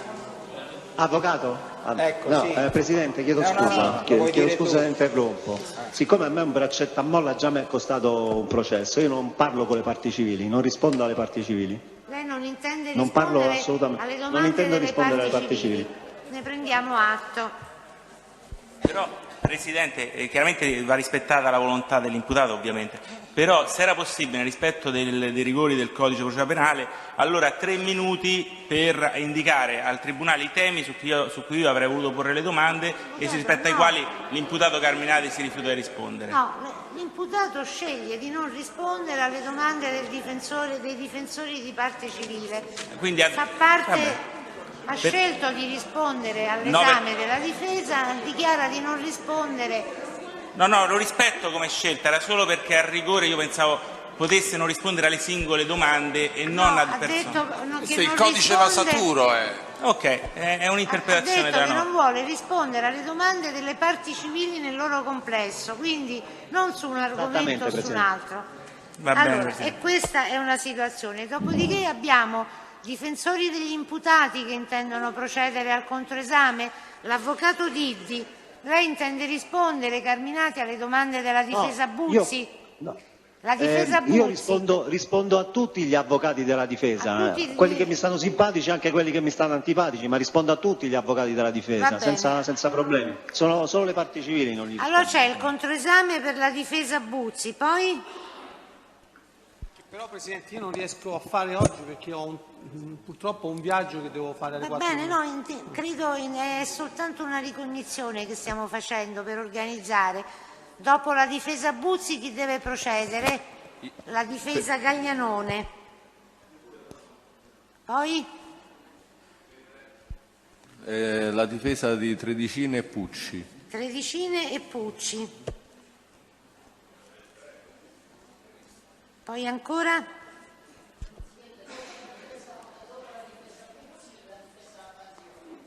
La difesa Panzironi. Subito dopo la difesa Buzzi.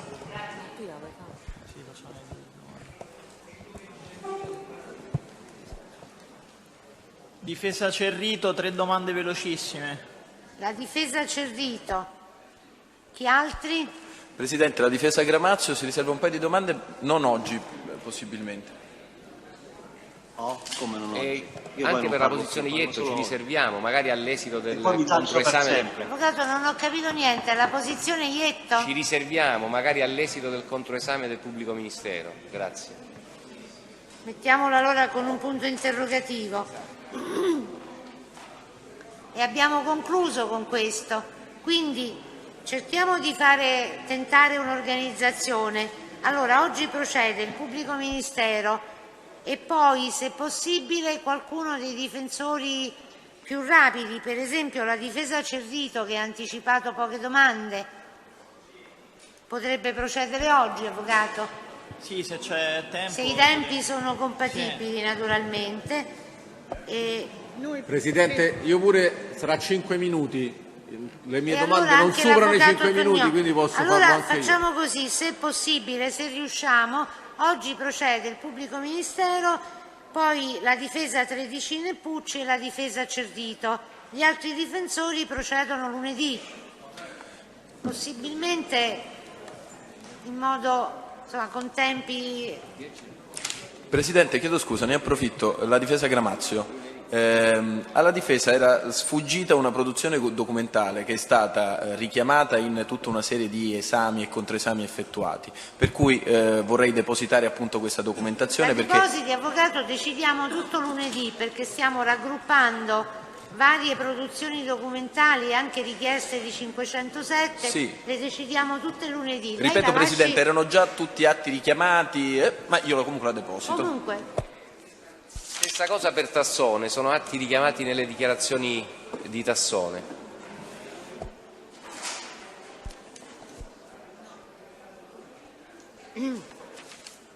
Allora facciamo la pausa e alla ripresa iniziamo con l'esame del pubblico ministero?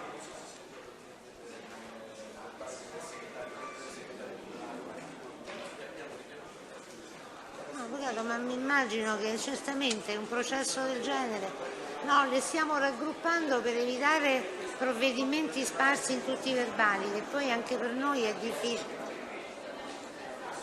Grazie. Allora riprendiamo alle ore 15. Riprendiamo alle 15.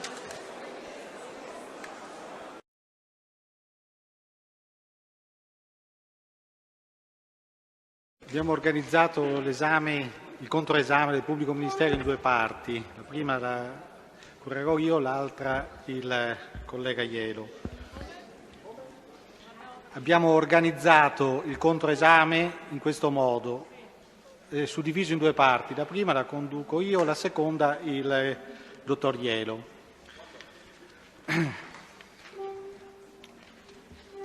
Buon pomeriggio, Carminati. Era dottor Ielo.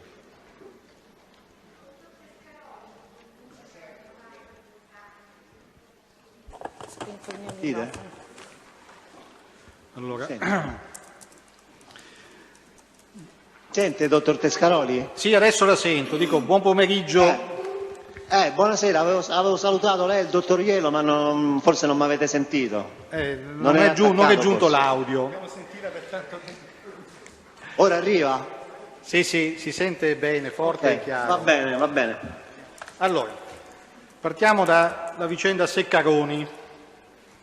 Lei ha detto che dopo il 17 aprile del 2013 non ha più incontrato Seccaroni e ha chiesto di controllare il GPS della macchina, dal quale si evince che lei il 6 maggio del 2013 non ha incontrato Seccaroni. E dice quindi che non può averlo minacciato, è esatto? Certamente.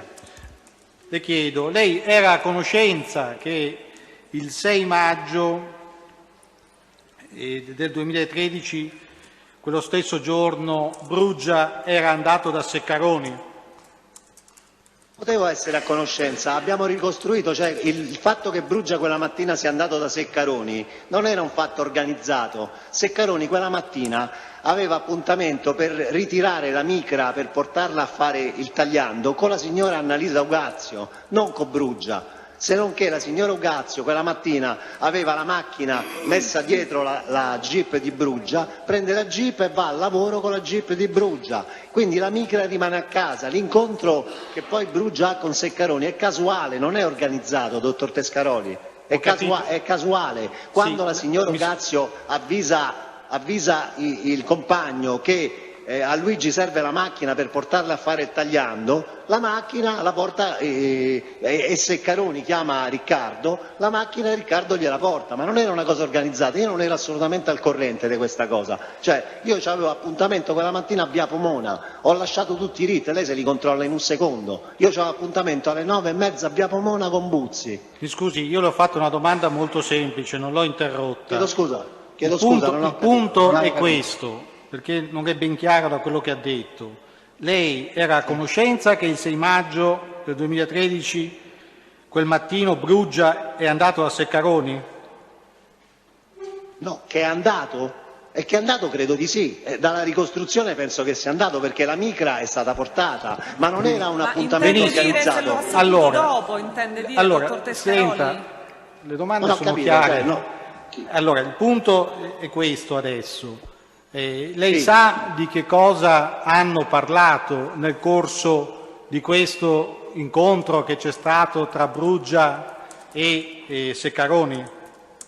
Ma certamente che sono al corrente che ha parlato con Luigi e lui me l'avrà riferito sia a mezzogiorno all'Eni e poi siamo andati a mangiare un boccone a Vignastelluti, quindi lui me l'ha riferito, ma certamente non mi ha riferito che ha minacciato Ceccaroni, perché non ci sono state minacce a Ceccaroni, non ci sono state minacce dirette da Ceccaroni. Senta, E certamente non ci sono state minacce né a Ceccaroni quella mattina, perché qui non è che dobbiamo fare i pesci in barile. Voi dite che io quella mattina ho minacciato Ceccaroni, anzi non lo dite voi, onestamente lo dice Ceccaroni, cioè non è che lo dice Carminati, capito? Lo dice Ceccaroni al suo amico Zanna e giustamente voi come procura avete preso per buone quelle cose, se non che i carabinieri sapevano benissimo che io stavo a Via Pomona e non stavo a minacciare Ceccaroni.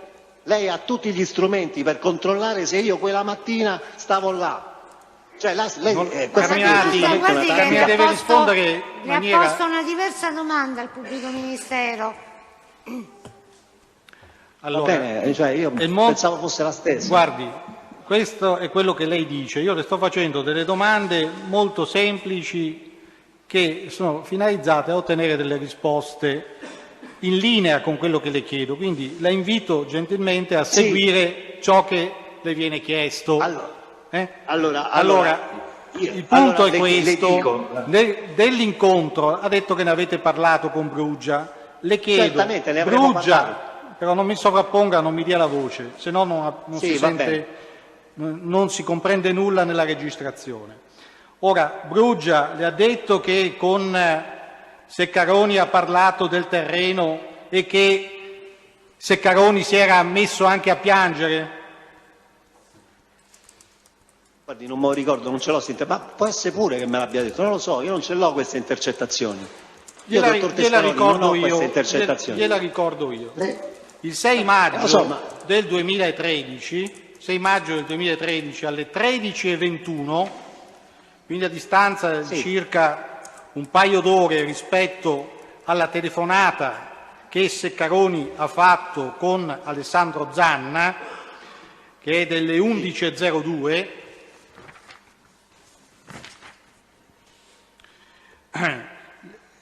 Riccardo parla con lei e Massimo dice: e vediamo, l'ha dovuto vendere a me come Sì. 6 maggio 2013, RIT 1636/13, progressivo 3185. E qui si dice: e vediamo, l'ha dovuto vendere a me come spara o spara bene, o ci fa ride, oppure se non mi fa ride, stavolta se ride magari mi dice bene, stavolta che gli dico, poi vado a parlare con quel pezzo di merda di tuo padre, capito? Quell'altra chiavica, capito? Senti, questo chi lo direbbe? Lei. Questo lo dico io? Sì. Questo lo dico io. Senti un po' nano putrefatto, pezzo di merda, capito? Tu sei abituato a parlare con gli straccioni, io ti piscio addosso, capito? Glielo dico proprio, compà, non me frega niente, mo' vamme a denunciare dai carabinieri, sti cazzi, che me fai? Ride, pezzo di merda, capito? Chi se lo incula, lui veramente deve essere un cerebro leso, però lui veramente non ha il minimo ma c'ha 40 anni, Riccardo, non c'ha una spina dorsale, ma poi stamattina, quindi in riferimento all'incontro con Ceccaroni, lei dice poi, una supposta umana, Riccardo, stamattina ha ricominciato a piangere. Stamattina lo dico io, non ho capito, lo dico io stamattina. Riccardo lo dice Riccardo. Lo dice Riccardo, quindi questa è la prova che io ho ragione, quindi mi faccia finire, io l'ascolto, però lei mi deve lasciare terminare per cortesia. Quindi lei ha accertato che io quella mattina non ho minacciato Ceccaroni, se me lo racconta Brugia. Senta, scusi. Ah, ho capito. No. Il pubblico ministero le sta facendo rilevare che quella mattina ho capito, non è che mi deve raccontare la storia della vita. Io che ho parlato male di Ceccaroni l'ho ammesso tranquillamente, ho continuato a parlarne male e ne parlerò male per i prossimi 10 anni, però il motivo del contendere era che quella mattina io, al contrario della ricostruzione dei carabinieri e della procura, non ho minacciato Ceccaroni. Ma è un'invenzione bella e buona. Con Ceccaroni quella mattina e ho escluso la procura. Voi commentate l'incontro.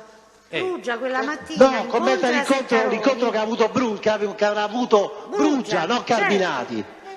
Carminati non ha avuto nessun incontro e lo sa bene il dottor Tescaroli che sta Carminati mi dice quando ha terminato, per cortesia.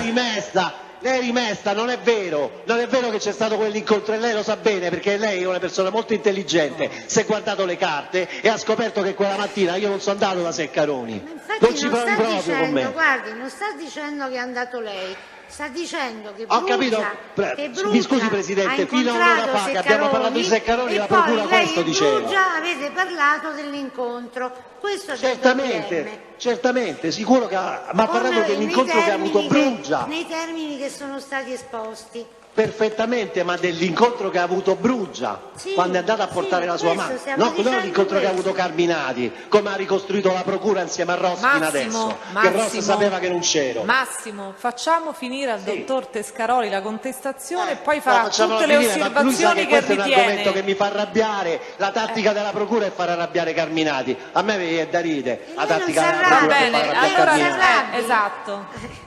Non si arrabbi, facciamo finire la contestazione e poi farà tutte le osservazioni che ritiene. È una tattica, ho capito, ma non è che possiamo stare un quarto d'ora di contestazione. Ho detto tutta la vita, Presidente, ho insultato Ceccaroni dal momento che ho capito che mi stava prendendo in giro, ma lo insultavo col mio amico Brugia, ho insultato Ceccaroni, non ho mai insultato personalmente Ceccaroni, questa è la verità. Poi sì, l'ho insultato con Brugia, l'ho insultato con Catracca. Ma il dottor Tescaroli non sta dicendo che ha insultato Ceccaroni, sta leggendo solo la conversazione con Brugia. Facciamo finire la lettura e poi farà le osservazioni che ritiene. Vabbè. Se no si accavallano le voci, non si capisce nulla. Va benissimo. Quindi, ma poi stamattina, e Riccardo dice, stamattina ha ricominciato a piagne, a dire no, ho fatto un cartelletto. Non ce l'ho questa intercettazione, cioè lei me la sta leggendo, me la legge. Ho insultato Ceccaroni con Brugia, sì, lo ammetto, questa è la mia ammissione. Quindi, ho insultato Ceccaroni con Brugia. Brugia quindi l'ha informata che quella mattina ha incontrato Ceccaroni, è così? Certamente, è chiaro, cioè, è una cosa evidente, Bene. ma non è che me l'ha detto solo lì, me l'ha detto anche a mezzogiorno quando ci incontriamo a Leni. Cioè qui il motivo della mia discussione era che io non ho minacciato Ceccaroni come avete assunto voi, come avete detto voi. Voi avete detto che io quella mattina sono andato a minacciare personalmente Ceccaroni dicendo che gli avrei bruciato la bottega, voi l'avete detto, l'ha detto il dottor Cascini, l'avete detto durante l'esame di Ceccaroni.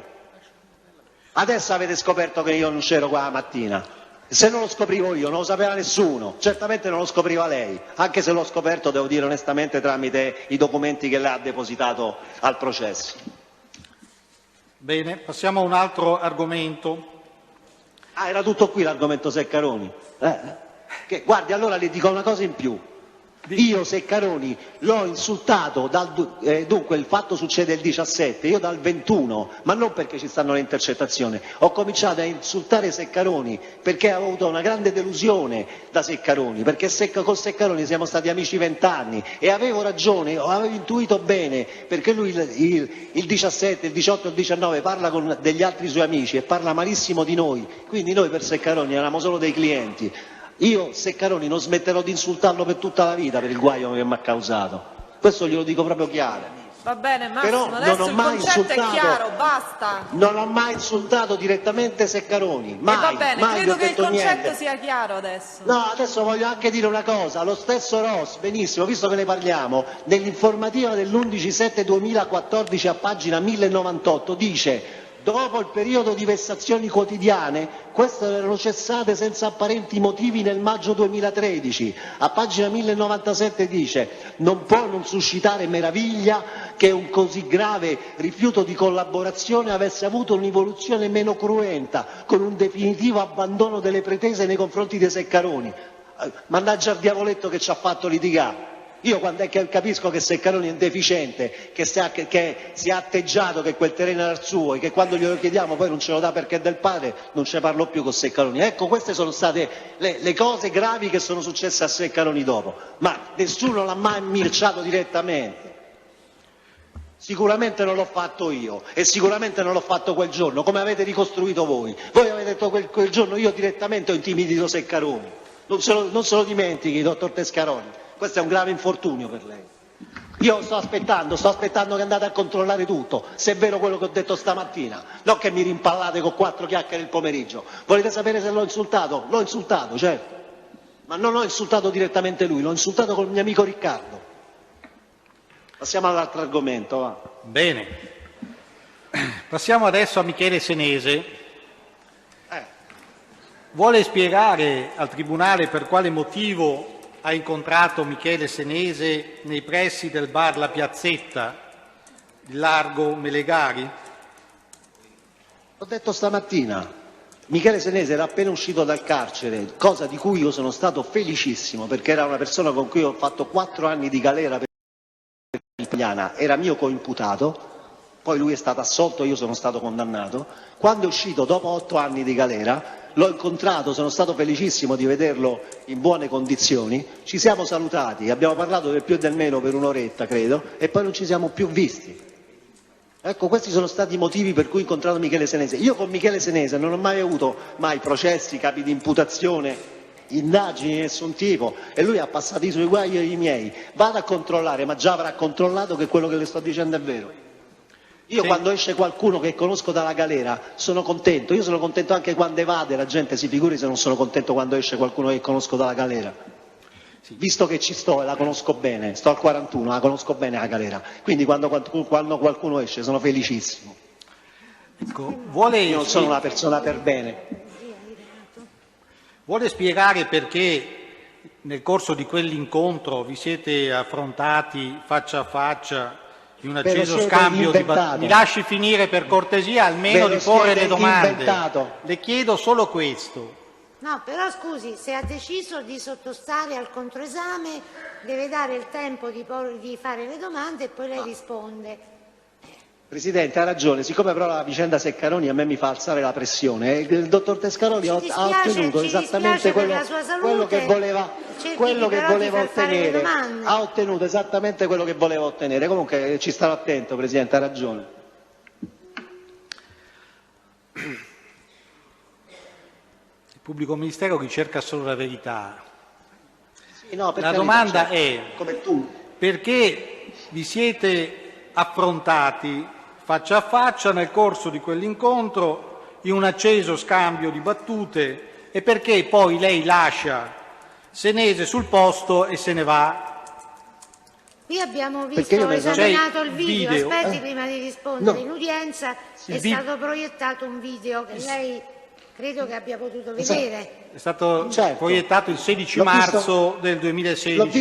L'ho visto anch'io e io tutta questa concitazione, queste cose, levato il modo di parlare mio di Senese, io e Senese siamo in ottimi rapporti, ci siamo visti soltanto per salutarci, non avevamo nessun motivo di contendere, come non abbiamo mai avuto nessun motivo di contendere né di dividere alcunché, e quindi ci siamo salutati e ce ne siamo andati. Probabilmente, io ho letto sul rapporto che Senese pochi secondi dopo nota la macchina con i carabinieri che stavano facendo l'OCP, può essere che è per quello, forse abbiamo parlato di quello, ma io non ho litigato con Senese, ci stavo in ottimi rapporti e ho continuato no perché non l'ho più visto, però dopo quel saluto non c'è stato assolutamente niente, né ci poteva essere niente. Il signor Senese con me e con i fatti miei non c'entra assolutamente niente, né c'entra niente con questo processo, nonostante vogliamo far vedere qualcos'altro. non esiste proprio. Bene, passiamo a un altro tema, quello dei rapporti con Daniele Carlo Mosti, con Tomislav Pavlovic e con Roberto Santoni. Ci dice chi sono queste persone che le ho menzionato adesso? Sono inserite in questo contesto, in questo processo qua? Sì, perché se sono persone che stanno fuori da questo processo, allora Presidente, le persone che sono fuori di questo processo io non ne parlo. No, non parlo assolutamente di persone che... processo. Sì, ma io parlo delle persone che sono imputate in questo processo, Presidente, delle persone che stanno fuori da questo momento non parlo. Questa è la mia risposta.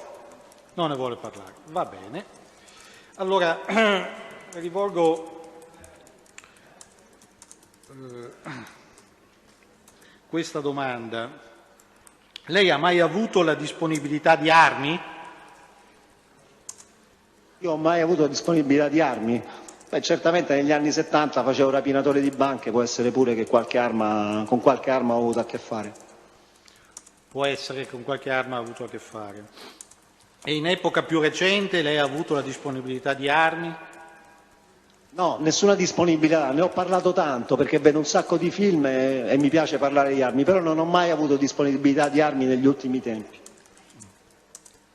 Senta, come spiega il fatto che nel corso della conversazione del 23 aprile del 2013, parlando con il suo carissimo amico Riccardo Bruggia, il RIT è il 1636/13, progressivi 2524 e con inizio di registrazione alle ore 13.33 e numero 2525 con inizio di registrazione alle ore 14.03.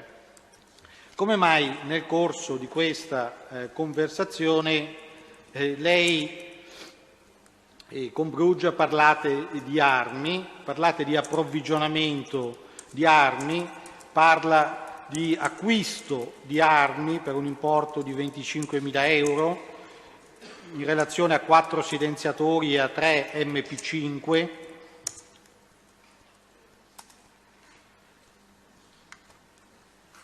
Vede, dall'inizio intanto cominciamo a parlare di qualche film dove abbiamo visto queste armi. Credo sia la stessa intercettazione, credo che parlavamo di quello. E poi abbiamo parlato di armi perché a me piacciono le armi e quindi abbiamo parlato di armi. Non mi risulta che però siano state comprate, non siano state trovate, siano state acquistate, qualcuno l'ha vendute, non sono state trovate soprattutto e non mi risulta siano state neanche usate. Cioè, abbiamo parlato di armi, sì, in quell'intercettazione abbiamo parlato di armi, io col mio amico Riccardo Bruggia. Credo che si riferissero molto a film, a cose. Poi adesso quando troverò l'intercettazione poi guarderò e vedrà che sarà come dico io, che inizialmente parliamo di cose che abbiamo visto su qualche film recentissimo che avevamo visto forse la sera prima o 2 sere prima. Molto bene.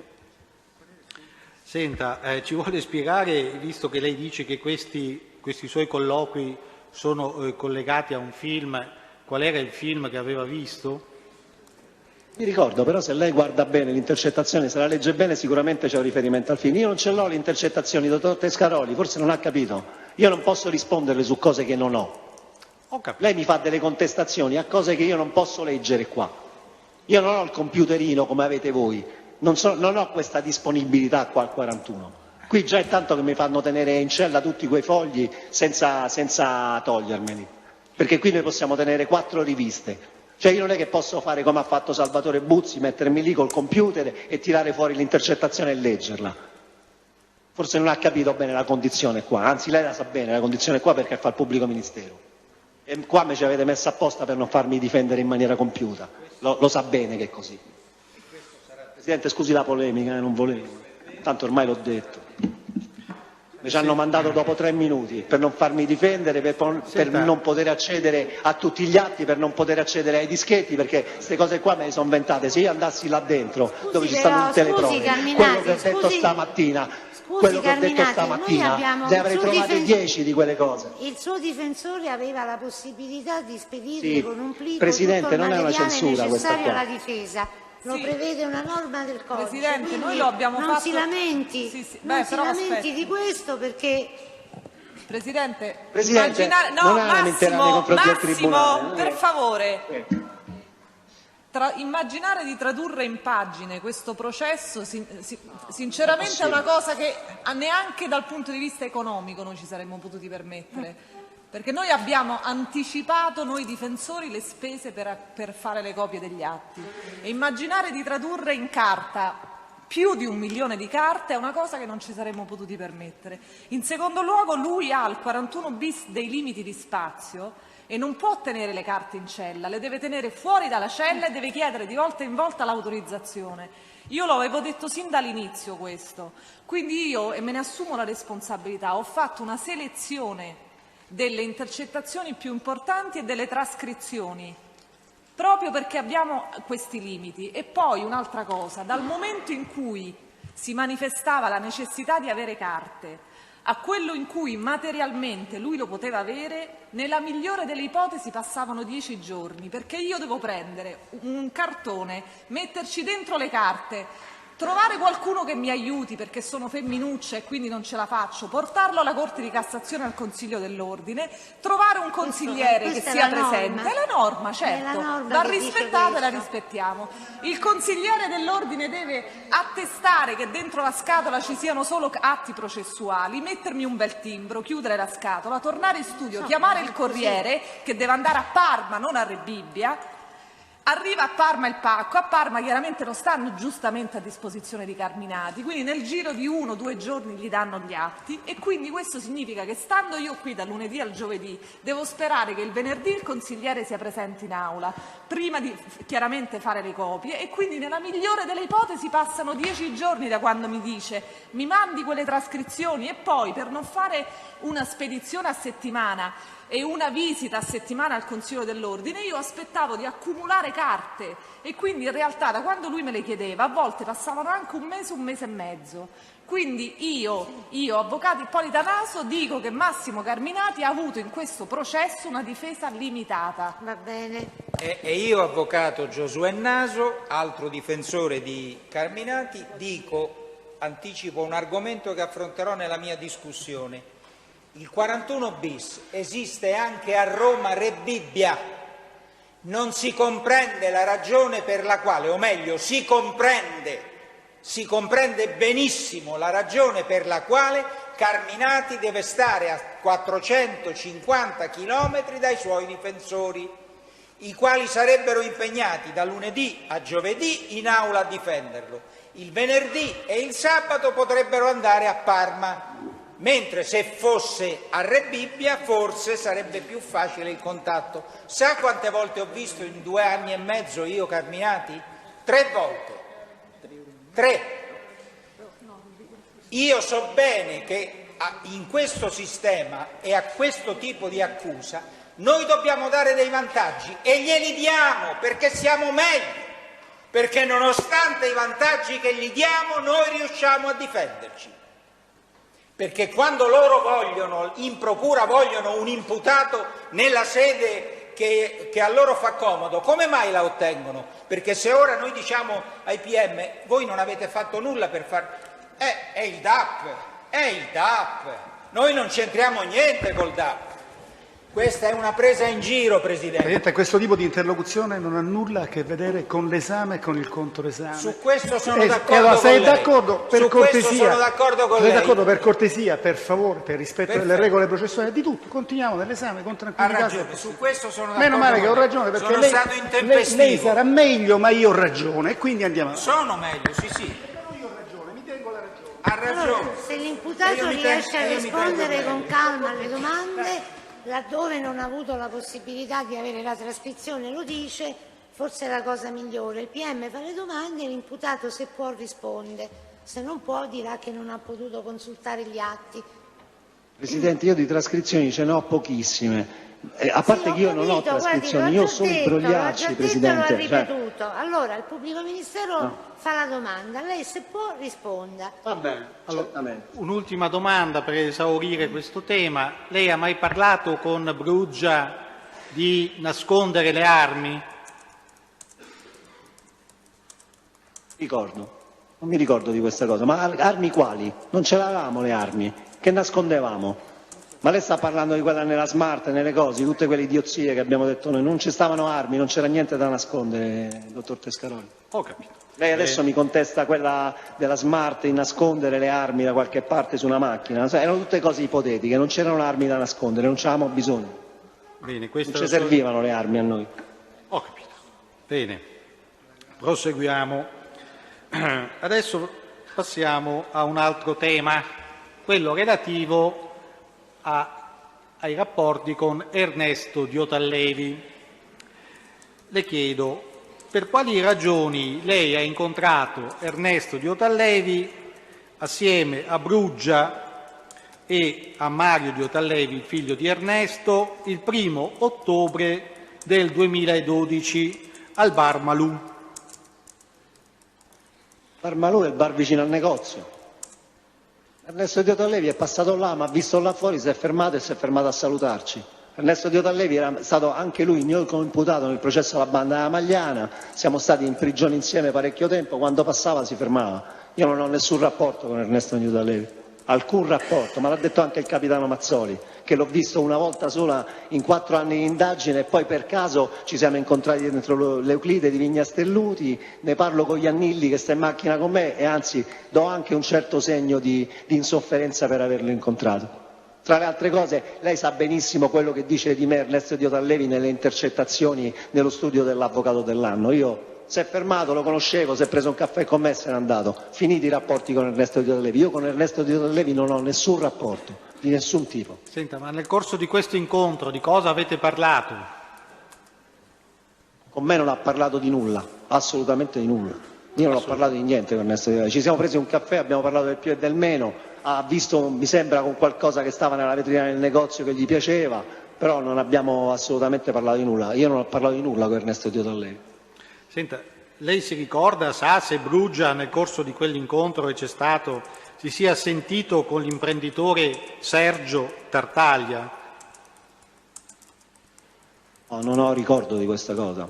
Cioè, lei è una cosa che riguarda Ernesto Diotallevi? Non ho capito. Cioè, io non ho parlato di nulla con Ernesto Diotallevi. Poi Riccardo non so chi ha chiamato, se ha chiamato qualcuno, non me lo posso ricordare, però certamente io non ho parlato di nulla di strano con Ernesto Diotallevi. Io e Ernesto Diotallevi non abbiamo nulla a che fare uno con l'altro. C'ho una conoscenza dovuta alla prigione e quando 2 ex galeotti si incontrano in mezzo alla strada si salutano. È successo quello, lui è passato, ci ha visto, si è fermato, si è preso un caffè con noi e tanti saluti. Ciao, ciao, ciao, ciao, punto. Questi sono i miei rapporti con Ernesto Diotallevi. Senta. Non mi chieda di rapporti di altri con Ernesto Diotallevi, perché a me non interessano. Io non parlo di cose di altri, io parlo delle cose mie. Senta, le chiedo, lei si ricorda se Bruggia abbia parlato della necessità di ricercare mutui in banca in quell'occasione? Con Ernesto Diotallevi? Non capisco la domanda, mi scusi. Ripeto, lei ricorda se nel corso di quel colloquio il colloquio con Ernesto Diotallevi sia stato il riferimento all'esigenza di trovare dei mutui in banca e se la telefonata di Bruggia fosse correlata a questo? No, non mi ricordo assolutamente. Allora, non lo so. Io il rapporto con Ernesto Diotallevi è stato quello di prendersi un caffè, ciao, cosa fai? Faccio questo, faccio quell'altro, tanti saluti. Poi non l'ho visto più, anzi l'ho visto poco tempo dopo, casualmente ci siamo incontrati, entri esci dal bar Euclide e mi scocciava pure di averlo incontrato perché sapevo che il bar Euclide era attenzionato e mi dava fastidio di poter essere visto con lui, perché chiaramente eravamo 2 pregiudicati abbastanza conosciuti e un incontro sarebbe stato potuto essere considerato magari qualcosa di diverso da quello che effettivamente era, cioè un incontro casuale. Io non ho mai parlato di nulla con Ernesto Diotallevi, non c'entro nulla, lui non c'entra nulla con me, ognuno si tiene i problemi suoi, assolutamente. Io con Ernesto Diotallevi ho fatto una lunga detenzione, solo per quello ho questa conoscenza, non siamo mai stati imputati insieme, non abbiamo avuto niente a che vedere insieme, uno con l'altro. Abbiamo anche età diverse. Senta, lei è a conoscenza di investimenti di Bruggia nel cantiere di Riano, effettuati anche con la cointeressenza di Ernesto Diotallevi e dell'imprenditore Sergio Tartaglia. La cointeressenza di Ernesto Diotallevi non so assolutamente nulla. Degli investimenti di Riccardo può essere pure, ma Riccardo ha le sue cose, io ho le mie, non lo so, non sono al corrente, ma non credo che c'entrasse Diotallevi con Riccardo in questa cosa. Non ne sono al corrente, dottor Tescaroli, non è una cosa che... Io delle cose che non mi riguardano non posso parlare perché non ho contezza. Bene, abbiamo chiuso anche questo tema, passiamo a un altro punto. Le chiedo, qual è stata l'ultima volta in cui lei ha incontrato Stefano Virgili?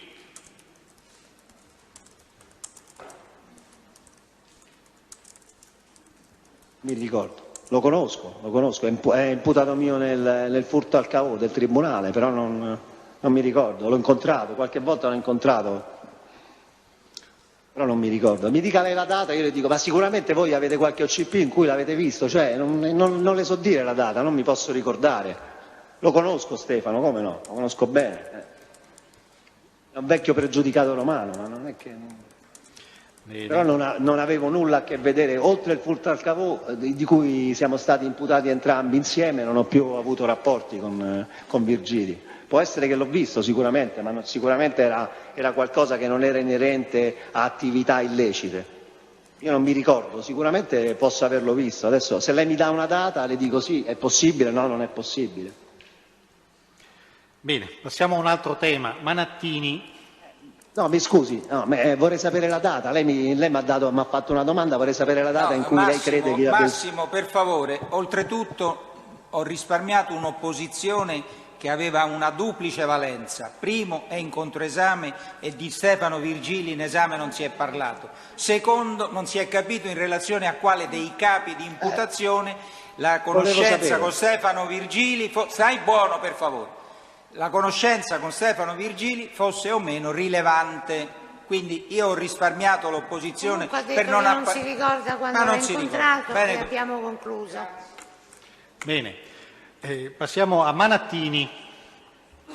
Lei conferma che il 30 aprile del 2013 viene a conoscenza, attraverso l'ascolto della conversazione di Brugia con un altro ragazzo, della vicenda del debito di 180.000 euro di Manattini nei confronti di Giovanni Lacopo? No. Io guardando i brogliacci trovo questa intercettazione dell'ENI, che sta sull'ENI, io questa ce l'ho, la posso anche cercare, però me la ricordo bene, ci stava Lacopo Roberto, il figlio di Lacopo Giovanni, che stava parlando con Perrazza e Riccardo, stavano parlando di questa cosa, e Roberto Lacopo stava raccontandola a Riccardo Brugia e a Massimo Perrazza. Quando mi avvicino, credo che Perrazza mi dice, ma lo sai che non mi ricordo di dove era questa persona, mi ha fatto insomma, diciamo, riferimento al paese da dove veniva questa persona, ma lo sai che quello ha beccato, cioè ha crepato qualcosa del genere, quella era la frase, ha rubato 180.000 al padre di Roberto?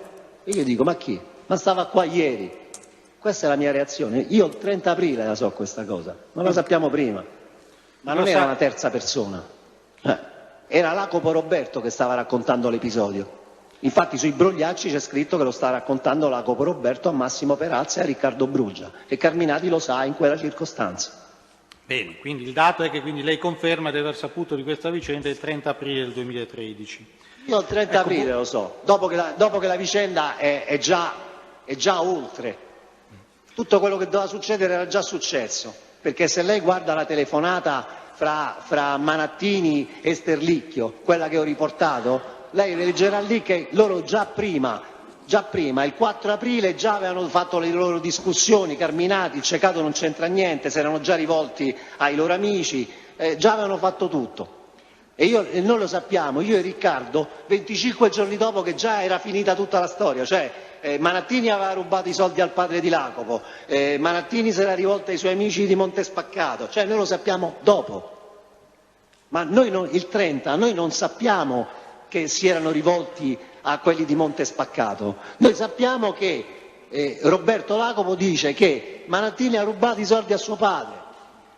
Ha finito? Sola, il truffatore.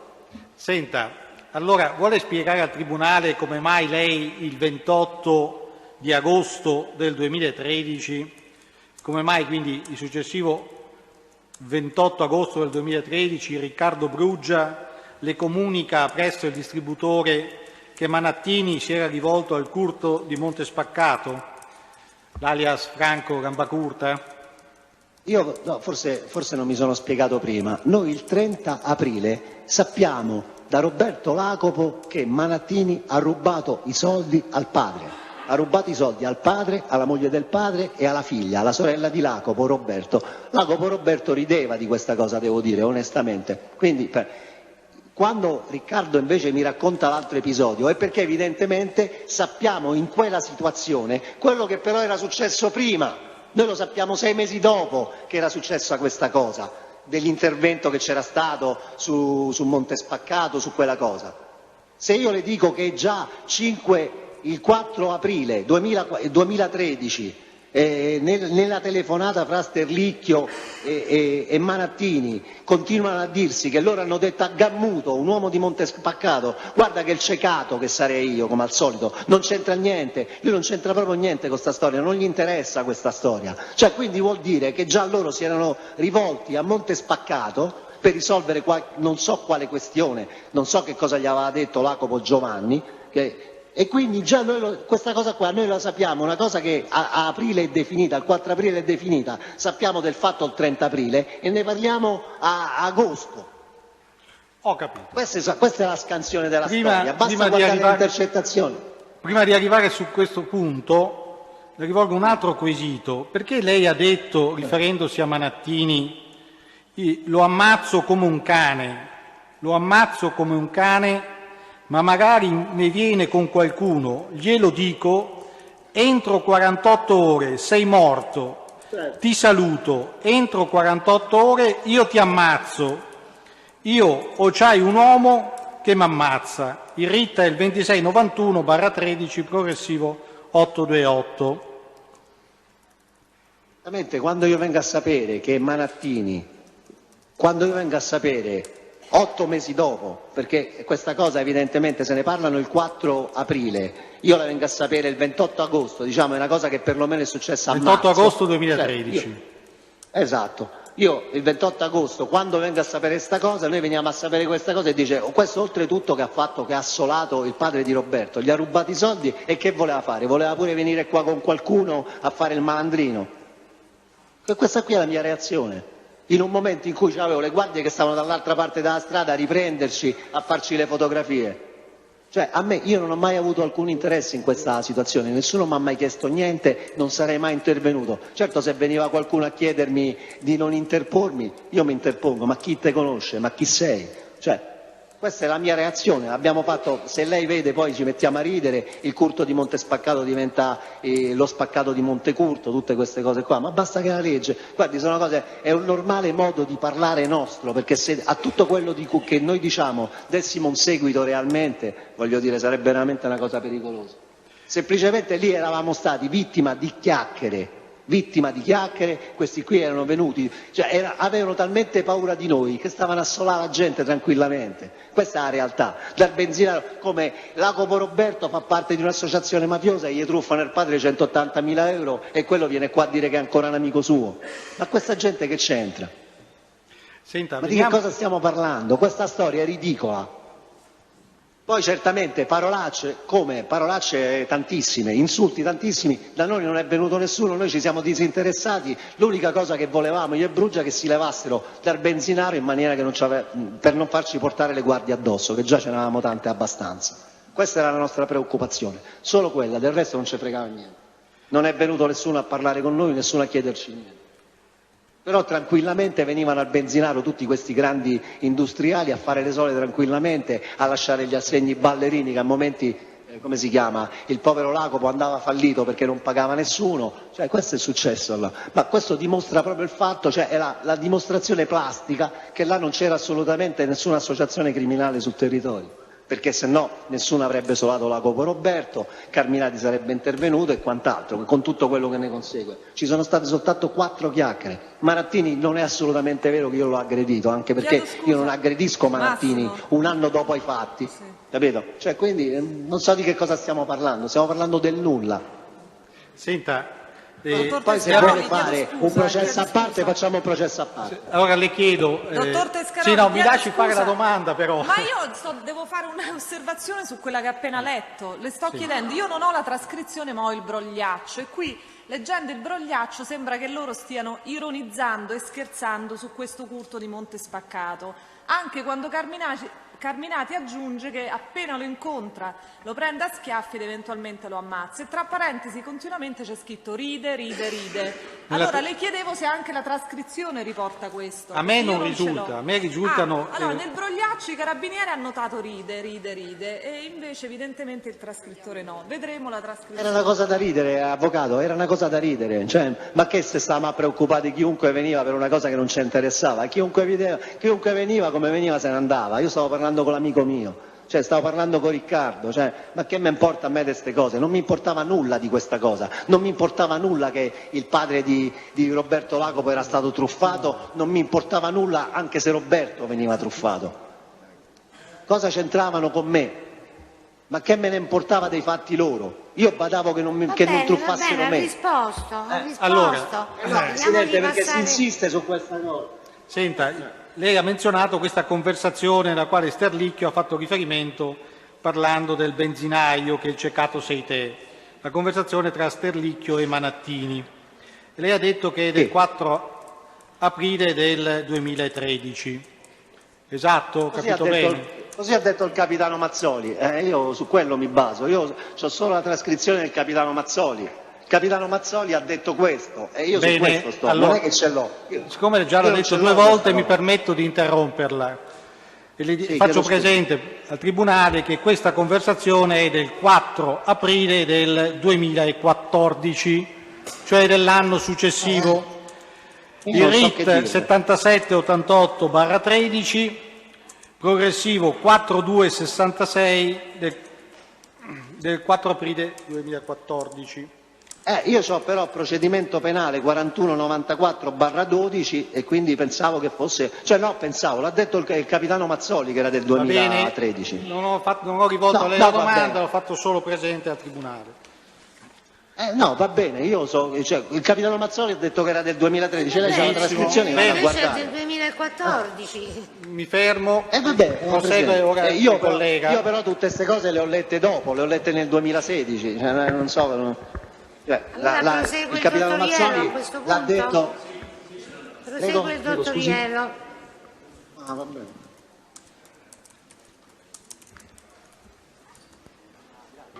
Lei era in una associazione in partecipazione con Buzzi? Cosa vuol dire? Mi spiega, lei è l'esperto. È quello che ha detto Buzzi, che il rapporto che c'era tra lei e Buzzi era un contratto di associazione in partecipazione. No, ho capito. Il riferimento a quale cantiere? A quale cantiere? La domanda è: c'era qualche cantiere, qualche luogo, qualche impresa economica, qualche tipo di attività nella quale lei era in associazione in partecipazione con Buzzi? Allora, si riferisce all'EU? Esiste una qualche area economica, imprenditoriale, di qualsiasi natura, nella quale lei era in associazione in partecipazione con Buzzi? Guardi, io ho ricostruito. La risposta è sì o no, e poi approfondiamo se crede, però la risposta a questa domanda è molto chiusa, è sì o no. Io con Buzzi avevo il cantiere dell'EU. Se si riferisce a quello c'era quello e basta. Che tipo di rapporti avevate in relazione al cantiere dell'EU? Cioè dividevate gli utili? Qual era il suo contributo? Dividevamo. Mi scusi perché a me mi viene. No, scusi, allora cercherò di parlare più piano così non abbiamo il ritorno che si accade. Nel senso, chiarissimo. C'ho l'ego. Ho capito, allora cerco di parlare più piano. Allora, parlo io. Vada. Io avevo il cantiere dell'EUR con Buzzi e ho fatto il campo nomadi, il MISNA e una partecipazione in una situazione in Astral. Queste sono state le cose che ho fatto con Buzzi, nessun'altra. Lei divideva. Quindi sull'EUR avevo il 50% dell'utile. Che tipo di attività svolgeva lei per avere questo 50% degli utili? E già che c'è, nelle altre aree in cui collaborava con Buzzi, che tipo di attività svolgeva lei? Dunque, per quanto riguarda il campo nomadi me ne sono occupato direttamente per tramite della IMEG di Gaglianone. Per quanto riguarda i MISNA ho fornito un finanziamento per 6-9 mesi, in un caso anche di 20 mesi, per i pagamenti che riguardavano Unibar, un fornitore che avevo portato io. Per quanto riguarda l'EUR sono entrato per tramite di Riccardo Mancini nel lavoro che Buzzi stava facendo nell'ente EUR. Sarei dovuto entrare con una mia azienda, di cui non faccio il nome, che però poi alla fine non è stata impegnata, perché parlando con Buzzi, conoscendo bene Buzzi, ho deciso di entrare ugualmente in partecipazione solo sull'utile, però me ne sono occupato esternamente, però lavorava solo alla cooperativa 29 giugno. Mi scusi, quindi lei divideva al 50% gli utili del cantiere? L'utile, solo l'utile, sì. L'utile del cantiere, e che faceva per avere il 50%? E come ha detto il Presidente... no, lascia del Presidente, mi dica lei che faceva, ora poi il resto lo vediamo. Lei che faceva per avere il 50% dell'utile con Buzzi? Lei cosa faceva? Di fatto non faceva nulla, sì. Non faceva nulla e aveva il 50% dell'utile. No, infatti, volevo sapere, sto chiedendo. Quindi non faceva nulla e prendeva il 50% dell'utile. No, dica lei. È una cosa suggestiva, detta così. No, è io suggestiva. Però, piacciono le sue cose potrei anche farla la io domanda. Rispondo in maniera suggestiva. La domanda suggestiva potrei anche farla perché sono in controesame. Comunque non è suggestiva, perché la domanda suggestiva è quella che contiene in sé la sua risposta. Questa era una domanda aperta in cui le ho chiesto: tu prendevi il 50% degli utili, le ho chiesto tu cosa, lei cosa faceva, e lei mi dice niente. A me va bene e andiamo avanti, se lo crede, se no approfondiamo il tema. No, perché... Andiamo avanti. Bene. Lei ha detto di avere anche finanziato delle attività di Buzzi per 9 mesi. Per che valore complessivo? Per quanto tempo? Mi scusi, ho capito male. Delle attività di Buzzi. Lì c'è stata una società, lì abbiamo fatto una società internamente alla cooperativa. E quanti soldi ci ha messo lei in questa società? Ho pagato tutti i pasti che venivano, quanti soldi c'ha? Quanto per costava? i minori. L'ammontare complessivo di queste somme, più o meno, non mi serve alla lira, all'euro. Diremo sarà stato un 400.000 euro. Dove li ha presi? L'ho presi dalla mia provvista che avevo grazie all'ingresso nel lavoro con Eurospa. Allora, questa provvista dove era allocata? Era in contanti, era su un conto? Era su un conto intestato a terzi? Mi scusi, non l'ho sentita bene, ritorno io. Dove era questa provvista? Stava nei conti della cooperativa, perché ovviamente essendo la cooperativa che lavorava, i pagamenti che arrivavano dall'ente euro entravano in cooperativa.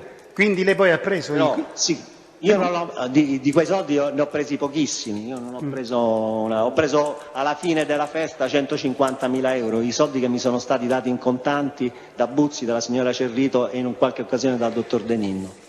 Cioè i soldi a me la dati Buzzi, gli unici soldi che ho preso veri sono stati quelli, però quella provvista che si era creata con gli utili che mi venivano dal lavoro dell'EUR, io l'ho impegnata poi per finanziare il MISNA e per pagare il campo nomadi, cosa di cui mi ero occupato direttamente per quanto riguardava la questione della costruzione del campo. Quindi mi dica se ho capito bene, lei per non fare niente all'euro prendeva dei soldi che poi prendeva e utilizzava per finanziare le imprese da Buzzi che glieli aveva dati sull'euro, MISNA e campo nomadi, è corretto questo? Sì, sostanzialmente è questo. Sì, no, volevo capire questo. Bene, andiamo avanti. Senta, nelle sue dichiarazioni, ora mi corregga se sbaglio, ma... questa è una cosa che mi ha colpito. Nelle sue dichiarazioni spontanee, in una delle sue dichiarazioni spontanee con riferimento alla... no, non me ne ricordo. Con riferimento al furto al cavò, del quale non le chiedo nulla per intenderci, però lei ha detto: guardate che io quando ho fatto il furto al cavò ho trovato anche dei soldini. Sarei molto curioso se lei mi spiegasse cos'altro ha trovato oltre ai soldini, ma non è questa. Aspetti, non è questa la domanda. La domanda è: quanto ha portato via di soldi? Che lei mi faccia una domanda in base a una dichiarazione di questo tipo. Io sto giocando su questa cosa. Le sto facendo la domanda sulla base di quello che lei ha detto. Dico, lei al cavò l'ha detto lei. Parlando in maniera ironica. L'ha detto lei. No, però allora scusi, lei giocava, parlava con 4 amici al bar, fa l'ironia qui. Stiamo facendo almeno qui una cosa seria, la pregherei di dire delle cose serie qui. Io dico che le diceva anche prima, ma ne parliamo dopo questo. Adesso io le chiedo: quanti soldi ha portato via dal cavò del Tribunale, se li ha portati. C'è una domanda in esame su questo. C'è una domanda in esame sul contenuto. C'è una domanda, al di là del fatto che ci mettiamo a fare le opposizioni. Mi avete chiesto fino a quando è stato detenuto per il furto al cavò. Il tema è quanti soldi lei ha portato via dal furto al cavò. Siccome si fonda su dichiarazioni spontanee che lui ha fatto, C'è opposizione su questa domanda. Lei è in controesame. Io sono rispettoso per le dinamiche, mi rimetto al Presidente. Nessun documento dal cavò, sono stati sottratti solo soldi, nessun documento è stato sottratto. Quella è un'altra leggenda metropolitana. Un'altra leggenda metropolitana. Ma non può parlare adesso, Carminati.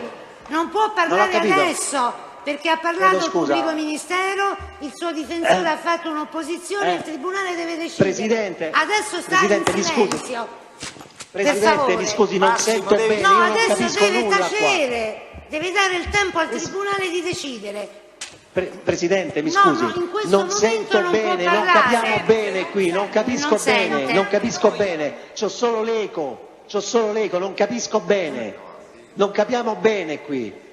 Cioè, a me quando parla il pubblico ministero c'ho un'eco continua, quando parla l'avvocato sopra c'ho un'eco continua, c'è un'eco anche quando parla lei, Presidente. Non riusciamo a sentire bene questa cosa, non è chiaro. Poi mi dica lei quando devo parlare. Sull'opposizione del pubblico ministero, il Tribunale ritiene, della difesa, il Tribunale ritiene la domanda ammissibile poiché l'argomento trattato è quello delle disponibilità economiche dell'imputato investite nelle attività con Salvatore Buzzi e quindi la domanda è ammissibile. Peraltro ci sono state le spontanee dichiarazioni dell'imputato, il quale aveva detto in altra udienza di aver trovato un po' di soldini e anche dei documenti nel corso del furto al cavò. Ecco, io sono interessato a quanti soldini ha portato via dal cavò lei? Posso rispondere? Prego. Allora, per quanto riguarda la dichiarazione spontanea che ho fatto quella volta, pensavo si fosse colta l'ironia, visto che tutti facevano, anche i carabinieri facevano i vaghi sul fatto Carminati com'è che c'ha sta disponibilità. Ho fatto una battuta dicendo, visto che si continuava a parlare di questi fantomatici documenti mai trovati nel cavò, mai sottratti nel cavò, mai portati via, cioè avete tutti i coimputati che avrebbero fatto quel lavoro che sono stati condannati, andategli a chiedere se ci sono mai stati documenti. Chi va dentro un posto del genere va a rubare denaro e preziosi, quindi dentro il cavò non ci sono mai stati documenti. Per quanto riguarda i soldi che io dovrei aver preso al cavò, perché voi mi avete accusato, voi mi avete condannato, la battuta era proprio sul fatto che c'erano dei dubbi, visto che voi mi condannate per il furto al cavò, sarete convinti che io sono andato al cavò e ho preso qualche soldo, ecco perché ho fatto quella battuta. Per quanto riguarda i soldi che io avrei investito nella cooperativa, non esistono, io non ho investito un euro nella cooperativa, Io le attività che ho fatto nella cooperativa le ho fatte con la provvista di soldi che mi veniva dal lavoro dell'euro. Bene, lei ha portato via dei soldi dal furto al cavò? Rispondo a questa domanda. Ha detto che io volevo. No, non ha risposto. Ma come non ha risposto? La risposta alla domanda, la risposta alla domanda è sì o no. Io volevo sapere se lei ha portato via dei soldi dal cavò.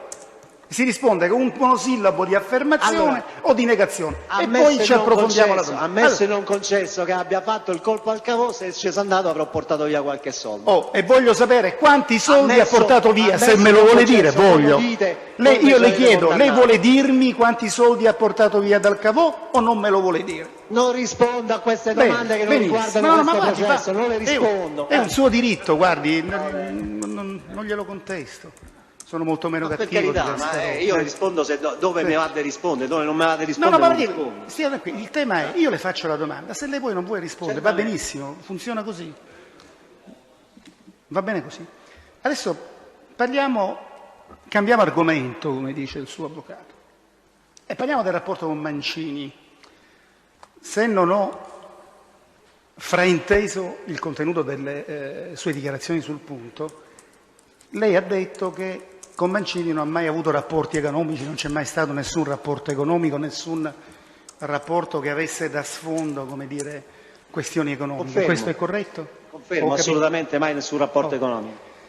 Senta, allora il tema è come si spiega allora quella famosa conversazione, ne abbiamo parlato tanto, io se vuoi le ricordo il ritmo, ma non vorrei annoiare nessuno, quella in cui lei parlando con Brugia dice è lui che ci sta a passare lavori buoni, perché funziona questa cosa, è lui quello che gli fa avere le steccate per i lavori, per quelli che ci ha girato. Ma le steccate di che? Le steccate non è lasciamo una parola perdere italiana. le steccate, lasciamo perdere per il momento le steccate. Lasciamole perdere più che Per il, altro perché... per il momento lasciamo perdere. Il tema è dal contenuto inequivoco. Massimo, Dal- devi far finire di parlare, se no non si capisce nulla. Dal contenuto inequivoco di questa conversazione. Inequivoco, sì, cioè per quello che si dice, poi non so se è vero oppure no, ce lo dica lei. Sentire. Ce lo dica lei. Lei dice è quello che ci ha girati i lavori, è quello che ci fa avere lavori. Questa è la sostanza, poi è inutile stare sulle parole. È la sostanza, facciamola sentire in aula, vediamo se è proprio così, vediamo se era Mancini, vediamo se esiste la parola steccate in italiano. No. Le steccate stanno a biliardo, Esiste... le steccate allora, le siete guardi, inventate, se le inventate. Io leggo tutta, io le confesso, non ci stanno steccate. Io le confesso che un po' di Facciamo ascoltare di difficoltà con Romanesco. Ma aspetti un attimo, possiamo ascoltare quello che le pare. Ascoltare, io più che dirle facciamolo ascoltare, io non ce l'ho qua. Fare Facciamolo ascoltare. un'opposizione. Presidente, Facciamolo ascoltare, tutti. facciamolo ascoltare. È nota a tutti Facciamolo che ascoltare, ci avete giocato con questa cosa, facciamolo ascoltare. non gli arriva la voce tanto. Le steccate non esistono, è un termine che si usa a biliardo. Massimo. Ma no, la voce arriva perché comincia sono a la mia, rispondere. quella di Pescaroli arriva adesso Comincia a rispondere e come non arriva la voce. Abbia pazienza, dai, andiamo avanti. Andiamo avanti. Presente, prima che finisse la domanda il dottor Ielo, che le steccate sono sparite dalla trascrizione dei periti, ma sono state sostituite da ste cose, che hanno un significato ben diverso, oltre al fatto che il termine steccate, appunto, forse esiste nel biliardo e non neanche nel dialetto romanesco. Quindi non continui a dire steccate. Non è del tutto Allora, così. il riferimento alle steccate era un criterio di individuazione della conversazione. Perché a me quello che facciamola sentire.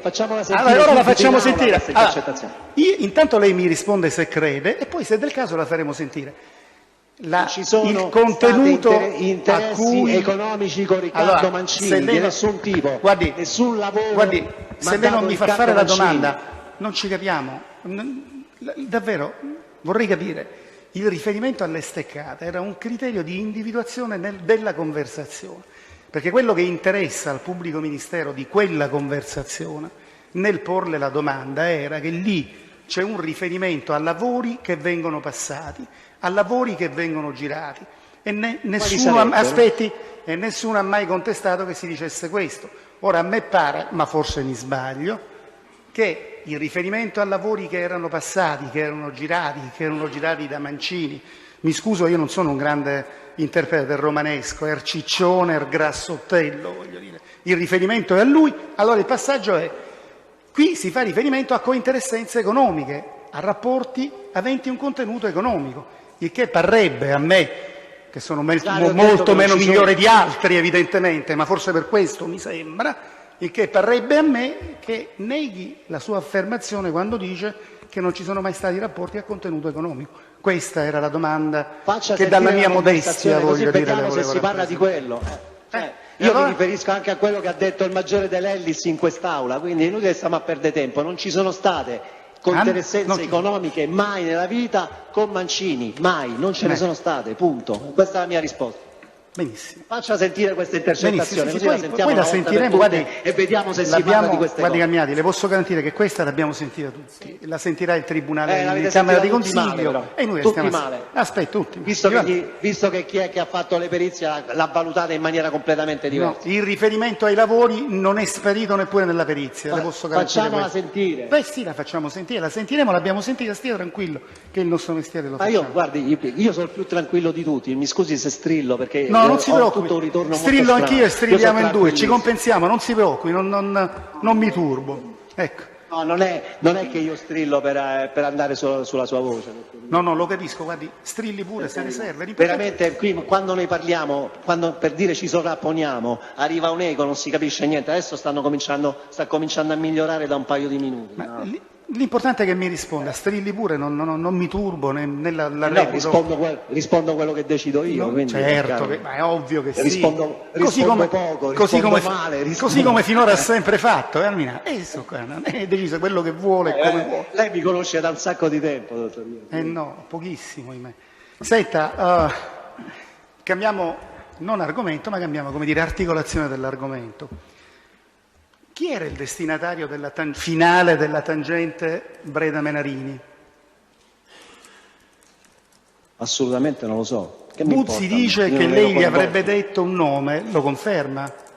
Ma no, ma assolutamente no. Buzzi, non confermo di aver Buzzi detto scherzava, quando Buzzi ha detto, Carminati mi ha detto che era lui, secondo lei scherzava pure lì? No, cioè, Buzzi, stai tempo a Buzzi scherzare, l'ha detto. Cioè un gruppo di buontemponi, voglio dire che... andiamo. Un gruppo di buontemponi andavate lì e vi riempivate di super cavolate, per dirla. Guardi, no, dottor Iero, siamo sempre al discorso di Fantomas. Certo, allora, se io sono quello che dice lei... No, volevo sapere, siccome dire... Buzzi, che è suo amico, mi perdoni e poi mi taccio davvero, siccome Buzzi che è suo amico, a cui lei vuole molto bene, siccome Buzzi che è suo amico, a cui lei vuole molto bene, e che lei è talmente amico che le passa il 50% degli utili sul cantiere dell'Euro senza che lei faccia nulla, dice questo, mi sembrava potesse essere credibile quando riferisce un'affermazione a lei. Questa è la domanda. Ma io faccio la lasci proprio perché sono io e proprio perché... È mai stato indagato Carminati? No, la domanda è che non è che gli posso fare domande solo sul punto su cui lei è indagato. Io, siccome Buzzi ha riferito anche qui di aver appreso da Carminati del titolare di chi fosse il destinatario finale, gli chiedo se ce lo vuole dire. Quindi Buzzi su questo ha mentito. Non ho mai detto a Buzzi di sapere questa cosa. No, Buzzi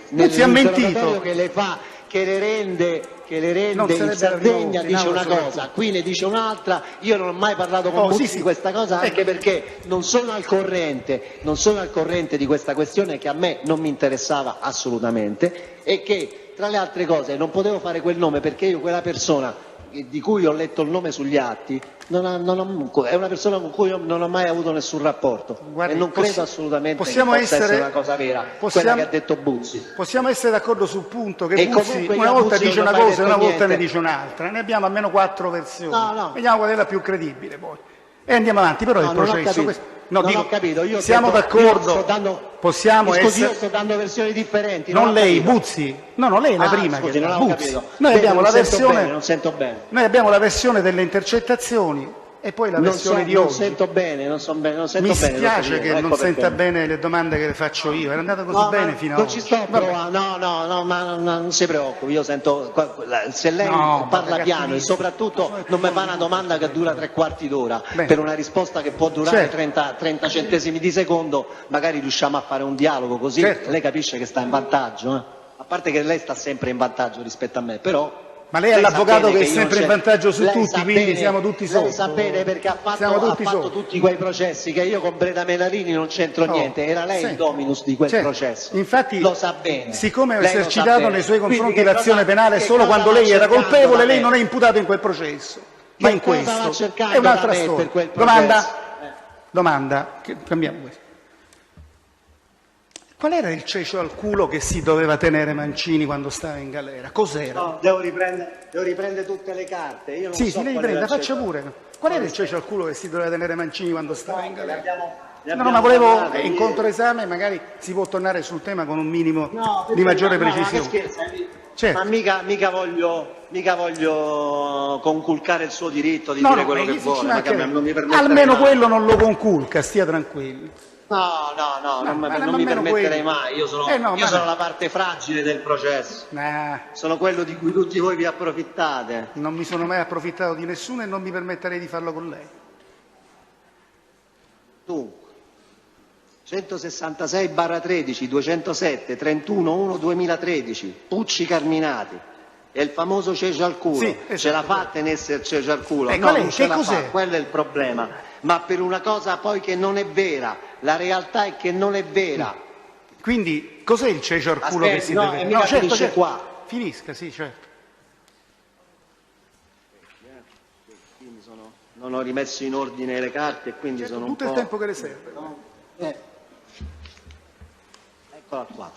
per una cosa poi che non è vera. Qui uno si deve accollare le cose non vere, sappiamo bene che non è vera, e per quale motivo lui si deve far cacciare via dall'euro? Noi qui, io e Pucci, in riferimento a quello che ci ha detto Mancini, che lui non c'entrava niente con questa cosa, e sapevamo che si sarebbe sacrificato per non dare problemi ai suoi capi al Comune di Roma. Ma il sacrificio era soltanto mediatico, perché ci sarebbero state le elezioni a poco, quindi noi sapevamo, perché ce l'aveva raccontato Mancini, che non c'entrava nulla, e quindi noi ci parliamo di questa cosa in questi termini. Quindi vuol dire il vostro è un interesse alla corretta amministrazione della giustizia, giusto? Io me ne frego della corretta amministrazione di tutti. Questo volevo sapere. Ma scusi, quando vi aveva detto che non voleva, che avrebbe... Lei è una persona simpatica, ironica, quindi se vogliamo parlare davanti a un caffè, parliamo davanti a un caffè. Non mi faccia dire come può dire che a me mi può interessare della cosa del sindaco Alemanno, di questi qua. No, non sto parlando di questo. Schifo. Mi fanno schifo, guardi, l'ho già detto, io non voglio che lei parli del sindaco Alemanno, non è questo il tema. Il tema è quando Mancini le dice che lui non c'entrava nulla e che avrebbe potuto proteggere o dovuto proteggere i suoi capi dicendo la verità. No, Mancini non mi dice così. Cosa le dice Mancini? Quando gli arriva l'avviso di garanzia, chiaramente noi ci interessiamo. Io lo vedo, penso a una partita di rugby con Carlo Pucci. Ci vediamo al campo di rugby, Riccardo mi racconta questa cosa e dice: vedrai che mi sacrificheranno, vedrai che, per come la pensa il sindaco Alemanno, che accanna tutti in corso d'opera, quando qualcuno ha un problema lui gli dà un calcio al culo. Allora ha detto: mo vedrò se mi devo dimettere prima, così almeno non peso diciamo, gli interessi del comune. Questa era la cosa. Se Mancini mi avesse detto sono colpevole, per me era uguale, dottor Ielo. Mi perdoni, per come la intendo io, i rapporti che ci stanno fra me e Mancini, non è che lui mi dice che è innocente per dirmi una bugia, sa che da me non ha censure morali. Mi perdoni, ma per come la intendo io, tenersi il cecio al culo vuol dire non parlare di qualcuno, non tirar fuori qualcosa, mi perdoni l'immagine, non tirare fuori qualcosa che si possiede, che si ha. Non è raffinatissima la metafora. È vero, però in quel contesto non era così. Ma scusi, nell'ambiente che lei frequenta, l'8° comandamento rientra fra quei 3 che rispettate e uno di quelli di cui ve ne fregate? Non lo conosco, io non conosco. Non dire falsa testimonianza, Carminati, non dire falsa testimonianza. Questo è l'8° comandamento. Se magari ci dice se rispettate il 7°, se rispettate il 5°, ci dica quali rispettate dei comandamenti in quell'ambiente. Sta sconfinando nella morale, a me della No, morale, non sto sconfinando, sto prendendo le sue parole, Carminati, le sue parole sto usando. Non mi faccia la morale pure lei, dottor Cambiamo Iero, argomento. Cambiamo argomento, è meglio per tutti. Cambiamo argomento, è meglio così. Iannilli. Perché quando... Marco Iannilli, Arctrade.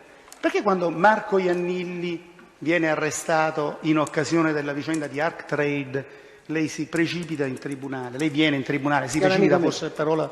A casa sua? No, è casa mia. Il tribunale è la casa di tutti. Il tribunale della Repubblica Italiana, non è la Repubblica Autonoma di Piazzale Clodio. Tribunale della Repubblica. Una data? Sì. Non riesco a parlare, così sta a sentire. 18 aprile 2013 emerge dalla...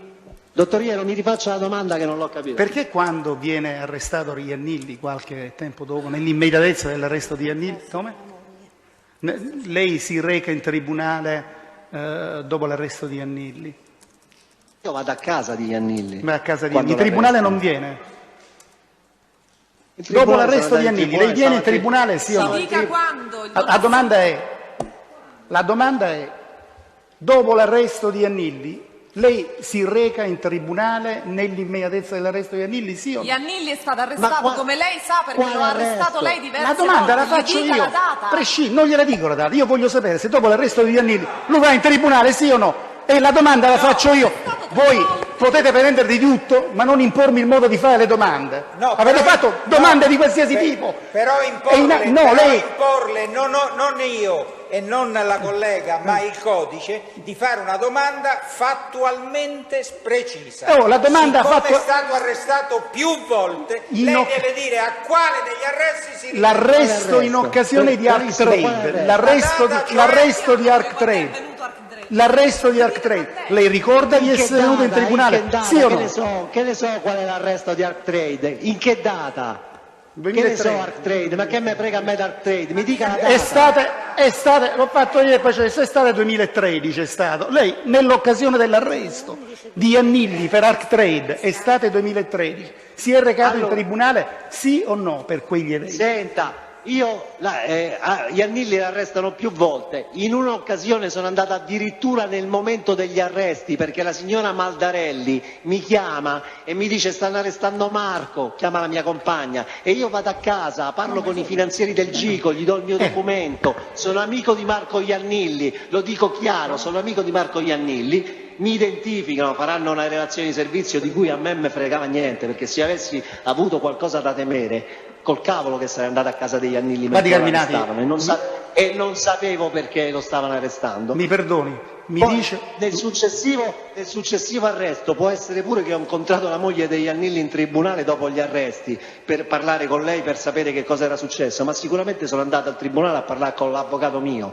perché non vado al tribunale. Se io volevo vedere la signora Maldarelli sarei andato a casa dove stava la signora Maldarelli, non avevo bisogno di andare in tribunale. Io non mi precipito da nessuna parte perché non ho nulla da temere con Arctrade. Lei ha fatto l'indagine, quello che può pensare pensa, però noi abbiamo chiesto a tutti gli operatori, se vuole facciamo un controesame anche a lei, così chiediamo pure a lei se Carminati c'entra con Arctrade. Se avessi pensato che lei c'entrava sarebbe stata a giudizio e condannato insieme agli altri come è accaduto.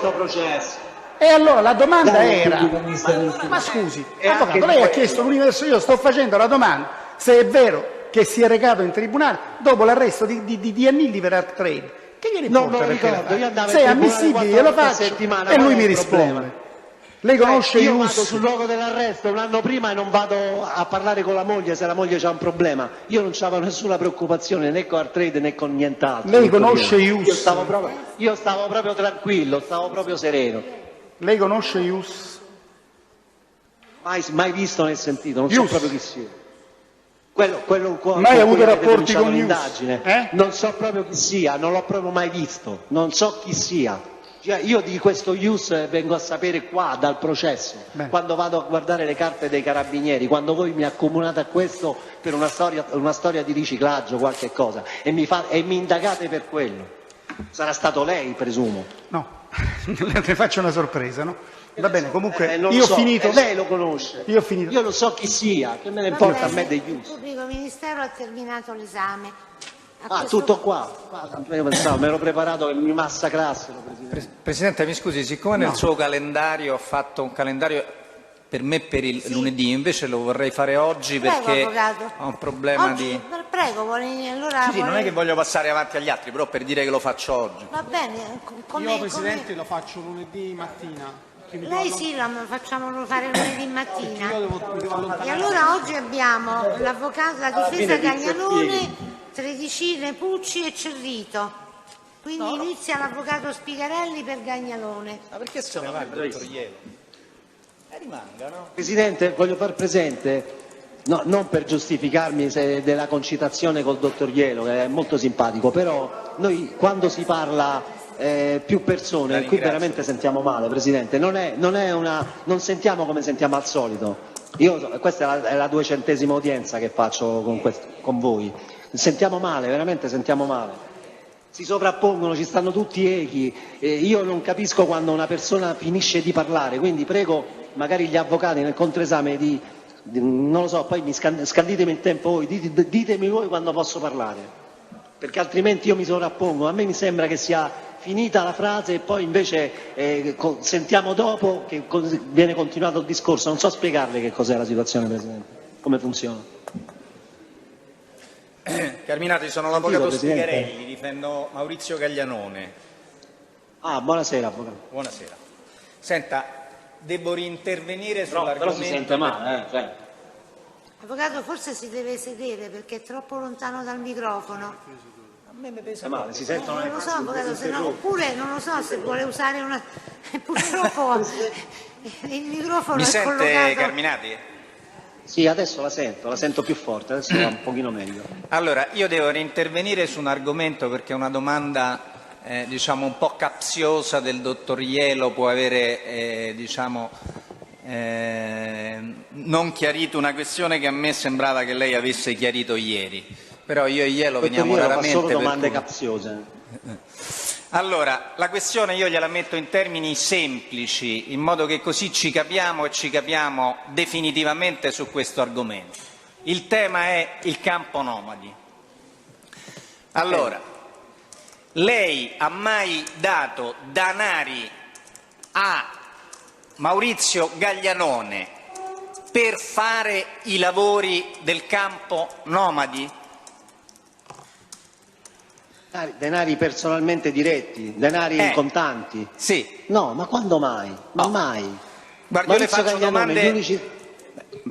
Carminati, le faccio domande precise in modo che così ci capiamo.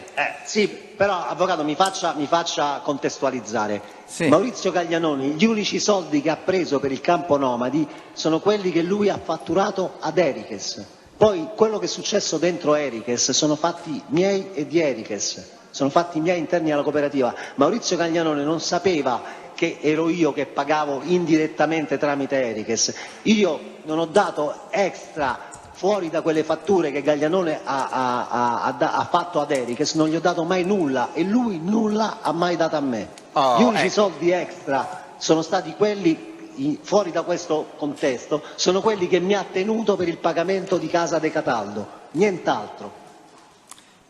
Carminati, lei l'aveva spiegato bene ieri. Non so se sono stato chiaro. Sì, ma era stato chiarissimo anche ieri, però siccome oggi la domanda del pubblico ministero utilizzava la parola finanziamento, questo poteva ingenerare degli equivoci. Quindi, il dottor Ielo è bravissimo, allora, mi ha mandato in confusione. Sì, però mi faccia fare le domande, Carminati. Allora, il meccanismo attraverso il quale i rapporti economici sul campo nomadi si sono sviluppati sono questi. Mi corregga se sbaglio. Gaglianone attraverso la IMEG fa i lavori vengono pagati con le fatture emesse dalla IMEG e pagate dalla Erikes, è corretto questo? Correttissimo. Lei vanta per quei lavori un credito che appostate nella vostra contabilità con la Erikes e ogni volta che la Erikes paga le fatture della IMEG quel rapporto vostro, Carminati, Erikes o Bucci o quello che vuole, viene aggiornato scalando le fatture che venivano pagate alla IMEG, è corretto? Esattamente così, ma c'era un rapporto interno mio con Buzzi. Sì, no, ma perché questo, Carminati, io lo voglio chiarire, per chiarire che il meccanismo non è stato un suo finanziamento diretto a Gaglianone che poi Gaglianone in qualche maniera le restituiva, perché siccome questo è stato indirettamente sostenuto anche adesso, 5 minuti fa, dalla domanda del pubblico ministero, io volevo che fosse chiaro qual era il meccanismo e chiaro soprattutto un fatto, se lei me lo conferma. Quando Gaglianone incassava dalla Erikes quelle fatture, a lei non restituiva neanche un euro, è corretto o no? Ma quando mai? Perché mi avrebbe dovuto restituire un euro? Cioè, Gaglianone quel lavoro io gliel'ho fatto fare proprio col collo tirato, nel senso non c'era da scialare là, io guadagnavo con la cooperativa, perché dovevo farmi dare i soldi da Gaglianone? Io guadagnavo già di fatto sul budget da 500, guadagnavo già 180.000 euro su Gaglianone di fatto, ma non su di lui, perché lui mi aveva fatto un preventivo che era corretto. Il lavoro era fatto all'osso, cioè che faccio? Io do i soldi neri a Gaglianone per poi farmi ridare indietro, ma come funziona? Ma che è una comica finale? Io guadagnavo con la cooperativa. Sì, ma questo ieri l'ha spiegato. Mi perdoni, a me mi sembrava di averlo spiegato bene ieri. Mi dispiace se adesso voi avete capito qualche cosa di diverso, ma io sicuramente anche al dottor Ielo non ho detto nulla di diverso. È questa qua. Carminati, sono dovuto intervenire su questo che lei aveva spiegato bene, ma il dottor Ielo non c'era e quindi evidentemente non l'ha sentito, proprio perché era stata utilizzata la parola finanziamento. Adesso abbiamo richiarito per l'ennesima volta. Le chiedo un'altra cosa per far comprendere. Lei Gaglianone ricorda in che anno l'ha conosciuto? guardi, stato intorno alla metà del 2011. Lo conosco quando ho non una discussione, perché la signora Ottaviani è una signora molto gentile, devo dire, però abbiamo un problema di confine con la signora Ottaviani. E io stavo costruendo un muretto perché stavo mettendo in sicurezza, perché ho dei cani diciamo abbastanza ingombranti, stavo mettendo in sicurezza il confine con la signora Ottaviani. Non l'ho avvisata, ho sbagliato, sono stato ineducato, però probabilmente pensavo che siccome stavo facendo una miglioria, diciamo, non ho pensato di avvisarla. Lei è venuta, mi ha detto, ma insomma, che succede? Questa cosa se n'è andata e poi dopo un po' è comparso Maurizio con Iannilli. Anzi, no, Iannilli stava con me, c'era pure Iannilli forse stava con me. E quindi lì ho conosciuto Maurizio, ma stiamo parlando, sì, credo forse fosse l'estate 2011. Guardi, poco prima della confisca del sequestro della casa, perché sennò avrei buttato giù tutti i lavori e me ne sarei andato direttamente. Io invece mi sono trovato che avevo fatto lavori per 40.000 euro e poi la casa la sequestrano. Quindi era poco prima. Quindi la riconduco fino a quel momento lei Gaglianone non lo conosceva? 2011. No, mai visto. Io ho conosciuto prima la moglie di lui. Guardi, quello che ha detto la signora Ottaviani qui in aula e anche quello che ha detto Maurizio sono esattamente la verità dei miei rapporti con loro, non ci sta nulla di più e nulla di meno, cioè io proprio mi posso spalmare su quello che hanno detto i due. Approfitto che lei, loro avvocato, mi scuso per tutti i danni che gli ho causato, ma non sono stati voluti, avvocato. Se avessi saputo che poteva esserci una cosa del genere sarei scappato. Senta, un'altra questione, c'è ritornato oggi nel corso dell'esame, però anche lì c'era un problema di microfono, non si è sentito bene. La faccenda dei quadri che lei ha spiegato il motivo per cui i quadri sono stati ospitati nei locali della IMEG. Solo una precisazione, oltre ai quadri c'erano altre cose che sono state ospitate nei locali della IMEG. Lei ricorda che cosa? L'ha detto certamente. Lo so che l'ha detto, ma c'è qualcosa in più che mi serve che rammenti, se c'era una sella in particolare. C'erano delle selle, non una, più selle, 2 o 3 selle, ci stavano delle sedie, ci stavano dei tavolini, era tutta roba che io ho lasciato in deposito a casa Iannilli. In quel momento Iannilli o la moglie mi fanno sapere che la confisca sarebbe stata una questione di poche ore e sono stato costretto a prendere queste cose, non le portavo alla casa nuova dove ci stanno dei lavori in corso, ho chiesto a Maurizio, ho visto che stava facendo le ore, mi ha mandato un furgone e me l'ha messi dentro un posto asciutto dove non si sarebbero rovinate queste cose. Ecco. Tutto lì, una cosa banale. Quel posto asciutto, tanto per chiarire, erano negli uffici della IMEG proprio dove passava la gente o erano nascoste queste cose? Ma no, ma che nascoste? Era l'ufficio della IMEG, Maurizio ci riceveva i clienti là, che è una cosa nascosta, ma non c'era niente da nascondere, avvocato, cioè era roba ingombrante, è stata messa in un angolo con una coperta sopra per non farla rovinare e basta. Perché c'era da nasconderla? Cioè era tutta roba regolare, ma che lei pensa che io a casa mia possa tenermi delle cose così? Cioè a me mi fanno una perquisizione all'anno e che tengo cose illegali dentro casa? Cioè, erano cose mie personali da tanti anni che avevo comprato nel corso degli anni e che non mandava che si rovinassero. Un'ultima questione, questa cosa è avvenuta, siccome pure su questo c'è stato un equivoco che abbiamo chiarito con Maurizio Gaglianone, ma vorrei che lo chiarisse anche lei, questa cosa è avvenuta a nottetempo o è avvenuta di giorno alla luce del sole in presenza degli operai della IMEG? Ma è venuta all'ora di pranzo, ma qual è la notte? All'ora di pranzo era, mi ricordo che era di giorno, all'ora di pranzo stavamo lì con tutti sti quadri buttati in mezzo alla strada, vedevano tutti tranquillamente, che cosa c'era da nascondere? Cioè io mi nascondo quando faccio qualche cosa per cui mi devo nascondere, avvocato, ma se non mi devo nascondere, ma che vado di notte a fare una cosa del genere? La ringrazio Carminati, non ho altro da chiedere. Va bene. Grazie a lei. Allora mi sembra che il difensore dell'imputata Cerrito aveva preannunciato poche domande e quindi come? 3 o 4 domande e quindi prego avvocato, vada avanti. Buonasera Carminati, sono l'avvocato Vescio, difensore della Cerrito. Senta, volevo soltanto avere delle precisazioni su un paio di circostanze che lei ha nominato nella sua deposizione. In particolare lei ha detto di aver preso circa 150.000 euro in contanti dalle cooperative di Buzzi.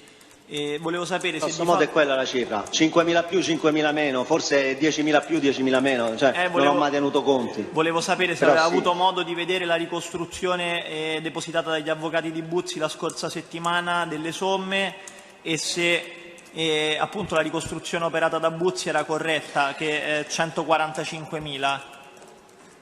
No, sicuramente era così, sicuramente, ma l'aveva già detto anche il dottor De Ninno, però non me l'ha dati tutti la signora Cerrito, cioè non, la signora Cerrito me l'avrà dati. Questo poi ci arriviamo, adesso ci arriviamo.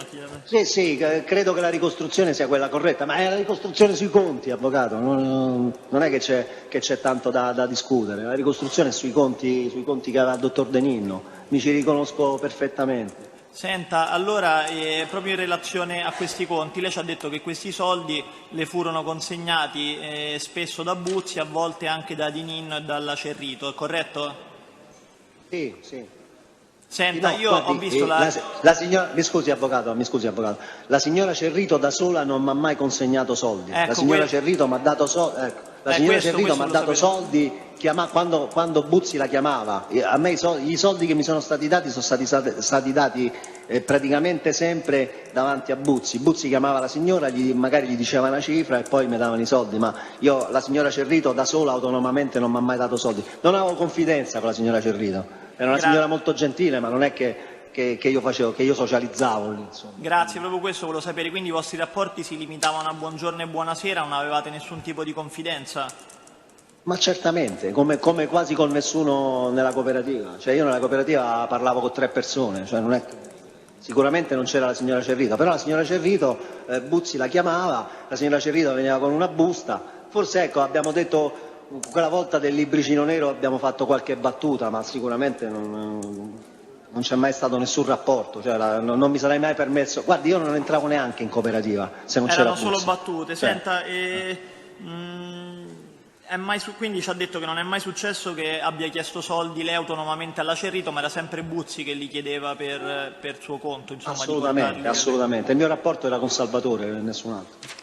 Senta, una precisazione proprio in relazione al libretto nero. Lei è stato accusato anche di coadiuvare Buzzi nella gestione delle cooperative, ma ha mai chiesto alla Cerrito di vedere il libro nero per verificare questi conti presenti sul libro?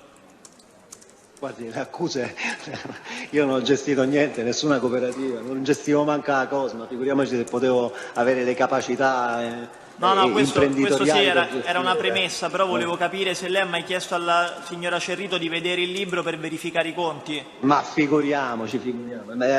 Io credo che la signora Cerrito mi avrebbe riso in faccia, non esiste proprio, non ho mai chiesto nulla alla signora Cerrito. La signora Cerrito veniva soltanto se era chiamata da Buzzi.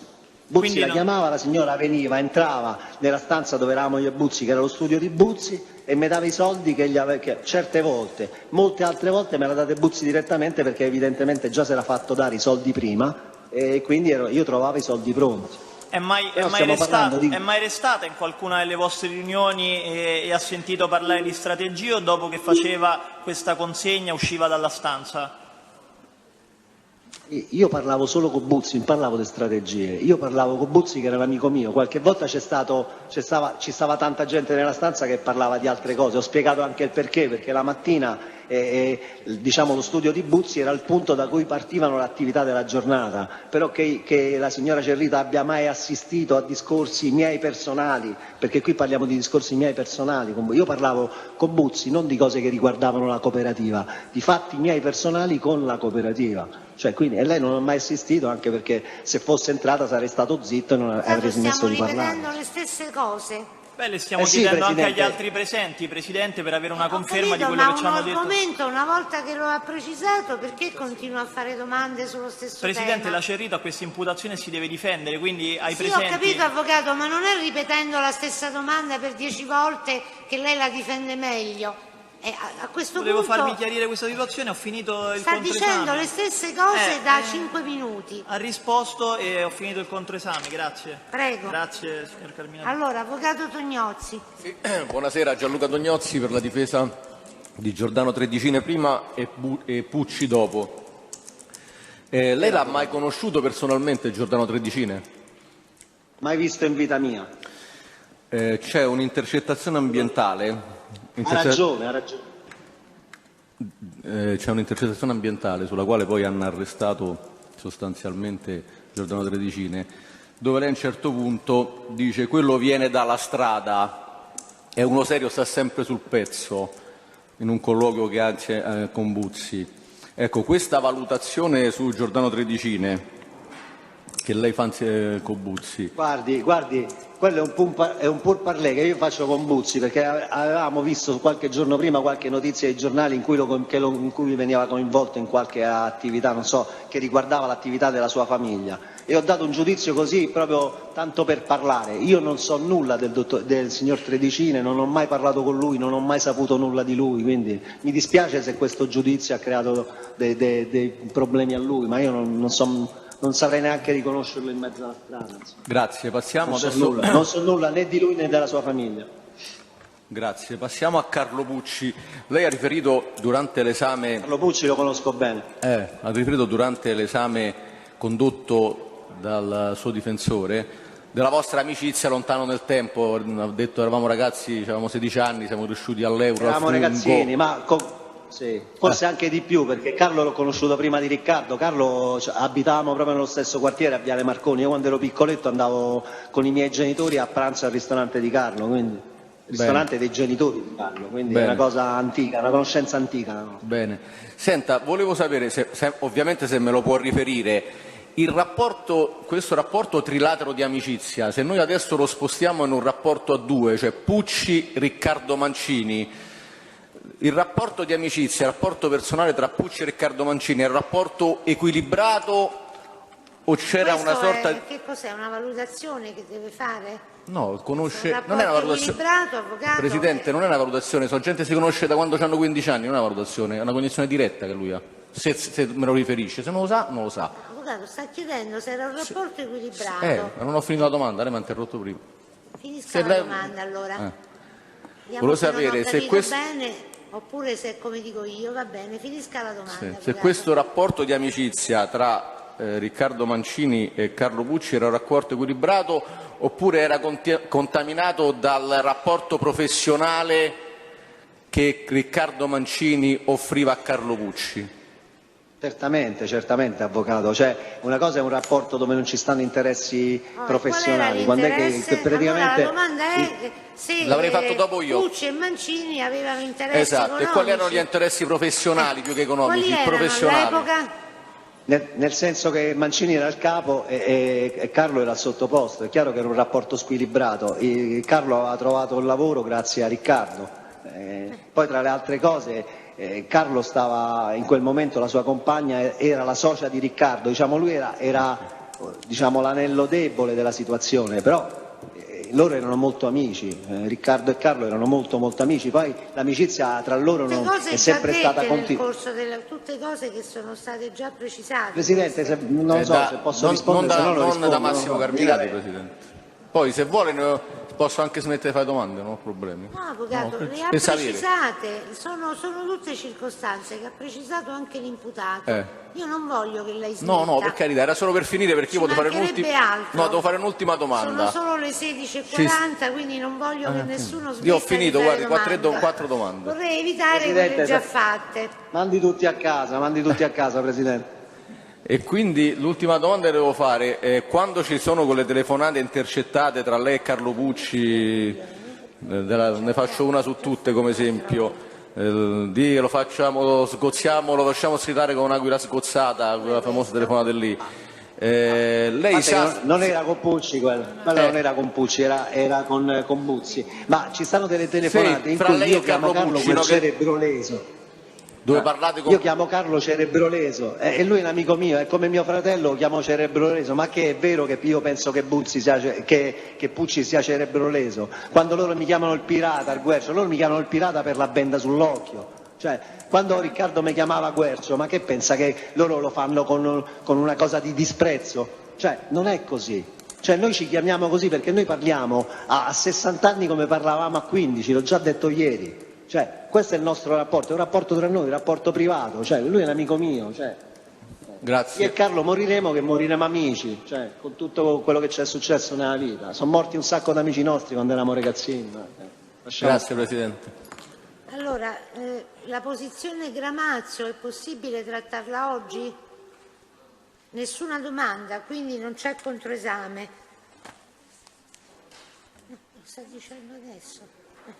Poi per la posizione Ietto c'era stata una riserva prima.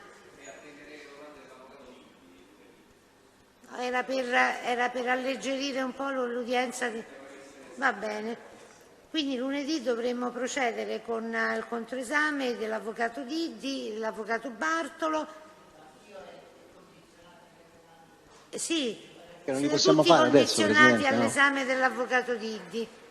Va bene, allora queste 3 posizioni si aggiornano a lunedì, dopodiché per cortesia le richieste di produzione documentale, se ce ne sono, a parte quelle già depositate, e le richieste di 507, se ve ne sono, in modo che lunedì si possa decidere tutto. Presidente, chiedo scusa al riguardo, c'è il verbale di avviso orale a Campennì che vorrei mettere tra gli atti, il verbale di avviso orale di Campennì, vorrei inserirlo tra i documenti sui quali i difensori dovrebbero... Va bene, lo lasci depositato in cancelleria. Sì. Poi ancora un'altra questione che riguarda la difesa avvocato Naso. C'è il problema del confronto con Cristiano Guarnera che era stato indicato all'inizio, se avete interesse, non avete interesse al confronto. In esito all'esame ditelo in modo da citarlo, tutto qui. Io quello che c'avevo da dire l'ho detto, se lui c'ha qualcosa da confutare venisse, non vedo l'ora. No, siccome lei aveva chiesto di essere messo a confronto. Sì, no, Presidente, l'avevo detto nella concitazione, l'ho detto anche nella concitazione del discorso quando parlavamo di Guarnera. Io quello che devo dire di Guarnera l'ho detto, se lui c'ha qualcosa da dire non ci stanno problemi, io sto qua. Presidente, possiamo sciogliere la riserva lunedì? Sì, lo anticipo soltanto perché poi ci vorrà, se deve venire, ci vorrà un minimo di tempo per citarlo. Comunque ce lo dite lunedì mattina. Presidente, scusi. Prego. Siccome prima con i controesami? Sì. Presidente, mi scusi. Sì, lunedì prosegue il controesame, ci sarà il difensore di Buzzi, Bugitti e Garrone, il difensore di Panzironi e il difensore di Ietto. Va bene, ok. Non potevamo farlo adesso, Presidente, così almeno finivamo. Anche secondo me, però l'avvocato Diddi è andato via, ha detto che preferisce lunedì, quindi non dipende da noi. Va bene, no, Presidente, per carità, no. Perché così almeno finiva sta cosa. Cioè. Va benissimo, ho anche invitato i presenti, a parte l'avvocato Diddi che è andato via, i presenti hanno detto che lo subordinano all'avvocato Diddi.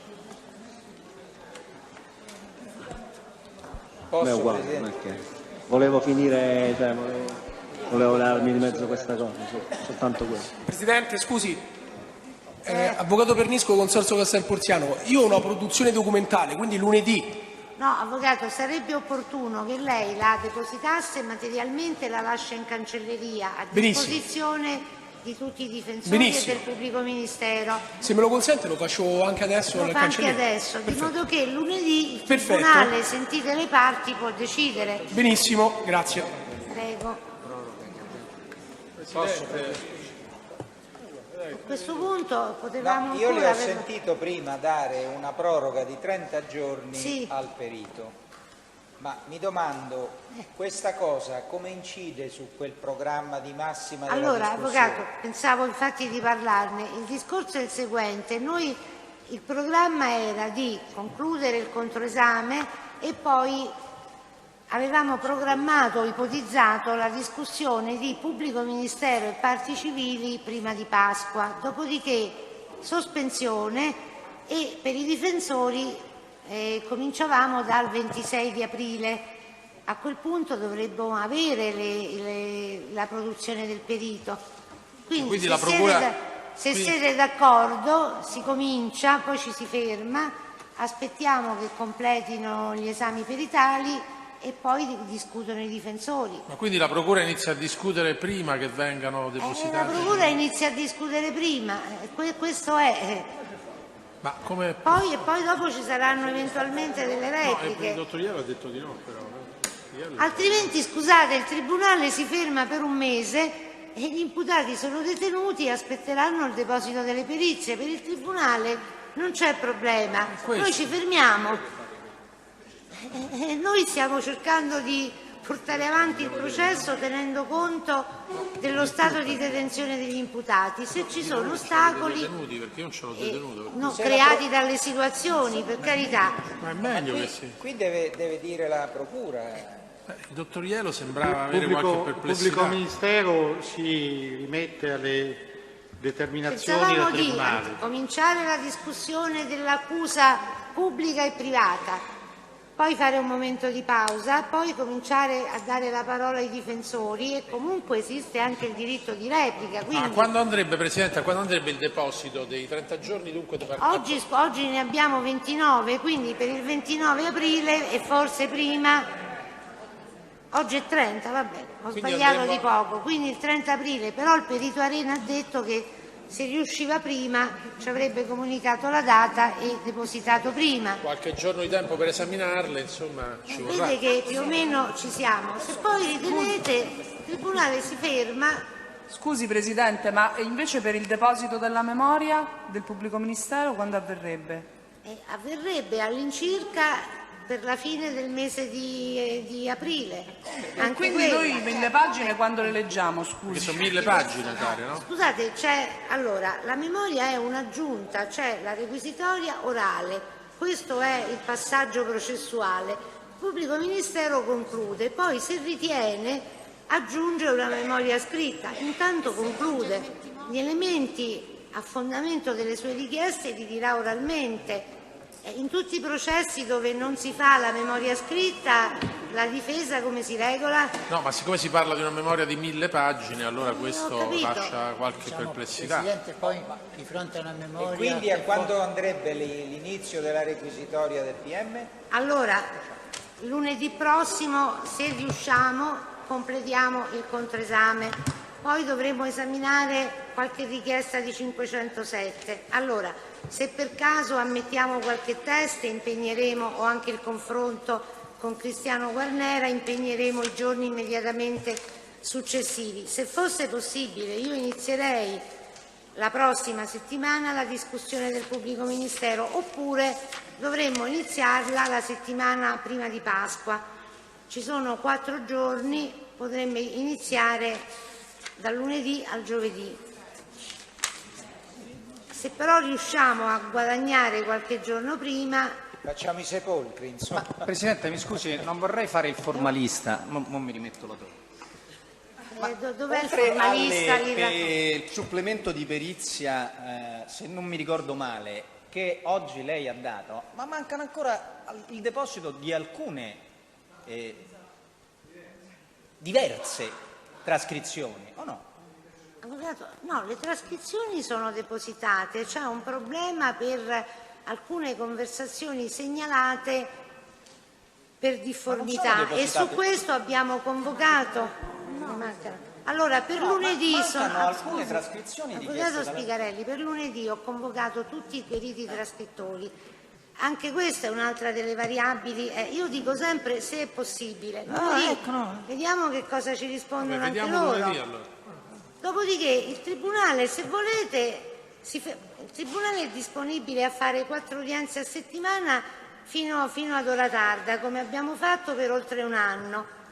Se ci mettete un limite perché mancano le perizie, il Tribunale si ferma, gli imputati rimangono detenuti e aspettiamo che tutto sia completo. Questa è una valutazione che faranno i difensori. Vabbè, lo vediamo lunedì questo allora. Appunto. Non è una cosa stravagante.